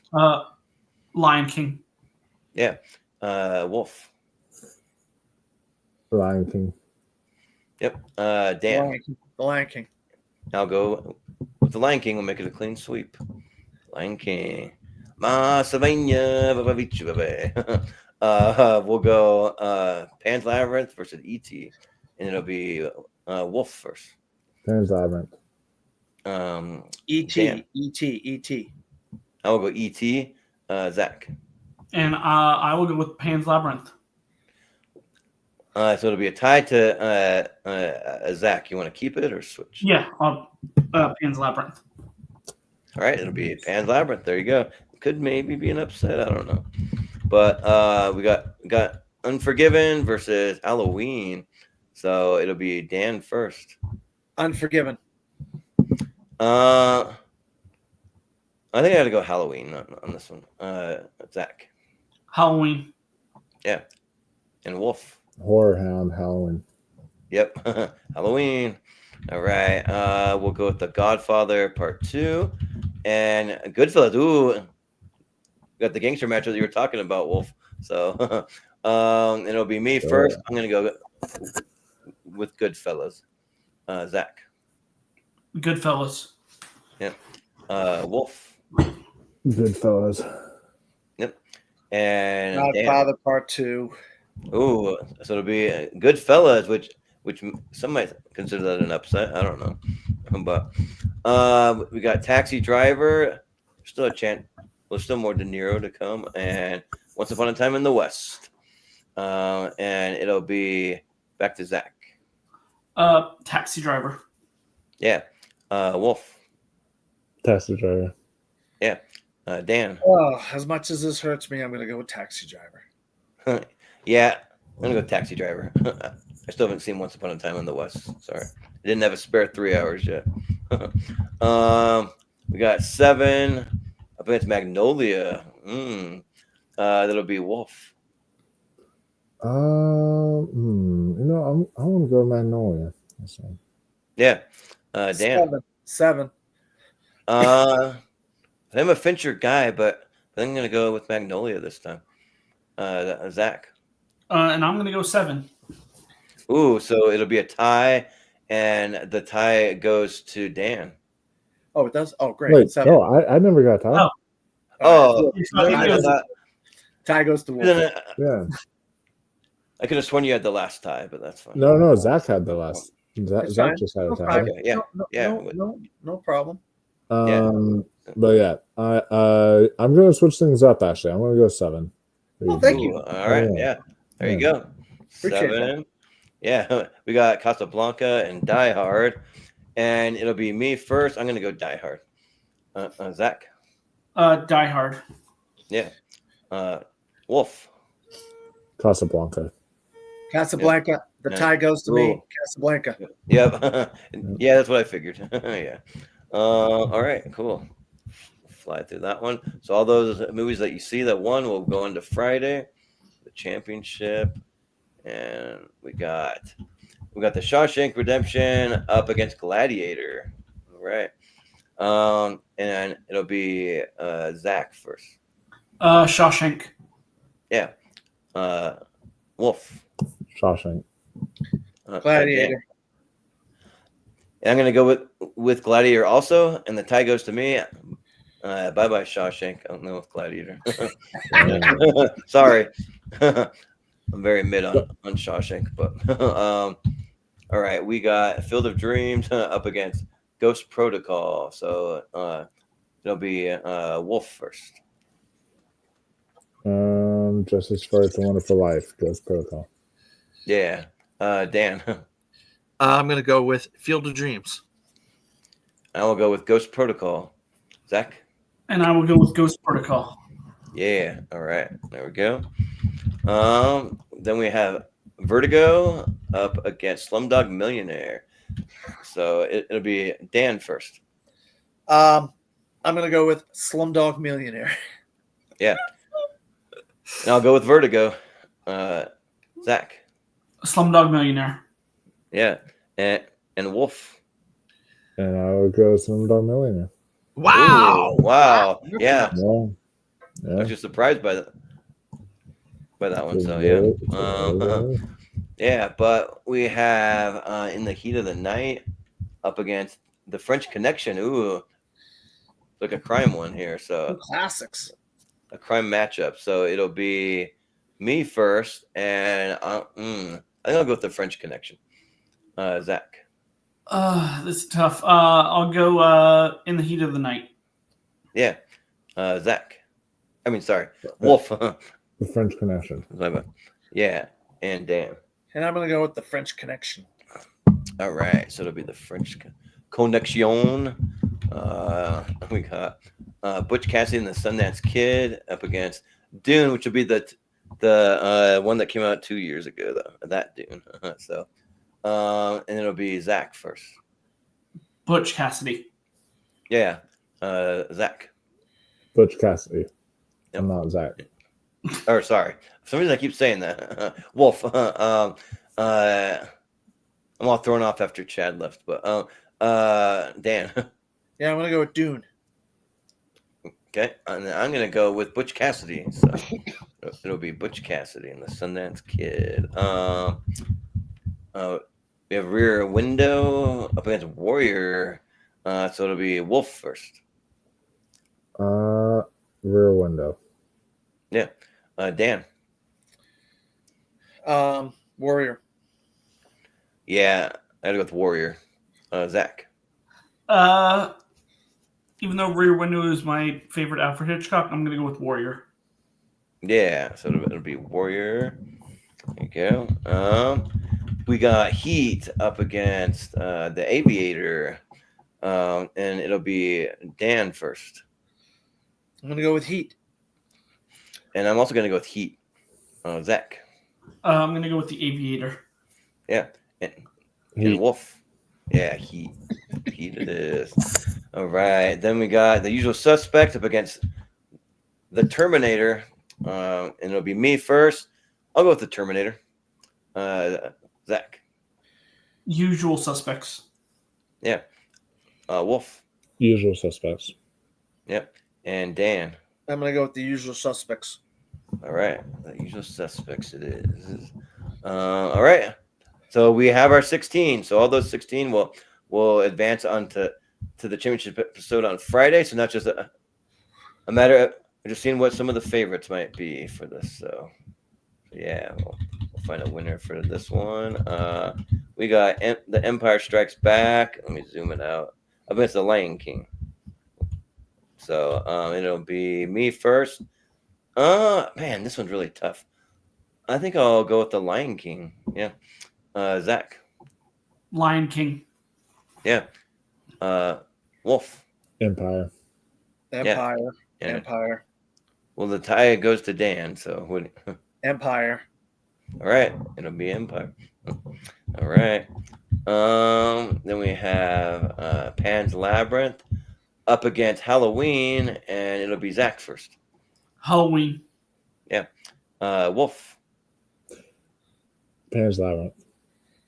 Yeah. Dan. Pan's Labyrinth. I'm gonna go with Halloween, and the tie goes to me, and I'm gonna go with Halloween. Wait, didn't you have the last tie though? I had No, the Dan last had the time. last tie.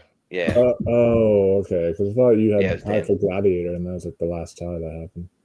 Oh no. All right. We had I think a couple since then, but we got Goodfellas versus Taxi Driver. Ooh, the De Niro matchup. So I believe it is Wolf first.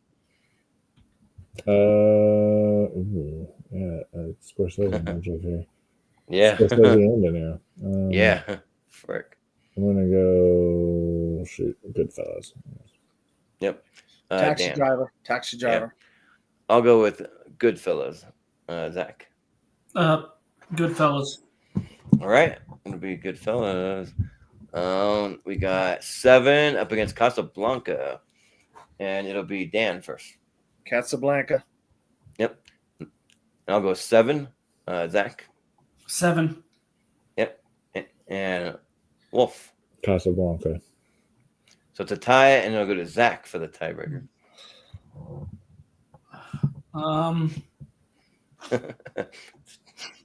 You gonna Thanks. do? Yeah, right. Dan's, you know what? I'm gonna Dan's change favorite my movie. vote. I'm gonna change my vote because I've seen it, Casablanca. I just haven't Sure, seen yeah. it. So. Yeah.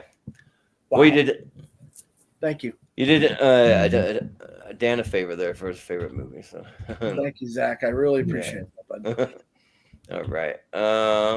We got I think is that Gladiator versus Ghost Protocol. And it'll be Dan first. Gladiator. This one's close, but I think I'll go with Ghost Protocol actually. Zach. Ghost Protocol. Yeah. And Wolf. Gladiator. So it's a tie, and you have the tiebreaker, Wolf. Gladiator. All right, Gladiator. We got Slumdog Millionaire and the French Connection. So it'll be me first, and I'll say Justice for what did it go up against? Yeah, Vertigo. Yeah, so I'm gonna go with the French Connection. Zach. Slumdog Millionaire. Yeah. Wolf. The French Connection. Yeah. And Dan. Slum Dog Millionaire. Well, it's a tie, and the tie goes to Dan. So I'm gonna go. I love French Connection so much, but I gotta go with Slumdog. ooh, all right. He's a big Dev Patel fan. Yeah, I just become massive. Yeah. Yeah, right. We got Butch Cassidy and the Sundance Kid and Warrior. And it's wait, no, I think it's Zach first now. Warrior. Yeah. Wolf. Butch Cassidy. Yep. Butch Cassidy. Dan. Yeah. And I'll go with Butch Cassidy. So Butch Cassidy it is. We got Heat up against The Usual Suspects. So it'll be Wolf first. Heat. Heat. Dan. Heat. I'll go Heat. Yeah. Zach. Heat. Yeah. So Heat it is. All right. And all right, that's it. So we're getting down there almost to the final 4. So we'll see what's going to take it and be one of our hopefully unique winners. Maybe. I don't know. We'll see. We got Empire Strikes Back and I believe Halloween is what it is. So, and it'll be Dan first. The Empire Strikes Back. It's tough, but I'll go Halloween. Zach? Halloween. Yeah. And Wolf? Empire. Ooh, so it's a tie, and it goes to me this time. You know what? Like I'm kind of close, so I'll flip it. I'll go to the Empire Strikes Back. So Wow. there you go. Yeah, there we go. Wow. That's fantastic. Thank you. Yeah, of course. We got Goodfellas versus Casablanca, and I think that it's Zach. Zach. Yeah, Goodfellas. yeah. Wolf. Now I like Goodfellas better, but Dan, this is your stream. Casablanca. Yeah. I'm going Dan. Casablanca. I'm going Casablanca. Um. I'm going to eliminate I two of don't my know. top 3 Scorsese in this bracket. Maybe. Well, Goodfellas is an all-timer for me, so I gotta go Goodfellas. Sorry, That's a tie. but yeah. And that goes to so- Zach, right? Zach. Yep. Oh, you're doing this again, aren't you? Yep. I'm gonna do it again. It's whatever you want. Yes, well, Don't feel bad about it. They're both moving on. They're both moving on to Friday Yes. anyway. Okay. I'm sorry, Dan. I'm gonna have to put up Goodfellas though. That's fine. Yep. That's fine. There's no problem. Goodfellas. Yep. We'll see it again. Yeah. Okay. So now we're on the other side. We got Gladiator versus Slumdog Millionaire. So it'll be Wolf first. Gladiator. Yep. Dan. Slumdog Millionaire. I know. I gotta go. I gotta go Gladiator. Zach. And I'm going Slumdog Millionaire. Whoa. Ooh, so it's a tie, and it goes to Wolf. You know what? I love I love the book, The Little Engine That Could. All right. Sure. So let's make the Slumdog Millionaire the Little engine. And Sure. Wow, that's crazy. I think I can. They're both moving on to Friday anyway, so it doesn't matter. Yeah, it's fine. But we got Butch Cassidy and the Sundance Kid up against Heat. So,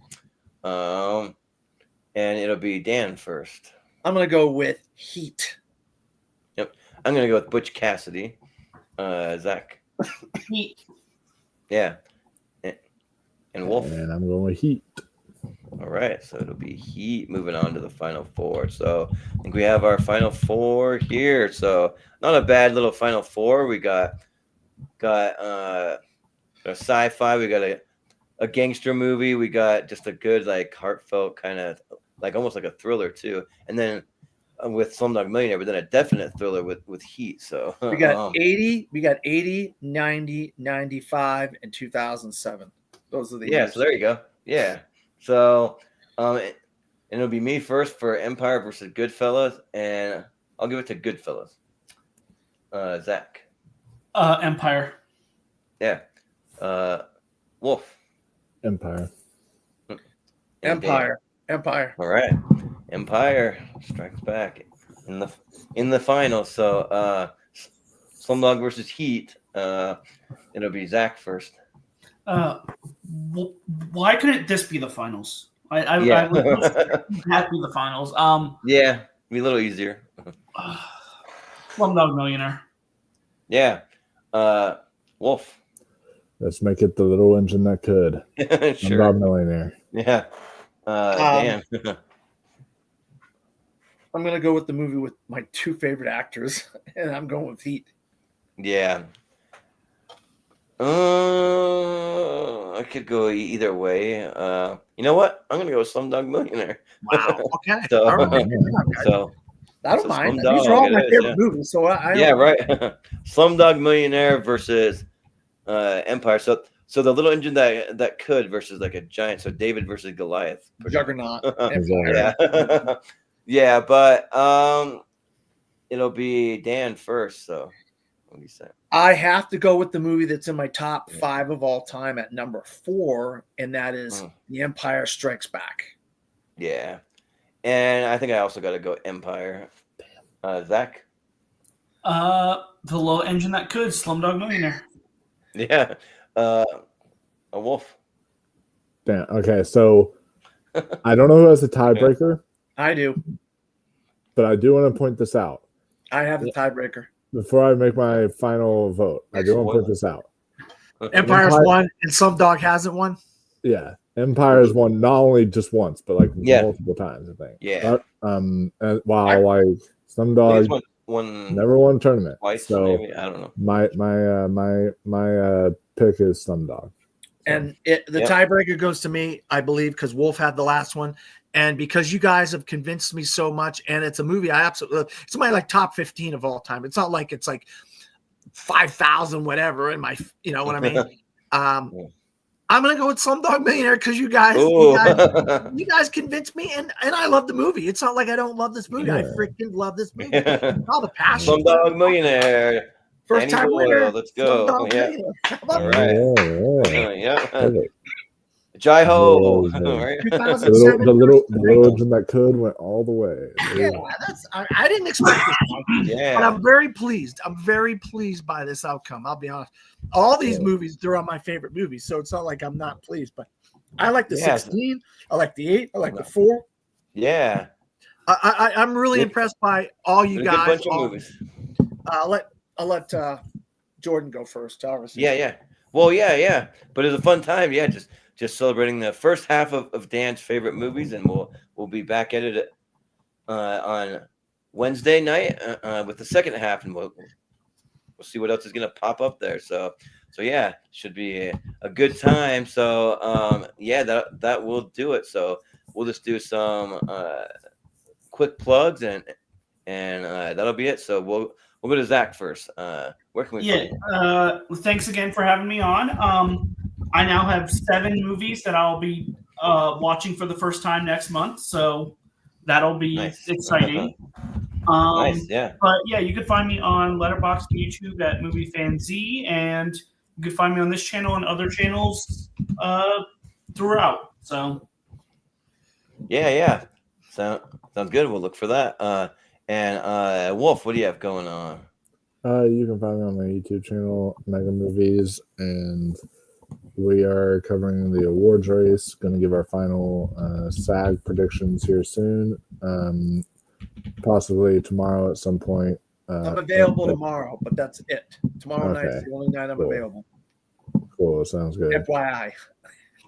Sounds good there. So yeah, we'll probably do that, and then of course at some point break down, probably over the weekend or next week, break down like the Golden Globes and the rest, and like the SAG noms for you, because honestly it's kind of like silent as far as like award shows after this time. It's like we don't really have like up until February whenever the SAGs happen. Such one more week after this week. And then we'll have Dead Silence. Yeah. After the Oscar. Yeah. Then we'll have Dead Silence. But yeah. So there's that, and then of course all of our end of the year recap stuff. We're gonna do our worst of the year like on the 13th, I believe, and our best of 2024 on the 23rd. So you guys can look out for those. Of course, doing a lot more reviews this year. I'm gonna be reviewing Wolfman when that drops. Conveniently enough, it's a biopic about me, so that should be fun. So y'all can go check that out. See my life story. But yeah, But yeah, that's pretty much all I got coming up here. All right. Yeah. Cool. Sounds good. And then Dan, what do you have going on? Well, you see that right down there, film critic from thefourthrow.com. I am the owner, editor-in-chief, and head film critic at fromthefourthrow.com. It's a website, not a blog, for those who got that wrong. It is a website. Also, I've been on the Movie Hero Network, all kinds of different things going on. Hopefully we get Bleacher Features going pretty soon with my main man, Jordan. He might be my producer. We might get some special guests, hopefully. Yeah. Start doing these episodes of Bleacher Features. That's going to be a fun thing. That'll be on the Movie Hero Network channel. Hopefully, cross my fingers, we get this thing going. Also, I've been over on, I want to plug Dylan and Chad's channel, the Dill Pickin' Network. I've been on Picture This, some trivia over there. Those guys are fantastic. If you love the Oscars and award season, Dylan is a great guy when it comes to that stuff. And they both reevaluate the Academy Awards year by year. They mix it up. They don't go in order. Phenomenal show. If you have not seen Picture This, start at the beginning and work your way through it. Zach, I'll tell you right now, I would recommend this show if you don't watch it. These guys are fantastic. They've been having guests lately, but you get to learn a lot about a lot of different types of movies and actors and stuff. So it's a very knowledgeable show. Sorry for going on a rant about that. Also, I'm over on the Chasing Labels Network. That's a predominantly physical media channel with my buddies Steven and Andrew. They talk about physical media, Blu-rays, 4Ks, so forth. Also, I'm Dan Skip Allen at Facebook, Instagram, Threads, Blue Sky, Letterbox, X/Twitter, Twitter/X, or any variation of DP Skip Allen or From the Fourth Row. Also, the Awards Expert app. I'm on there. You can go look at my predictions for award season. But the big one is Real Consideration with my co-host Luis Mendez. We're doing predictions on Friday, reactions to the CCA on Sunday, and next week we're going to be doing our predictions of the Academy Awards on Wednesday night, and then we're going to react to the actual nominations on Friday night, the 17th. So I'm going to be very, very busy. And if Wolf wants me on tomorrow night, I'll be with him over on the Mega Movies channel doing some of this type of stuff. I'm everywhere over the next. I got press screenings, you name it. I got funerals to go to. It's crazy the next 2 weeks, guys. Crazy. Well, it sounds a lot like what we're doing over on the Movie Hero Network. The next few weeks is going to be crazy for us too. This will probably be the busiest month that we're going to have the whole year, because there's just a lot of like best of 2024, worst stuff. We're doing some honorable mentions, a whole podcast about that. So I'll get into all of that. But real quick, you can find us. Real quick. I apologize. I didn't say this. I just want to say thank you to Wolfman, Zach, Chad, Jordan. Jordan, you put in so much work on this. I cannot thank you enough for doing this. I can be a little bit of a tough nut to crack sometimes. I apologize. Sometimes that's all right. But you guys all did a fantastic job. I really appreciate you guys coming on here. All your insight, all your knowledge. This was so much fun. I wouldn't have done this with anybody else. You guys were fantastic together, all of y'all. Well, thank you. We appreciate it. And at this point, we wouldn't expect it any other way. So, but it'd be weird if it wasn't. Yeah, you can find us on all the social media at Movie Hero 2121 and Jordan 83616. I'm just trying to make it quick and just kind of plug what we have going on in the next week or two, because I know it's getting a little late. But you can find us over in the Movie Hero Network, the Movie Hero Network group on Facebook. So you can find us there. You can also find us. Wolf is going to be joining us tomorrow night. We're going to be doing an episode for the Patreon that's going to be an Elton John versus Queen match, where we're going to be able to play all the songs. It'll be pre-recorded, so it probably won't show up on the Patreon for another day or two, but you'll be able to watch that for the first few days at the $1 tier, and then it'll bump up to the $5 tier. And then if you're not able to subscribe monthly, YouTube has an option now with the lowest price it'll allow me to set it. I actually realize this is for $3. We can buy it for a one-time of just $3 if you want to see it and you want to support the channel. We really appreciate that. We'll have a lot more music episodes coming up soon, because if you'd like to be a guest on the channel, actually, if you go over to the Movie Hero Network group on Facebook, I posted the schedule for the next 3 months. That is up there if you want to sign up for more episodes. And then there's an extended schedule that goes out about 6 months. I finally do have it over on the Patreon. So if you sign up to be a Patreon member, you can see that, or you can just buy it for a one-time thing. And if you want to see it and you want to sign up for episodes, so those are all options to do. And then we'll be getting into a lot of like the best of 2024. Like I said, we'll have a 3-part tournament series, just like we're doing with this one for Dan. We'll be doing that coming up around the end of January. I want to find the actual date for that. We're going to start it on Monday, January 20th, and it'll be a Monday, Wednesday, Friday. And then before that, the week before, we're going to be doing our honorable mentions podcast. That'll be Sunday, January 19th, where we're going to talk about all the movies that are just outside of our top 12 for 2024. And then even the week before that, it's going to be Monday, January 13th. Austin will be doing it with a panel.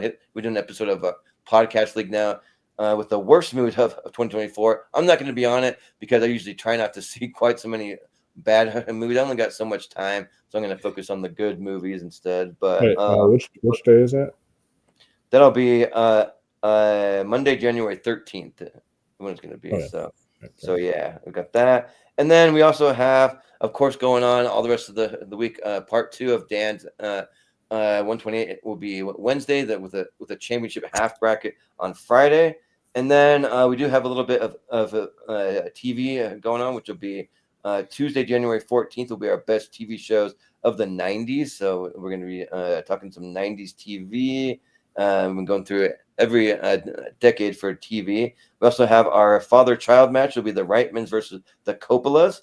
And then at the end of the month, we will have Malcolm Lays after the 128, so it's next 64 after that. And then Brian Nussbaum, our Canadian friend, will be doing best Canadian celebrities. So we're going to have mostly actors, but you might have some musicians and some like sports figures and like that kind of stuff on there, and we'll just do a little tournament for his birthday. So yeah, but that will do it for us tonight, guys. This was a lot of fun, and I'm looking forward to what pops up on part 2. So yeah, but thanks for being on, you guys. I know that Dan specifically requested all you guys. So thanks for all that, and yeah, we'll say for Chad Webb, for Zach Shelton, for Michael the Wolfman Wyndham, for Dan Skip Allen. I've been Jordan the Movie Hero Anderson, and we will see you next time.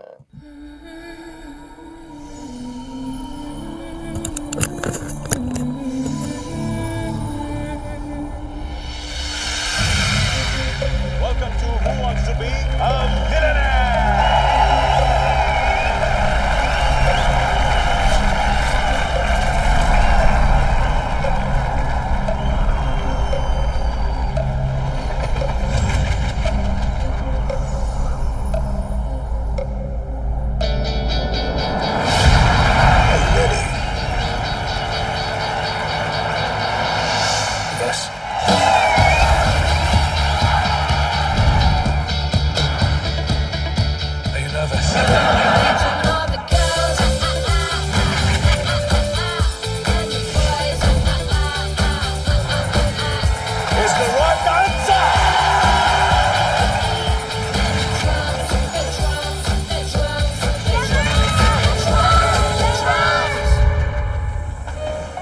Doctors, lawyers never get beyond 16,000 rupees. He's on 10 million.